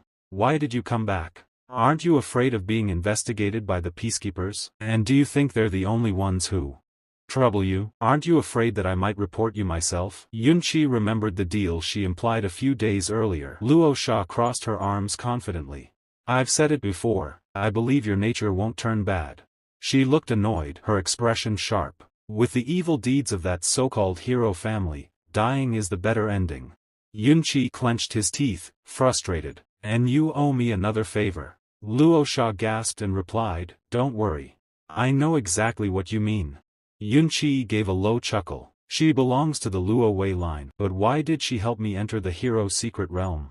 I still don't know. Maybe she can't stand the Ding family's actions, but what is her connection to Luo Wei? And killing Luo Wei, using Luo Sha might become a useful path. Dark thoughts flickered through his mind before he forced himself back to the present. Luo Sha snapped. Focus on your current target first. Yunqi asked, do you know the life nursery? Yes, she replied. It's the place that produces life essence. Go check it out. The scene shifted. Yunqi reached the principal's office, noticing how worried the old man looked. Without hesitation, he opened the mirror world and muttered, I just need to use this. He looked at the reflection of the old principal collecting treasures from a wild tree. That's too many treasures. She glanced toward the old principal and said quietly, as far as I know, most of the life nutrients in the academy were bought by him through every possible method. He uses all of them to water his treasure tree. Yunqi observed the scene carefully. He understood exactly what those life nutrients were for. In his mind, he summarized it plainly, life nutrition, and that old man keeps collecting it non-stop. He opened the mirror world and copied the entire process. If the tree reacts like that when he slaps it, then I should be able to copy it and access the same level of secret realm treasure. A detailed map appeared before him. Yunqi scanned it, and his eyes lit up with excitement. There are so many life nutrients gathered here, he whispered. A surge of determination rose within him. If I absorb enough of them, I can level up faster. I need to become much stronger to face the new enemies waiting ahead. Yunqi looked up, stunned, as the energy in front of him fluctuated. He steadied himself and glared at the world tree's slapping branches, watching it absorb the life nutrition. He muttered that everything had been sealed by the principal magic circle. He explained that he had originally planned to copy the life nursery directly through the mirror world, but he hadn't expected the formation to activate even inside the mirror world. Studying the glowing pattern above him, he said that although he was familiar with sealing formations in his past life, this one was different. It belonged to this era and was classified as a type of machinery. Yunqi narrowed his eyes at the formation and then looked at the dagger in his hand. At his current strength, he couldn't break the formation. He tightened his grip on the blade and admitted that even if he had enough attack power, forcefully destroying the formation would damage the item inside as well. Yunqi dissipated his sword and turned away, whispering that he would have to leave for now. He checked his stats and noted that he needed to copy the freezing robe and the array pattern boots as well. Studying the formation again, he glanced at the old man inside and said that the principal was level 89. A smirk formed at the corner of his mouth as he added that this man's strength far surpassed Ding Kun. If he hadn't changed his class, he wouldn't have been able to do anything against him. He concluded there were only two ways to obtain the life nutrition: wait for the principal to open the formation and take it through the mirror world, or learn about this era, understand the unfamiliar parts of the formation, and find a way to crack it. Yun Che headed to the school library, searching through the shelves. He decided to start with books on general knowledge, believing that building a solid foundation mattered most. His gaze darkened, and he spoke quietly, saying he would kill Ding Kun first. He admitted he had been too impatient after his revival. Too much had changed. If he didn't understand this era properly, he might not even be able to face Luo Wei. He checked the tools he had collected and muttered that he had dismantled several machines he copied earlier, but he still couldn't figure them out. Everything seemed useless. Yun Che stared at the book in his hands and murmured that Luo Wei had been described as the driving force behind this era's technological development. He wondered where she had even come up with such ideas. Yun Che opened the book with a sharp crack and studied the page. He muttered that this was how mana codes were used, but he couldn't understand the principle behind them. A sudden thought flashed through his mind. He examined the diagram and noted that aside from the dungeon items, the other components were easy to grasp. The interaction with dungeon items, however, raised countless questions. Some doubts were answered, yet even more appeared, and much of the recorded knowledge felt incomplete. It would require cross-referencing with other books. He suspected the most crucial information might not have been recorded at all. Leaving the library aisles behind, he whispered that the more popular a book was, the more likely it had been censored. Only obscure or rare copies might contain what he needed. He walked toward the darker, quieter side of the library shelves and sighed. Among these kinds of books, there were even more useless records. Sorting through them would take a long time. Just then, Yun Che stopped. Something in front of him caught his eye, surprising him completely. A girl was sitting on top of the library shelf, and he stared at her in disbelief. Yun-in. He hadn't expected to see her here. She was usually with Yun Sha, so why was she alone? He wondered if Luo Wei's guard was investigating something. He let out a quiet sigh. Before he could think further, Yun-in suddenly looked up and glared at him with clear irritation. Yun Che smirked. She always looked frustrated whenever she saw him. Her expression made it obvious she didn't welcome him at all. Still, he stepped closer and teased, saying he only wanted to grab a book. She asked, annoyed, which book he wanted. Yun Che laughed lightly and admitted he wasn't sure yet. Her expression tightened. What the hell? He smiled and explained that he was looking for something about the principles of dungeon products and mechanical structures. Without hesitation, she tossed a book at him. This one. She then ignored him completely and returned to her own reading. Yun Che picked up the book and quietly thanked her. He flipped through the pages and asked if there were any other books related to mobile communication. Yun-in paused, glanced at him again, confused by his strange behavior, and released a small sigh. The next day, Yun Che arrived at the library again. Yun-in was already there, looking even more annoyed than before. He walked up to her with a book in one hand and offered her a small snack in the other, saying he found something tasty and wondered if she wanted to try it. Yun-in immediately refused. No need. Yun Che simply said he would leave it there in case she wanted it later and placed it on the shelf. As he walked away, he thought that although she was cold, he strangely felt a bit of familiarity around her. It was odd. He searched the shelves again and murmured that he hoped to find a book on mana engines today, though none of the shelves in this section seemed to contain anything like that. When he glanced at Yun-in, he noticed she finally seemed to have time for quiet reading, probably because Yun Sha was resting. He approached her again and admitted he wasn't familiar with this part of the library, so he might be slow and make some noise. He didn't expect someone like her to have that kind of personality. Maybe, after getting a little familiar with each other.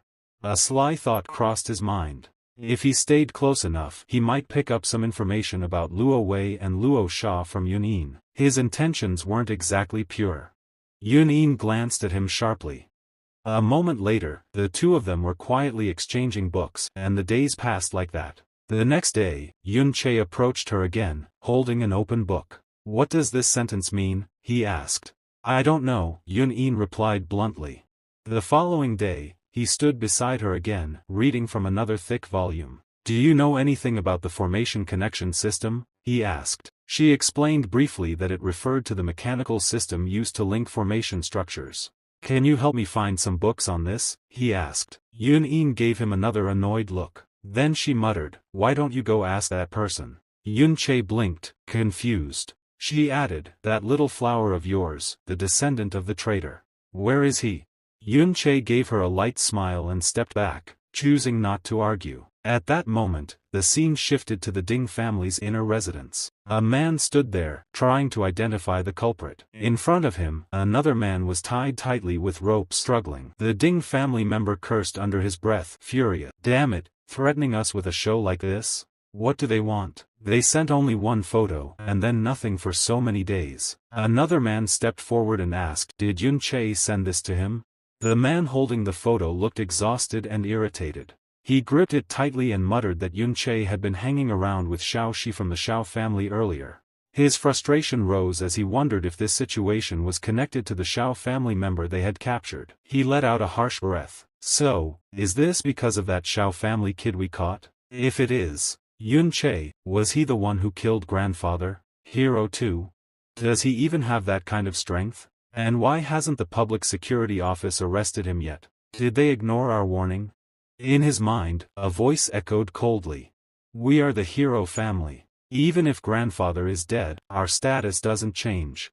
A knight rushed in and reported, "Master Xiao-shi from the Xiao family has returned to the school." Scene shift to public area. Soldiers surrounded the area. Students gathered in confusion and shock as Xiao-shi appeared in public. "That's Xiao-shi, that Xiao family member. What is he planning to do right after the hero's death? Is he coming to cause trouble? People say the hero Xiao family was full of traitors." At that moment, Xiaoji stepped forward. "When the violent danger disappeared, someone must have witnessed the battlefield," he said. "And even if you didn't." He raised his device. "I have a video." Scene shift to hilltop. From the top of the hill, Yun-che watched his friend in silence. His thoughts tightened. For so many years, the truth had been buried. The real hero had been wrong, crushed by traitors. But no matter how long lies persisted, there were always people willing to chase the truth. Down below, Xiao-shi raised his voice with determination. "Now there is enough evidence to prove my great-grandfather, Xiao Benben, was not a traitor. He was a hero." A faint, proud smile formed on Yun-che's lips. Perhaps this world is finally beginning to change because Xiao stood before the crowd of students, his eyes burning with determination as he declared that everything he said was true. He openly invited anyone to question him if they doubted his words. The students exchanged shocked glances, many staring in disbelief. Quiet whispers began to ripple through the crowd, their doubts fueled by the fact that his claims contradicted what their official textbooks had long taught them. Xiao sensed their hesitation and calmly acknowledged it, explaining that he did not expect them to accept his words immediately. What mattered most, he emphasized, was the truth of his family's innocence. Then, in a move that caught everyone off guard, Cha bowed his head deeply, his voice filled with genuine pleading as he begged the Ding family to spare his innocent relatives. The students were thrown into confusion. Murmurs quickly turned into gossip as they recalled the long-standing ties between the two families. Everyone knew that the Xiao family had always served the Ding family, a position long regarded as an act of mercy rather than subjugation. Yun-che observed the crowd from a distance as murmurs about the Ding family's dark side spread through the students. In the wake of their ancestors' betrayal, some of the students began to understand just how harsh life must have been for the Yun family. They quickly realized that Yun-che was attempting to free his family from their lifelong servitude. A determined smile crossed his face as he watched public opinion begin to shift.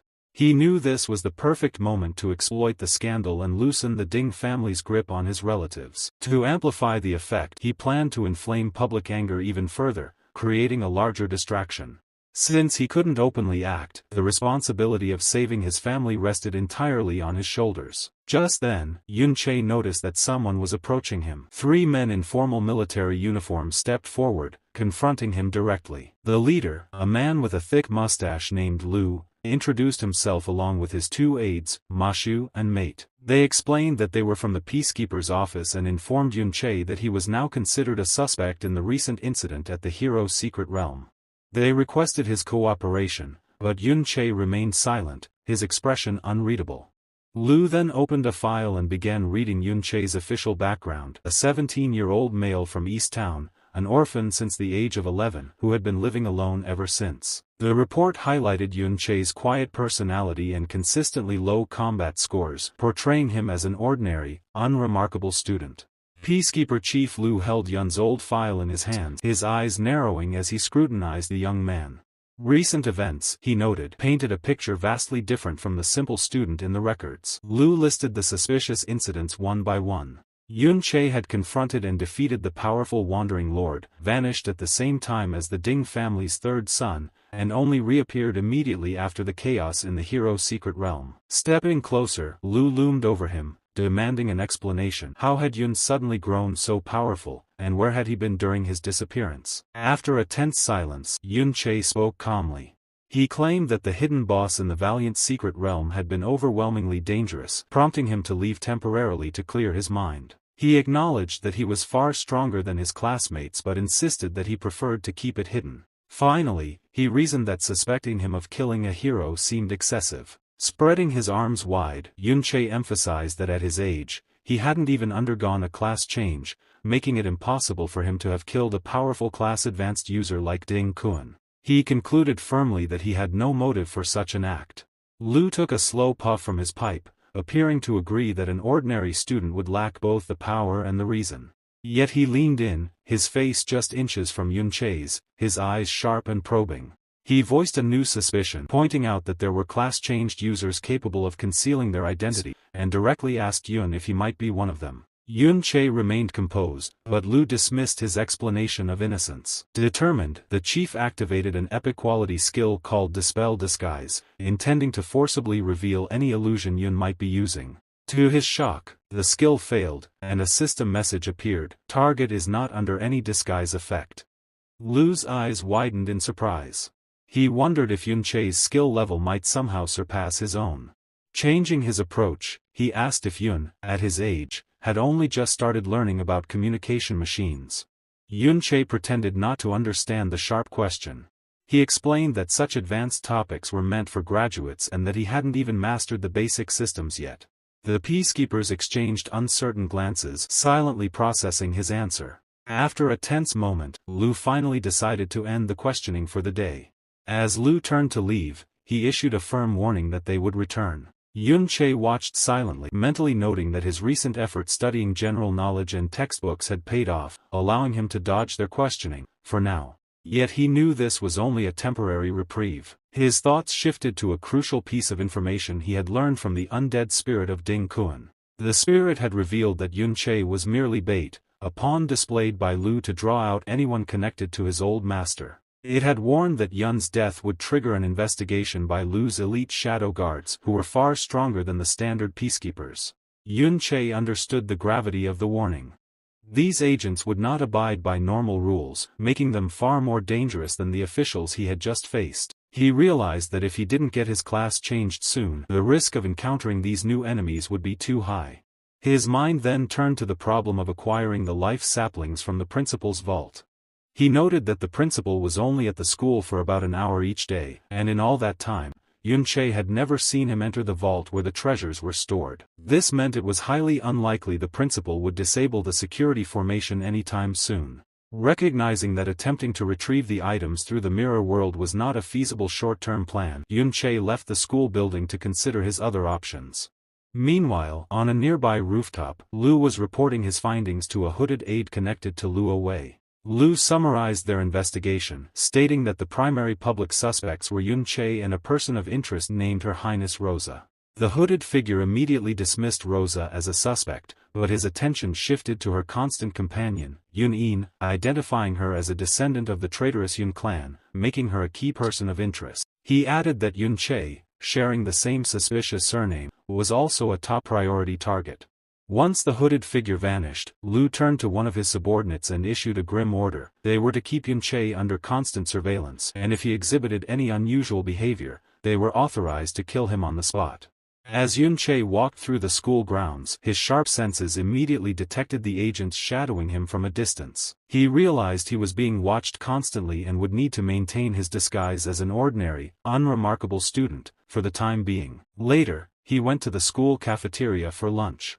To blend in, he ordered the same meal as everyone else, a plate of noodles with fried eggs and sausage. To his surprise, he found the food unexpectedly delicious. He stood and agreed to go with them. The group arrived at a lively, bustling establishment bathed in bright purple light. The bar was crowded with people dressed in fantasy-style adventurer gear, creating an energetic, almost chaotic atmosphere. One of Yun Che's classmates cheerfully ordered drinks for the group, making a special difference engine dream for Yun Che, honoring him as the guest of honor. Another classmate threw an arm around Yun Che's shoulder, brimming with excitement, and urged him to try the Rivet Queen next. Surrounded by the noisy energy of the bar, Yun Che's mind wandered. He reflected on how much the world had changed since his past life. Amid the laughter and cheers of his classmates at the Big Crow bar, he felt completely out of place. Realizing that such a loud, crowded place would not yield the high-level information he sought, Yun Che quietly left the gathering. He walked onto a deserted street,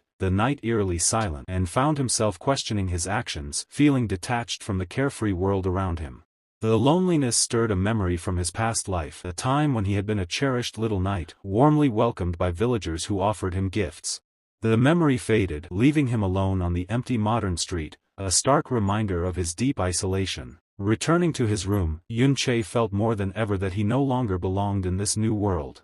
He found an old book, a history of his former clan, and a surge of desperate hope filled him. He wondered if any of his friends or family had truly survived the long years of time and betrayal. Opening the book, he sought guidance, silently turning to the undead spirit of Ding Kuan for answers. The undead spirit gave Yun Che the confirmation he had dreaded most: everyone he had once known was dead.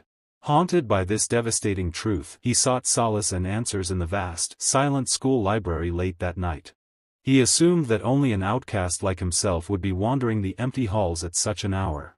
Deciding to start with the basics, Yun Che pulled a book on modern history from the shelf. To his surprise, he was not alone. Yun In stood quietly nearby, her presence calm yet noticeable. She asked what book he was searching for, then offered him one of her own. She explained that she had found the book on security machines he had asked about earlier and, in doing so, revealed a crucial piece of information.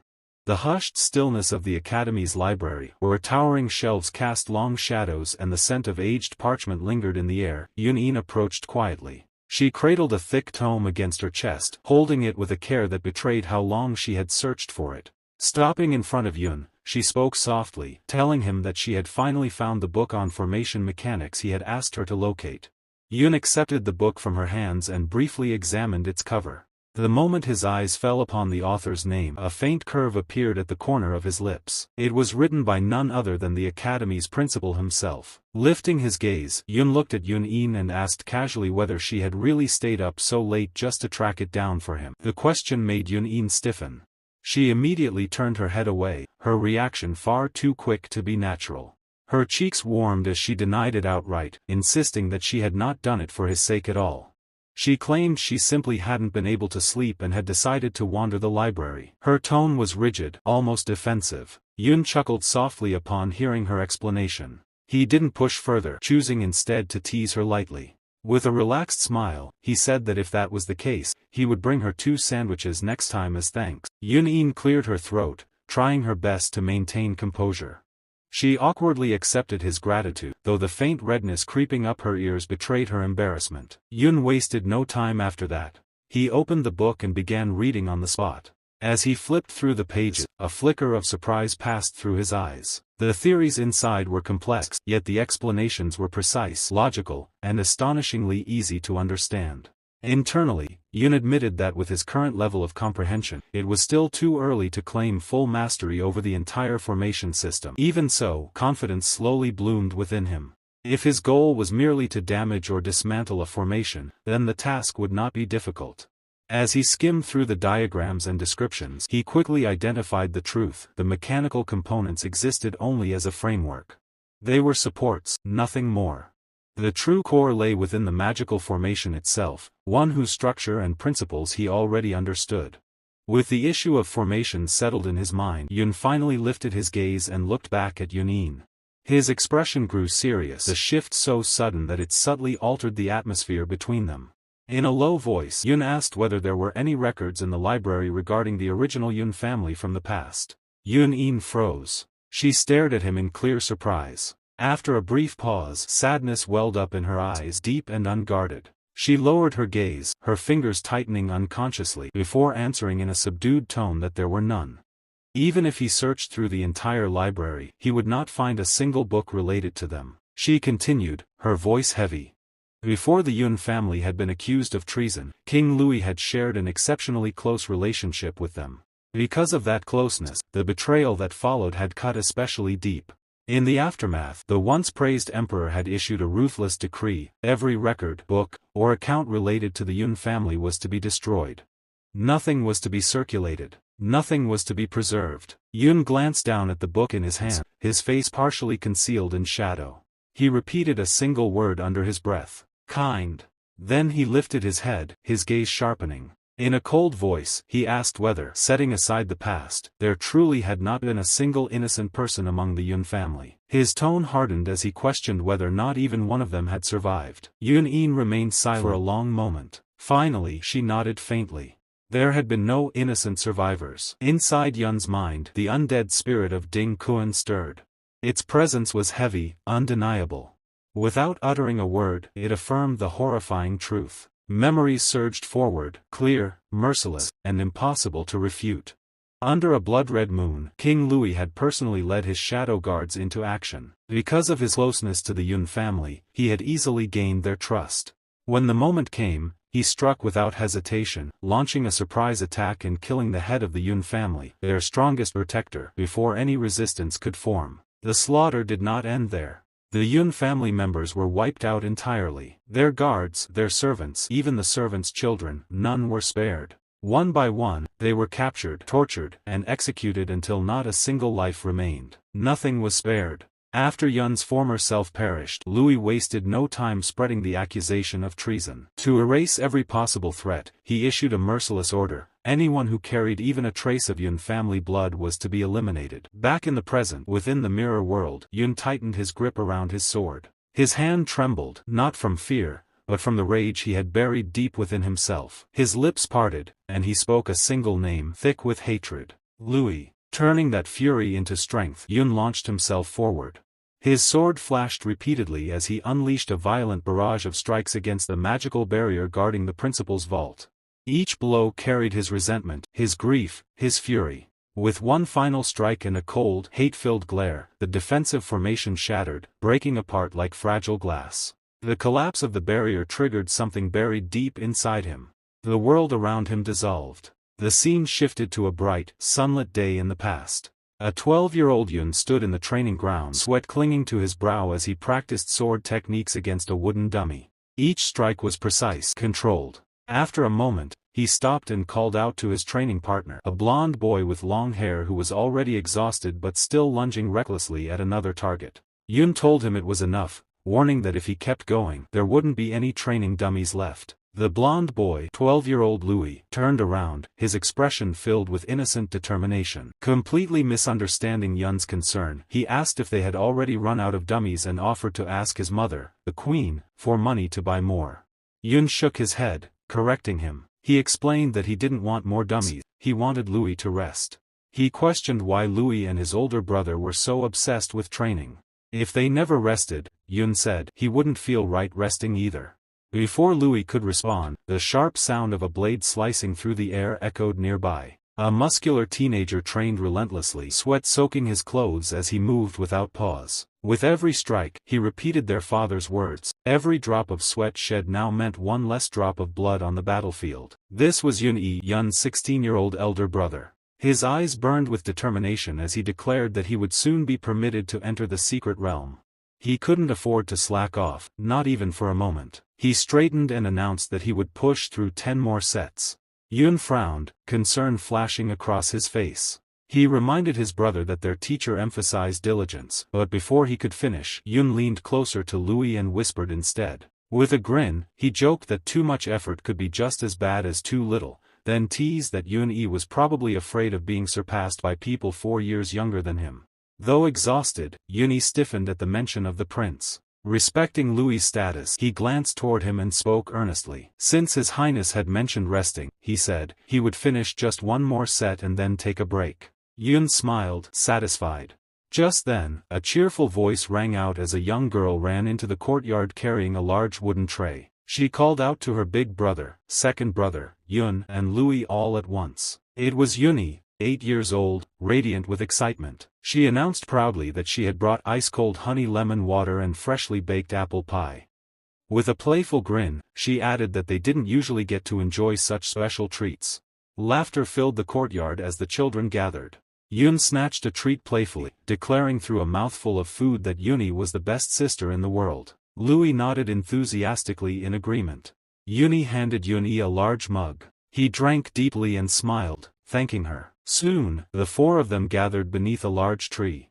With a conspiratorial whisper, Yuni revealed that she had sneaked the food out. Yuni froze in shock and spit out his drink. Yun burst into laughter, declaring that stolen food always tasted better, and asked Louis to agree. Louis hesitated, then nodded. Laughter echoed beneath the tree. Yun admitted that he had never cared about secret realms or knighthood. His wish had always been simple, to live peacefully with his family and friends forever. The memory trembled. It shattered. Back in the mirror world, a system window appeared. Yun confirmed his class advancement. Emerald green energy erupted violently. The warmth collapsed into darkness. Inside his mind, Yun screamed Louis's name. Why could you destroy it so easily? The narrative shifted briefly to the Supreme King, Lu Wei. Cold certainty filled his thoughts. Every betrayal, every execution, necessary. A dying Yun Che flashed before his eyes, dismissed as insignificant. The vision vanished. Dark and violet energy exploded from Yun's body. Class advancement complete. Peace dancer. Healing mode. Deterrence mode. Yun emerged into the night. Before he could move, a scream pierced the air. Yun. Lu Sha ran toward him, pale and terrified. She begged him to save Yun.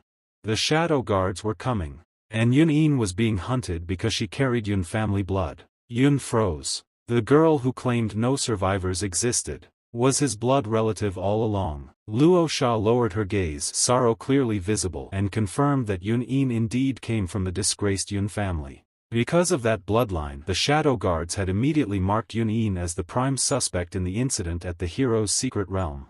Her voice trembled as she recalled that terrifying night.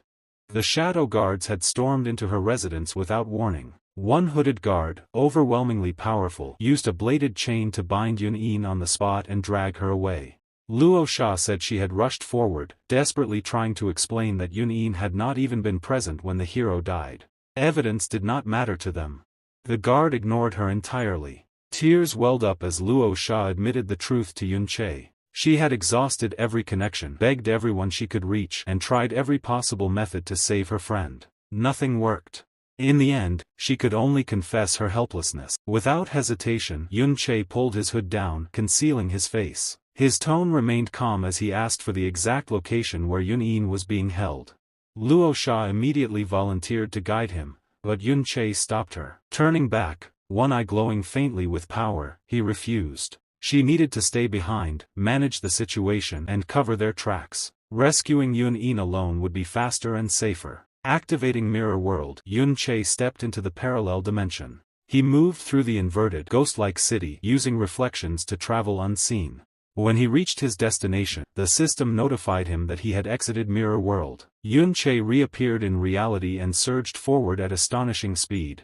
While advancing, he opened a system interface and initiated a call. The information he had just learned was too shocking to ignore. Through the screen, he questioned Luo Sha again, asking whether Yun truly belonged to the Yun family. He reminded her that the entire clan was supposed to have been wiped out by Louis years ago. How could anyone have survived? Luo Sha appeared on the screen and shared what she knew. According to her intelligence, the Yun family once had an illegitimate child who lived outside the main residence. The revelation left Yun Che deeply unsettled. He remembered his father as a rigid man who valued honor above all else. An affair made no sense. Then realization struck. The image of his elder brother, Yun surfaced in his mind. The child had not been his father's. It was most likely Yun Yi's. Luo Sha continued, revealing an unexpected fragment of mercy from the enemy. Louis had chosen not to kill that infant. Whether it stemmed from rare compassion or lingering ties to the Yun family remained unclear. The spared child was kept near the royal palace and raised there, yet lived no better than a prisoner, confined to a small estate and forbidden to leave. The story grew even darker. The child's mother never knew who the father truly was. Crushed by despair, she eventually took her own life by hanging. Yun-in was her daughter. After her mother's death, the young girl remained alone in that isolated estate, living beneath the shadow of tragedy. Yun-che listened in silence, his heart heavy at the cruelty inflicted on his bloodline. He asked how Yun-in had escaped such a fate and later become Luo Sha's personal guard. Standing atop a rooftop, Luo Sha revealed her own secret. She was not merely a noble, she was the daughter of the kingdom's third prince. She recalled meeting Yun-in for the first time at the age of 7. Exhausted by strict etiquette lessons, she had slipped away to a quiet area of the palace. There, she witnessed Yun-in being bullied. The surroundings were filled with children of high officials, spoiled and arrogant. Since Yun-in was labeled a traitor's descendant, no one stopped them. In that memory, several noble boys encircled Yun-in. One of them mocked her by holding up the book she had been reading, sneering that a traitor's bastard had no right to fairy tales. He jeered, asking whether she even knew how to write the word happiness. Many bullied her simply to gain favor with the king. The boy shouted that such books belonged to noble ladies, not someone like her. He claimed the book was dirted by her touch and ordered it torn apart and burned. Laughter rang out as Yun-in clutched the ruined pages. The abuse escalated when the boy yanked her hair, forcing her head back while she hugged the torn book to her chest. Crouching before her, he mocked her desperation and delivered a final, vicious insult, saying her mother had been mad and predicting the same fate for her. At that moment, something inside the young Yun-in shattered. The fear in her eyes vanished, replaced by a fierce, unfamiliar rage. Driven by pure instinct, Yun-in made a desperate choice. She clamped her teeth down on the bully's hand with all her strength. The boy shrieked in pain and shock, violently shaking his arm until she was forced away. Staggering back, he stared at the deep bite mark, disbelief flashing across his face before it twisted into uncontrollable fury. He was enraged that someone he considered beneath him had dared to resist. Luo Sha remembered that scene clearly. She had witnessed countless people cry after being beaten, yet she had never seen such desperation in someone merely trying to protect a torn book.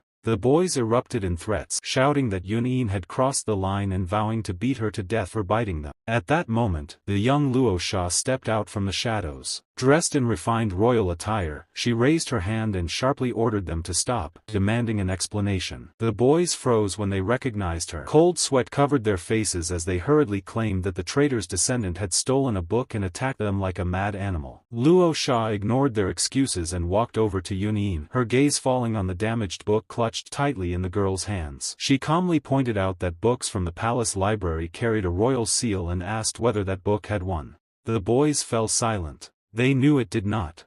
Realizing the book had likely been salvaged from discarded trash, Luo Sha produced a brand new volume, its cover decorated with delicate flowers. She offered it to Yun-in, suggesting she take the new book and throw the damaged one away. Yun-in stared at it in shock, her eyes wide with disbelief. Then she shook her head. Ignoring the princess entirely, Yun-in crouched down and carefully gathered the torn pages scattered across the floor. Hugging the scraps to her chest, she walked away as tears streamed down her face. Watching that small figure retreat, Luo Sha finally understood something crucial. Those torn pages meant far more to Yun-in than any untouched treasure. Later, Luo Sha saw Yun-in sitting alone in a quiet corner of the corridor, the only place where sunlight slipped through. Her hand rested gently on the broken cover. In that moment, Luo Sha sensed that the ruined book was the only warmth and light Yun-in possessed in her bleak life. Though damaged, it was something she had protected herself, not charity handed down to her. From then on, Luo Sha often visited that corner. Sometimes she helped Yun-in. Other times, she simply watched in silence. Eventually, she requested the king to allow Yun-in to serve as her personal guard. The official position ended most of the open abuse. Still, Luo Sha admitted that the harassment never truly disappeared. It merely became hidden. Even studying under a concealed identity had not kept Yun-in safe, and now she had been dragged into a deadly storm once more. Luo Sha warned Yun-che about the shadow guards. They were the king's direct enforcers, merciless and absolute. They would rather execute an innocent person than allow even the slightest risk of escape. Many families had already perished under their hands. Tears streamed down Luo Sha's face as she bowed her head before the screen, begging Yun Che to save her friend. She swore she would repay him no matter the cost and asked him to tell her if there was anything else she could do. Meanwhile, deep within the dungeon, Yun Che tore through space using Mirror World. He emerged inside the prison and was met with a horrifying sight. The bladed chain used to restrain Yun lay discarded on the floor, soaked in blood. Yun stood nearby, her body covered in wounds, blood trailing down her skin. Despite her injuries, her posture remained unbroken. A shadow guard faced her, gripping a jagged blade.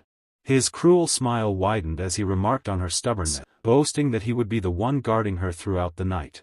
A sinister red glow flickered in his eyes as he promised that the long hours ahead would be filled with endless torment. As he declared that no one would come to save her, space behind him distorted. A foot appeared out of nowhere. Yun Che descended like a shadow and slammed a powerful kick straight into the guard's face. The impact erupted with explosive force, sending the shadow guard flying away in a violent shockwave. Yun lifted her head slowly, disbelief filling her eyes. She could hardly accept that someone had truly come for her. Standing before her with his hood lowered and violet light burning in his gaze, Yun Che looked at her and asked calmly whether she was hurt. The shadow guard forced himself upright from the shattered rubble, stone fragments sliding from his armor as dust and blood clung stubbornly to his frame. Pain pulsed through his body, yet a twisted smile slowly spread across his scarred face. In that instant, realization struck him with brutal clarity. So this was the intruder.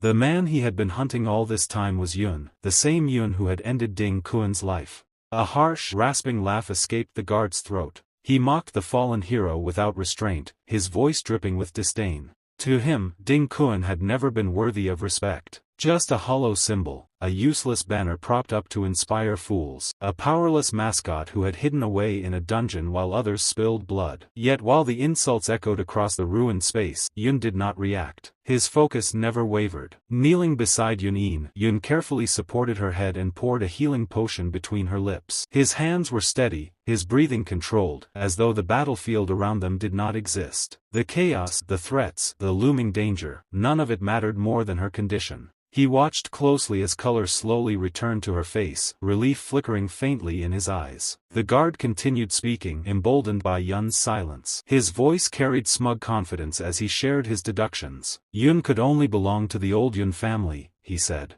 No one else had enough hatred to target Ding Kuan so directly. To confirm his theory, he had used Yun as bait, and Yun had walked straight into the trap. As if summoned by those words, Yun rose slowly to his feet. Without acknowledging the taunts, he activated his peace dancer abilities. Gentle energy spread outward, and a massive translucent bell formed above Yun, descending with solemn grace. Waves of warm light pulsed from it, wrapping her in healing energy. Her breathing steadied further, the worst of her injuries held at bay. The shadow guard clicked his tongue in annoyance. Reaching up, he pulled back his hood, revealing a face carved by countless scars, marks of violence and cruelty earned over many years. He sneered as he spoke again, remarking that it was fortunate the king had preserved certain family members as bait. Without such measures, Yun's stealth would have remained impossible to counter. Even a citywide manhunt had failed to uncover him. Then, without warning, pink energy surged violently outward. A massive barrier snapped into existence, sealing the entire area.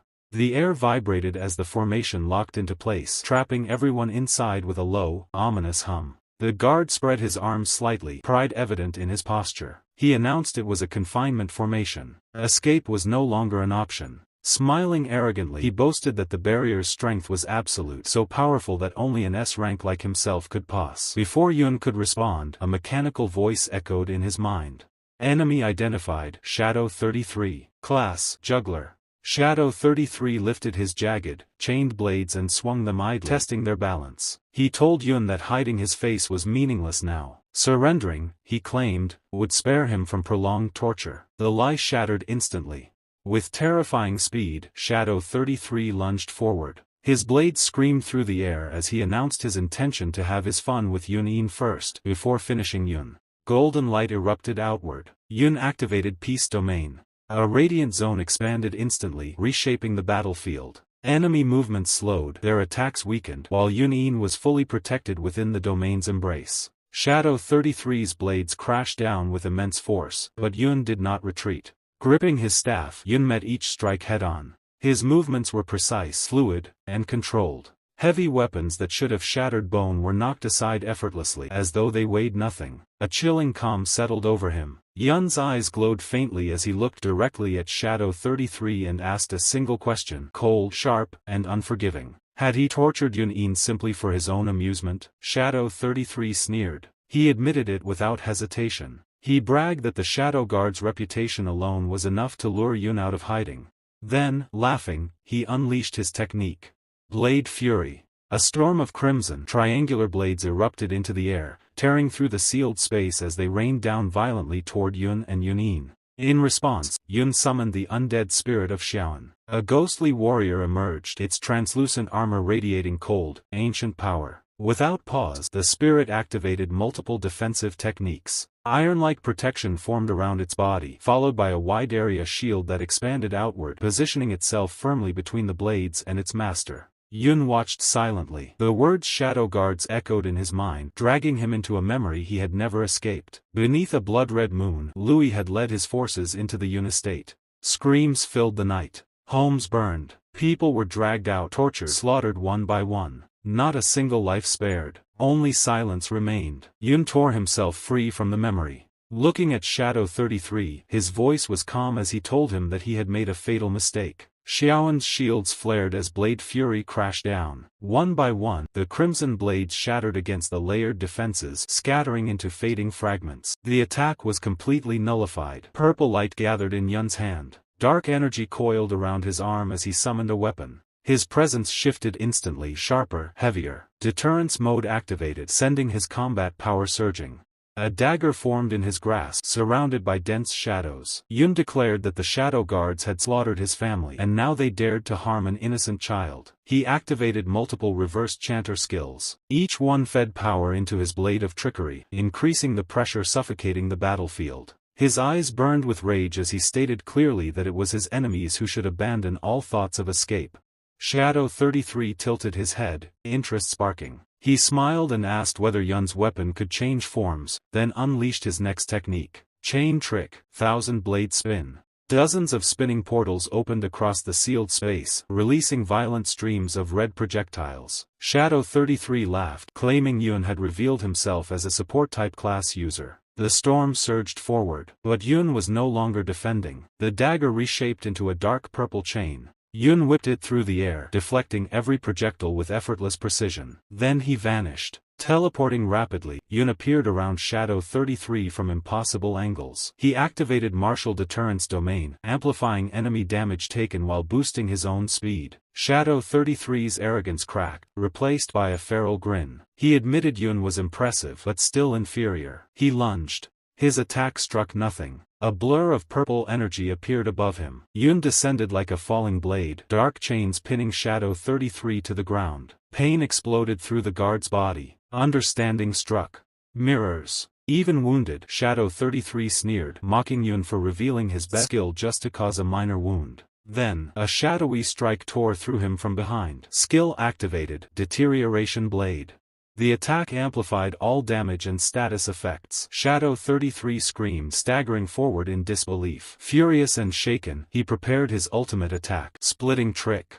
The space filled with endless blades. He screamed for Yun and Yunin to die. Yun calmly raised a finger. Golden light descended. Dance of Finale, Celestial Requiem Bell. A colossal bell formed, surrounded by angelic figures. Every attack reflected back. Shadow 33 watched in horror as his own blades tore into him repeatedly. The force shattered the confinement formation. When silence returned, Yun walked forward. Shadow 33 lay broken. Yun asked Yun to turn away. Then more guards arrived. Moments later, they lay dead, added to Yun's undead army. Afterward, Yun sent Yunin to safety. With the battlefield secured, Yun questioned the undead spirit. Yes, it had been there during the massacre. Names followed. Shadow 3, Shadow 5, and then, Yun-E. The name shattered him. Yun stood frozen, whispering his brother's name as memories of the kind. Protective elder brother clashed violently with the truth now revealed. The past he believed in had just collapsed. Inside a lavish yet chaotic room, The air was thick with perfume and dim light. A man cloaked in a dark hood lounged on a sofa, several women draped around him. This was Yun-Yi, the newly appointed captain of the Shadow Guards. The moment a subordinate hurried in with a report, Yun-Yi's relaxed posture stiffened. Shadow Unit 22 had failed to return after being dispatched to seize Yun-Yin.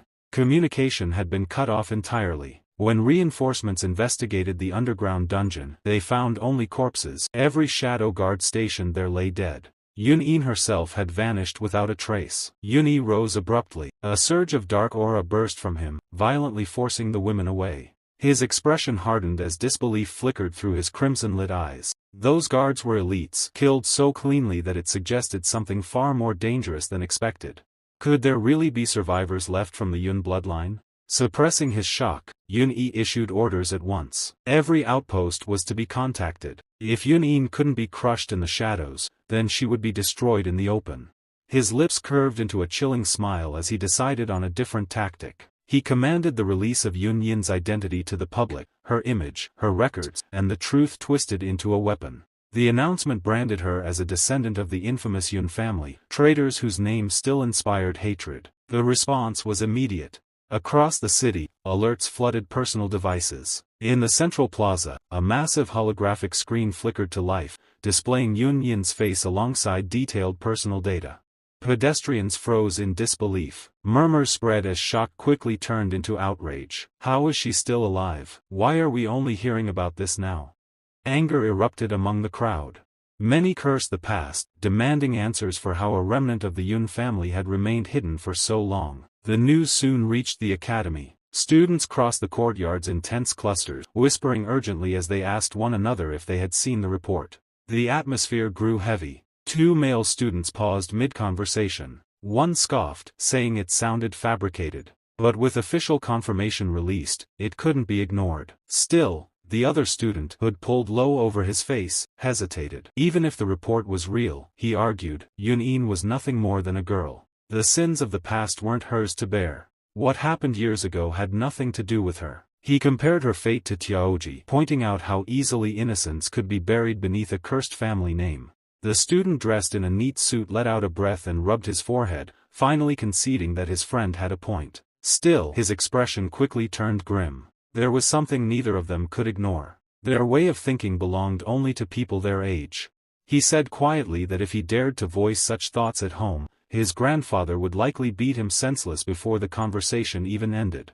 The student in the hoodie nodded with a bitter smile. He understood all too well. Sympathy meant nothing to the masses. To the world at large, Yun-Yin was nothing more than the bloodline of Yun, the infamous traitor who had shattered the empire.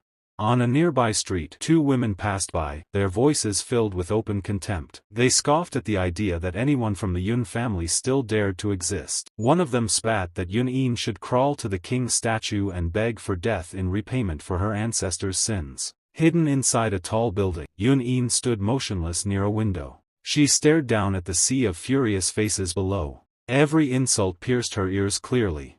Some shouted that a simple death was too merciful.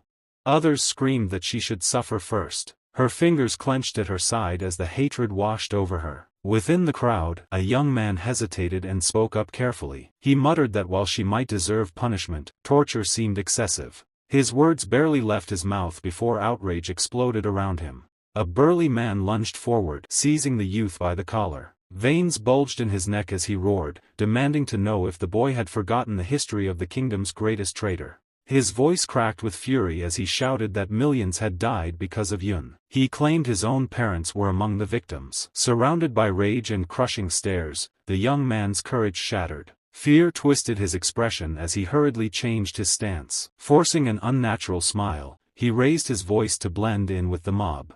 He shouted that a descendant of such unforgivable sin had no right to live, that Yun-Yin should at least have the decency to end her own life. Inside a pitch-black room, Yun-Yin stood perfectly still. Her face showed no emotion, yet her ears were filled with the outside world's hatred.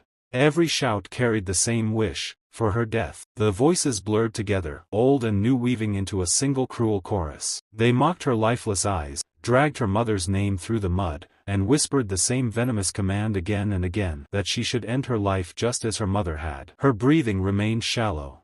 She didn't move. Then, light suddenly tore through the darkness. The door swung open, forcing Yun to blink in surprise. A hurried voice followed, low but urgent, warning her that the security chief had arrived. Staying here was no longer safe. It was time to relocate. Elsewhere, in a different room, Yun sat quietly beside Lu Sha. His expression was calm, but his thoughts were racing. The speed at which Yun Yin's identity had been exposed bothered him deeply.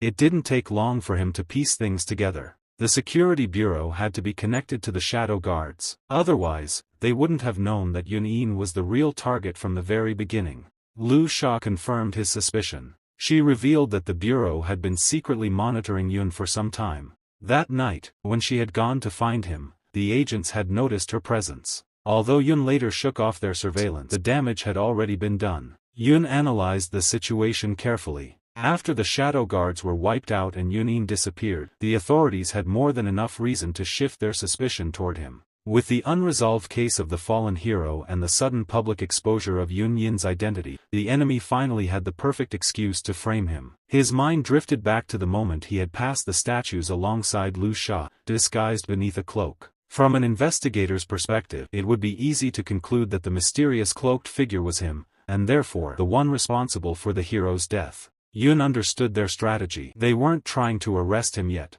They wanted to corner him, force him into action, and make him reveal his true strength. Only then would their evidence be complete. Still, fate had tilted slightly in his favor. The principal had intervened at a critical moment, using his authority and magic to drive the security chief away. That single decision had prevented Yun from being exposed on the spot.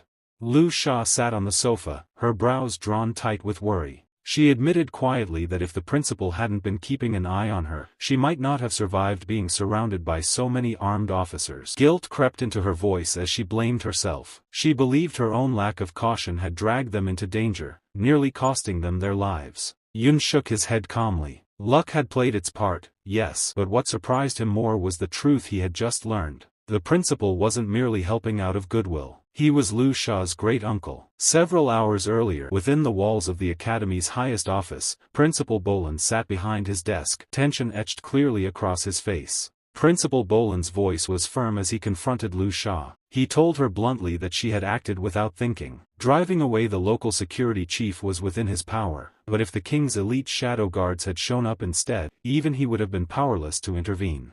Lu Sha tried to soften the tension with a few flattering words, but Bolan stopped her immediately. His expression darkened as he warned her not to take the shadow guards lightly. They were nothing like ordinary high-ranked fighters. Compared to them, even S-rank combatants were insignificant. He reminded her, stern and unyielding, that he had cautioned her long ago. She should never have continued bringing Yun along. Meeting her eyes, the principal spoke without restraint.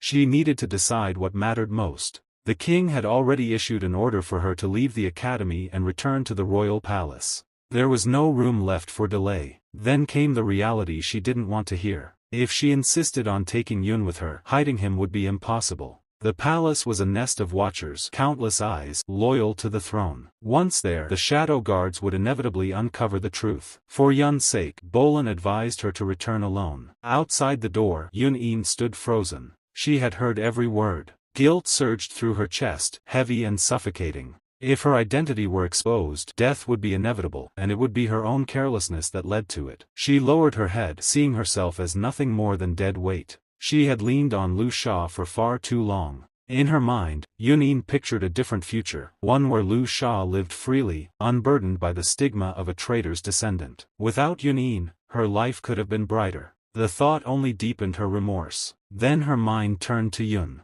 He should have remained in the shadows, safe and untouched. Instead, he had revealed himself, risked everything, to protect her. And now, she had dragged him into danger as well. A memory struck her without warning. She saw herself as a child standing before her mother's lifeless body, suspended by a rope. The image burned into her mind, unchanging, merciless. The past closed in around her. She refused to become a burden again. Without making a sound, Yun turned away from the door of the safe house, her decision already made. She had already made her decision to leave. At that very moment, the door opened. Yun stood there, looking straight at her, and told her to come with him. Yun froze, surprise flashing across her face. Without wasting time, Yun explained his plan. They wouldn't stay here. He intended to leave quietly, away from both the public eye and the authorities. He had a destination in mind, a hidden realm known only to a few, a place where they could disappear until the storm passed. Lu Sha stepped forward as well. She immediately agreed, urging Yun-in to stop hesitating. They could all enter the secret realm together and wait until things settled down. Trying to lighten the atmosphere, Lu Sha even winked, saying that once everything was cleared up, she could always plead with the king. After all, Yun was innocent. Surely they'd be allowed to return to the academy eventually. But Yun-in couldn't bring herself to move. Guilt weighed her down too heavily. She shook her head and said that she had already caused enough trouble. Yun didn't need to risk himself for her. Turning to Lu Sha, she reminded her of the royal command. She was supposed to return to the palace. Disobeying it would only make things worse. Lu Sha refused to let the mood sink. With a bright smile, she wrapped her arms around Yun-in, brushing aside her concerns. They could simply pretend they had gone out to relax, she said. Her great-uncle didn't need to know. She was confident the principal would cover for them. Before either of them could respond, Yun spoke again. This time, his voice was heavy. He admitted that this entire situation was his fault. Yun-in looked at him, confusion and quiet concern softening her gaze. She asked how that could possibly be true. Yun's expression darkened. He said that her suffering, everything she had endured since the day she was born, had begun because of him. As he traced the truth back, he realized it was his past connection with King Louis that had triggered the catastrophe years ago. That relationship had ultimately led to the annihilation of the Yun family. His thoughts drifted to his elder brother. In silence, he questioned Yun-in, what choice had he made, and why had he become one of the shadow guards who slaughtered their own blood? Once they were ready to leave, Lu Sha asked where exactly this secret realm was. Yun answered calmly. The location came from the lingering soul of a shadow guard he had defeated. Moments later, the space around them shifted. They arrived before a colossal ruin suspended in the sky, bathed in radiant golden light. Ancient structures floated as if untouched by gravity, majestic and ominous. This was the Golden City's secret realm, and somewhere within that glowing expanse stood Yun-in, the very person they were destined to face. Yuna's eyes were drawn to a towering column of light rising far across the horizon. The sight stirred his memory. The spirit of the Shadow Guard had told him earlier that his brother, Yun-in, was somewhere in that direction. Judging by the distance and terrain, Yuna estimated they could reach it within half a day. That plan stalled the moment they reached the edge of a cliff. Looking down, they saw their route completely blocked. A troop of massive creatures occupied the path below. Laborback gorillas. Each one radiated a fierce presence, unmistakably level 58 monsters. Yun-in showed no panic. His gaze swept over the gorillas, recognition flashing in his eyes. From his past life, he knew these monsters well. More importantly, he remembered what they dropped. Gold iron ore. His grip tightened around the hilt of his battered weapon. The flowing cloud sword was still badly damaged, and gold iron ore was an essential material for its restoration. This obstacle was also an opportunity. Without hesitation, Yun-in drew his sword. As he activated its ability, the blade shimmered and began to morph. Light rippled along its surface as it reshaped itself into a flexible chain blade. A system alert immediately followed, warning that the weapon's condition remained severely compromised. Even so, the chain form retained its utility, capable of coiling around massive enemies and restraining them. In this state, Yun-in's mobility was greatly enhanced. Moments later, the weapon shifted again. The chain condensed, reforming into a colossal scythe. This transformation came at a steep cost. Speed and defense dropped sharply, but the trade-off was overwhelming power. The attack stat surged by more than 5,000 points. As Yun-in prepared to strike, Lu Sha stepped forward. She raised her hand and invoked Starplay Secret Art, a technique that amplified both spiritual force and offensive strength. The moment the spell took effect, the flowing cloud sword reacted. Its unique trait, buff adaptation, absorbed the enhancement directly, converting the boost into raw weapon stats instead of channeling it through Yun-in. The scythe trembled under the influx of power. Yun-in swung. The blade carved a vast arc through the air, releasing a devastating wave of force.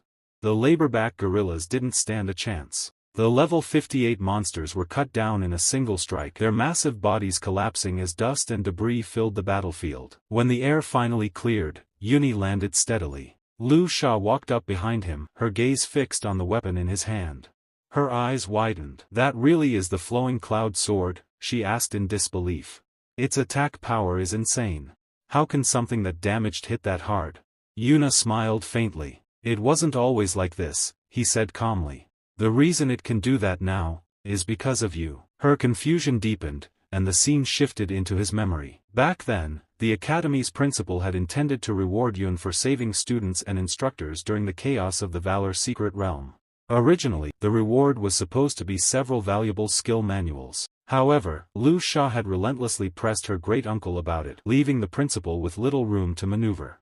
While he couldn't give up the life nursery, he eventually handed over a rare substitute, a glowing lump of golden material. World Tree Resin. It was something the principal had painstakingly accumulated over many years. Yuna had used the resin as a binding medium, treating it like a precious adhesive to stabilize the shattered structure of the flowing cloud sword. Even then, he knew the amount was insufficient for a full restoration. It's the best material available, he had admitted.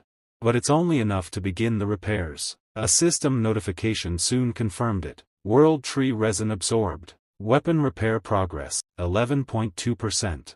The memory faded. Yuni looked down at the sword in his hand, his expression steady.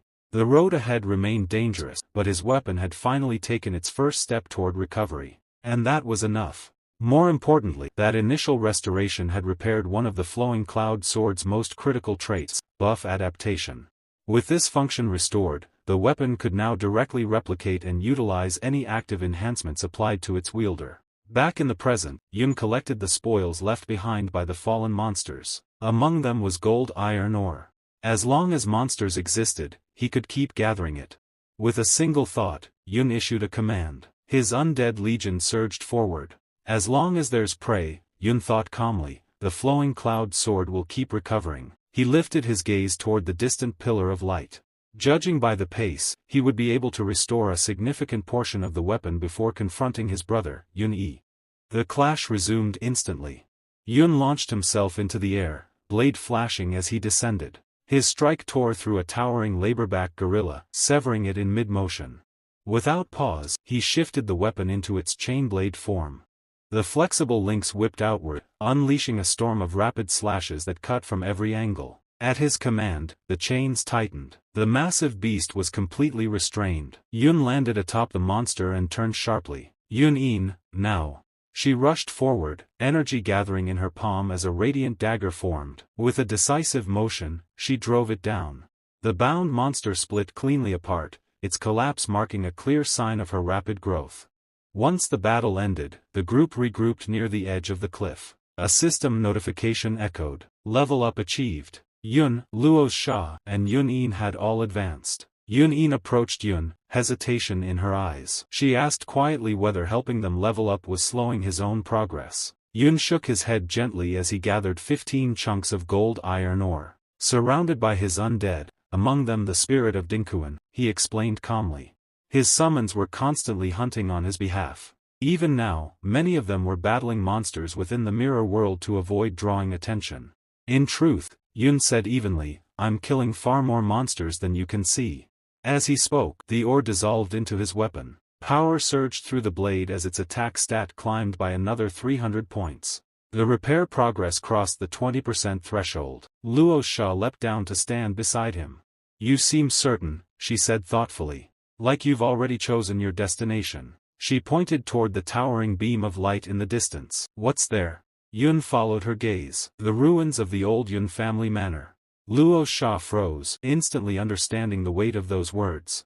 Yun-In, standing slightly behind them, listened intently. Yun continued, his voice steady. 40 years ago, when the Golden City secret realm expanded, it swallowed the ruins whole. Preserved within the realm, untouched ever since. Then he turned to Yun-In.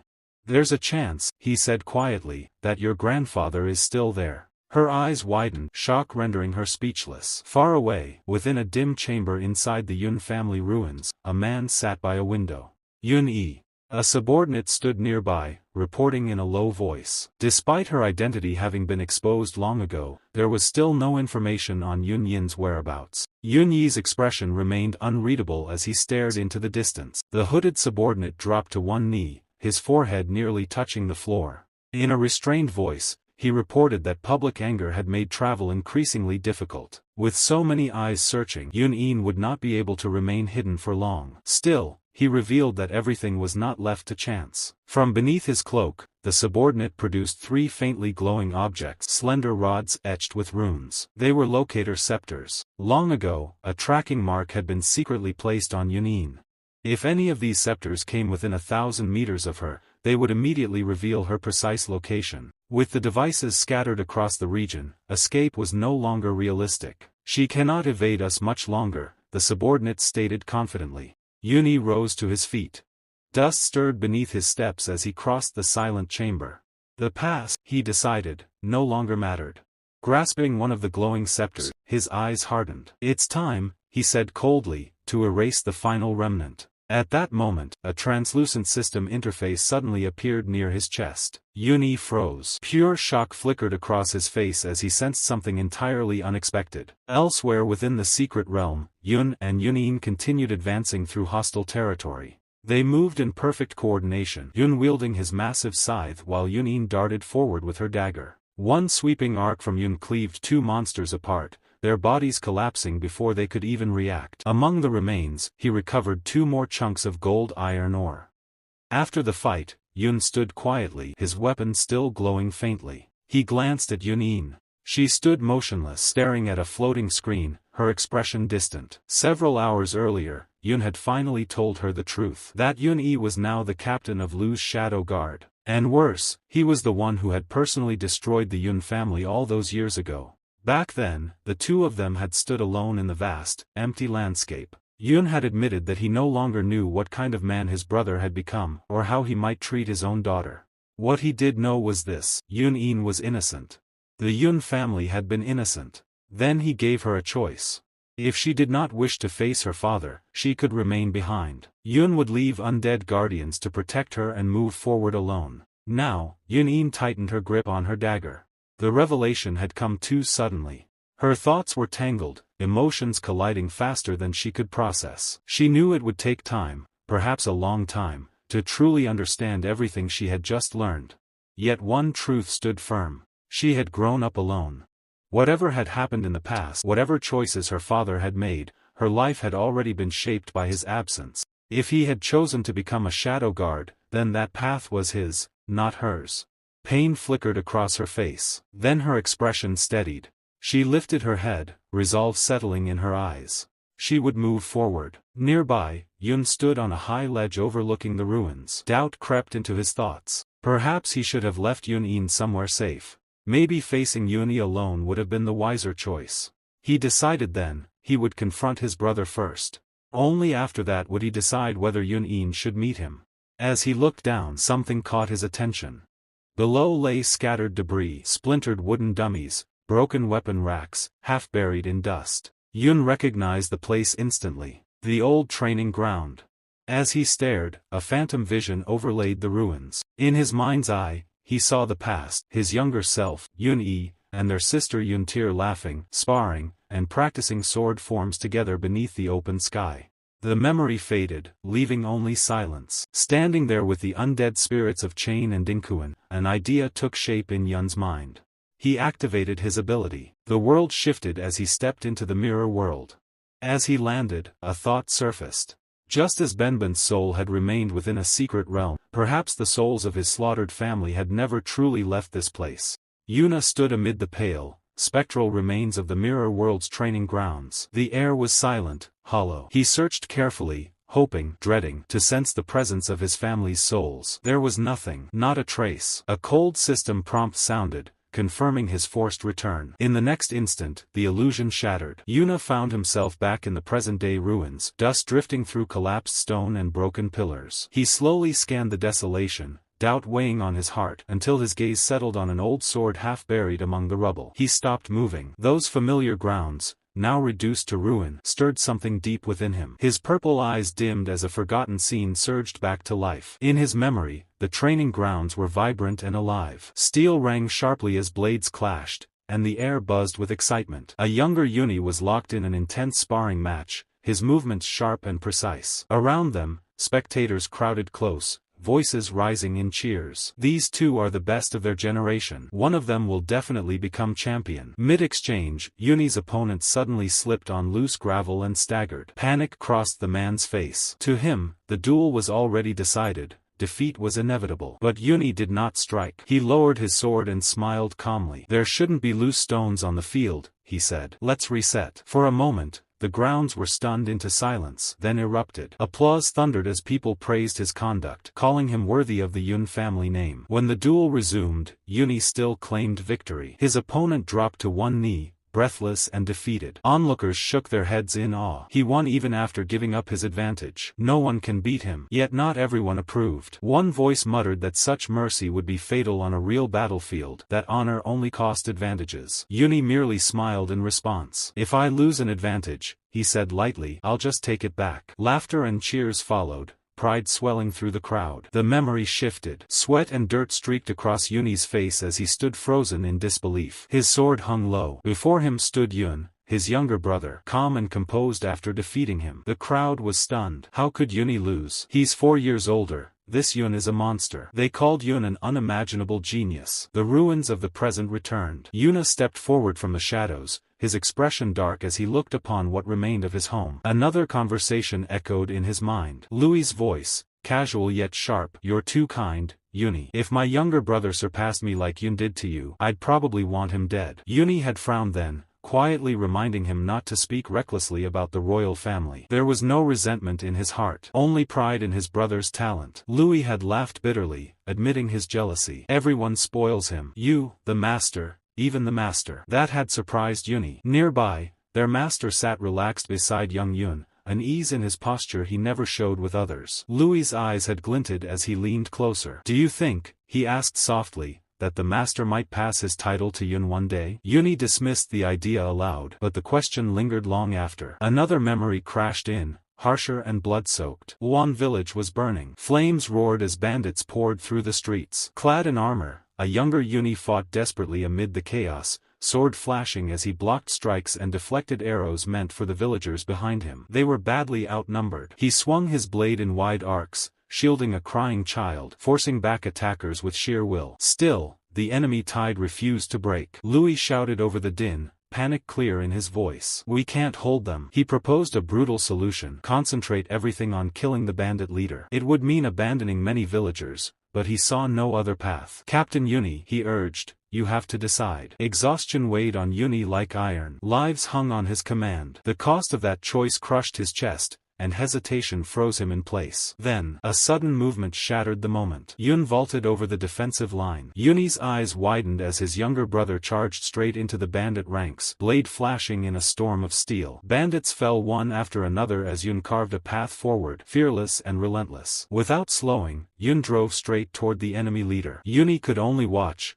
shock and dread twisting together in his chest. An arrow remained lodged deep in his cheek, blood trailing down his face, yet his expression never wavered. There was no fear, only resolve. In a sudden burst of motion, he sprang forward, blade flashing in a clean arc. The bandit leader's head flew free. Yun landed atop a jagged rock and raised the severed head high. His voice rang across the battlefield as he declared the leader dead, promising mercy to any bandit who laid down their weapons. The enemy line collapsed into chaos. From afar, Yuni could only stare. Words failed him. The scene carved itself into his heart. His younger brother's overwhelming strength, his fearlessness, his terrifying decisiveness. Later that night, during the victory meal, their master laughed warmly and rubbed Yun's hair, praising him openly. You've already surpassed your elder brother, he said without hesitation. Yuni stood apart, shadowed by the firelight. The cheers felt distant. In silence, he admitted a truth he could no longer deny. He had nearly ordered the sacrifice of the villagers. Louis approached him then, voice calm and reassuring. He spoke of necessity, of how hard choices were unavoidable. A few lives for the greater good, he said lightly. Yun's charge worked this time, but recklessness isn't something you can rely on. His eyes gleamed as he added that Yuni's original plan, to eliminate the leader, had been the correct tactical decision all along. Another memory surfaced, colder and heavier. A scarred man knelt before Yuni, trembling as he begged for mercy. His wife was sick, he said. He had only borrowed what he needed and swore he would repay it. His voice cracked as he reminded Yun-Yi that he had once taught him how to ride a horse. Yun-Yi's gaze was empty. Louis stepped forward, speaking softly but firmly. An example had to be made, he said, or disorder would spread. He quoted an old saying, how the loss of a single nail could doom an entire kingdom. Someone had to bear the burden of cruelty to preserve the family, and Yun was too impulsive to see the bigger picture. Yun-Yi raised his blade. Hands fell. Legs followed. The head rolled last. Blood soaked the ground. The scene shifted again.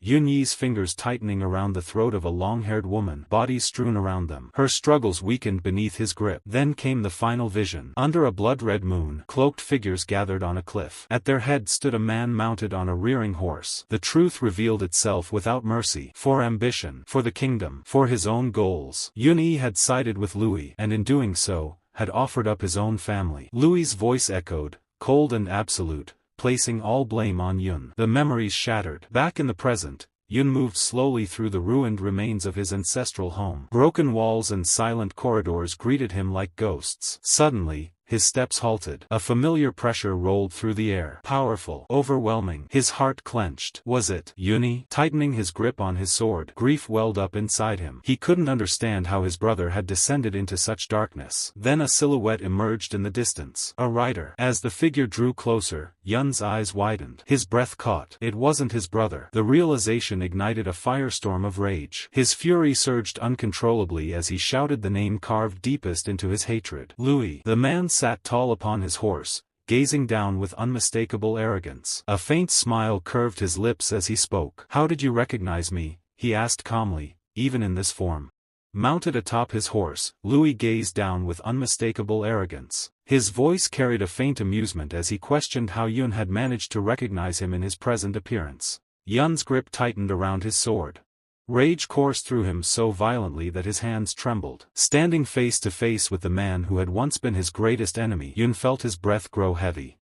Louis tilted his head slightly, studying him from above. Casually, almost mockingly, he asked how old Yun thought he looked now, remarking that he could not appear older than his 20s. The comment ignited Yun's fury even further, his expression twisting as he struggled to keep his emotions in check. With a smug curve to his lips, Louis explained that all official records and portraits depicted him as a man in his 40s. That, he said, was how Yun must have recognized him despite the difference in age. Before Yun could respond, the atmosphere shifted. The ground trembled as armored troops surged in from every direction. In moments, a massive force encircled the area completely, sealing off every possible escape. From the sky, two figures descended lightly among the soldiers. Luo Sha and Yun-Yin landed without a sound. Yun's eyes flickered toward them, his expression unreadable as he took in their sudden appearance. From his elevated position, Louis observed the scene with interest. He repeated Yun's name aloud, commenting that it was an intriguing one. Slowly, he began to piece everything together. He spoke of how his Shadow Guard captain had deliberately used Yun-Yin as bait to draw out the rebel responsible for killing the hero Ding Kun. That rebel, he continued, had infiltrated their dungeon, rescued Yun-Yin, and slaughtered several elite Shadow Guards in the process. His gaze moved between Yun and Yun-Yin as realization settled in. Now that both were present, the puzzle was complete. A brilliant light gathered at the tip of Louis's finger, growing sharper and more intense. With absolute authority, he extended his hand and pointed directly at Yun. Calmly, he declared that Yun was the rebel he had been hunting all along, a nuisance destined to be erased. Terror seized Luo Sha and Yun-Yin as the power surged. Acting on instinct, both rushed forward at once, placing themselves between Yun and the impending attack. Louis paused, momentarily caught off guard by their reaction. In that instant, a colossal beam of golden energy erupted forward, slicing past them by the narrowest margin. The beam struck the earth far behind them, triggering a catastrophic explosion. The shockwave rattled the battlefield, and blazing light consumed the distance. Luo Sha and Yun-Yin turned slowly, horror etched across their faces as they stared at the devastation. Yun-Yin's heart pounded as she realized the truth. Had that attack struck her directly, survival would have been impossible. Louis glanced down at his granddaughter with mild irritation, scolding her for acting recklessly and remarking that she had nearly been hit. Both girls stood frozen, their faces drained of color. Yun-Yin's thoughts spiraled as she wondered whether Yun had already perished in the blast. Louis's tone softened unnervingly, as if speaking to a child. He told Luo Sha to behave and stop causing trouble. Then he instructed her to accompany him for now, implying they would return later. An armored guard stood silently at his side as he prepared to depart. Before they could move, the air distorted.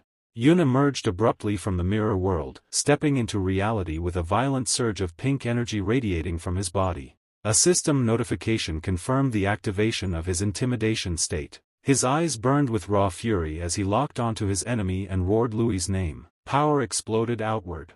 His weapon transformed, reshaping itself into a massive, jagged greatsword. Buff indicators flared around him as his strength escalated. Yun shouted that Louis was nothing but venomous filth, unworthy of stepping on the sacred land of the Yun family. Energy roared like a tidal wave as Yun condemned Louis's betrayal. The years of trust and kindness he had given were not tools to be discarded. He swore that this debt would be paid in blood, today. Leaping into the air, Yun raised his blade high as the system confirmed his complete exit from the mirror world. He brought the weapon crashing down with everything he had. Louis met the strike with a calm, indifferent gaze. Luo Sha and Yun watched in stunned silence as golden light erupted. With a single motion, Louis summoned an explosive defensive barrier that effortlessly blocked the attack. The counterforce slammed into Yun, tearing through him as pain surged.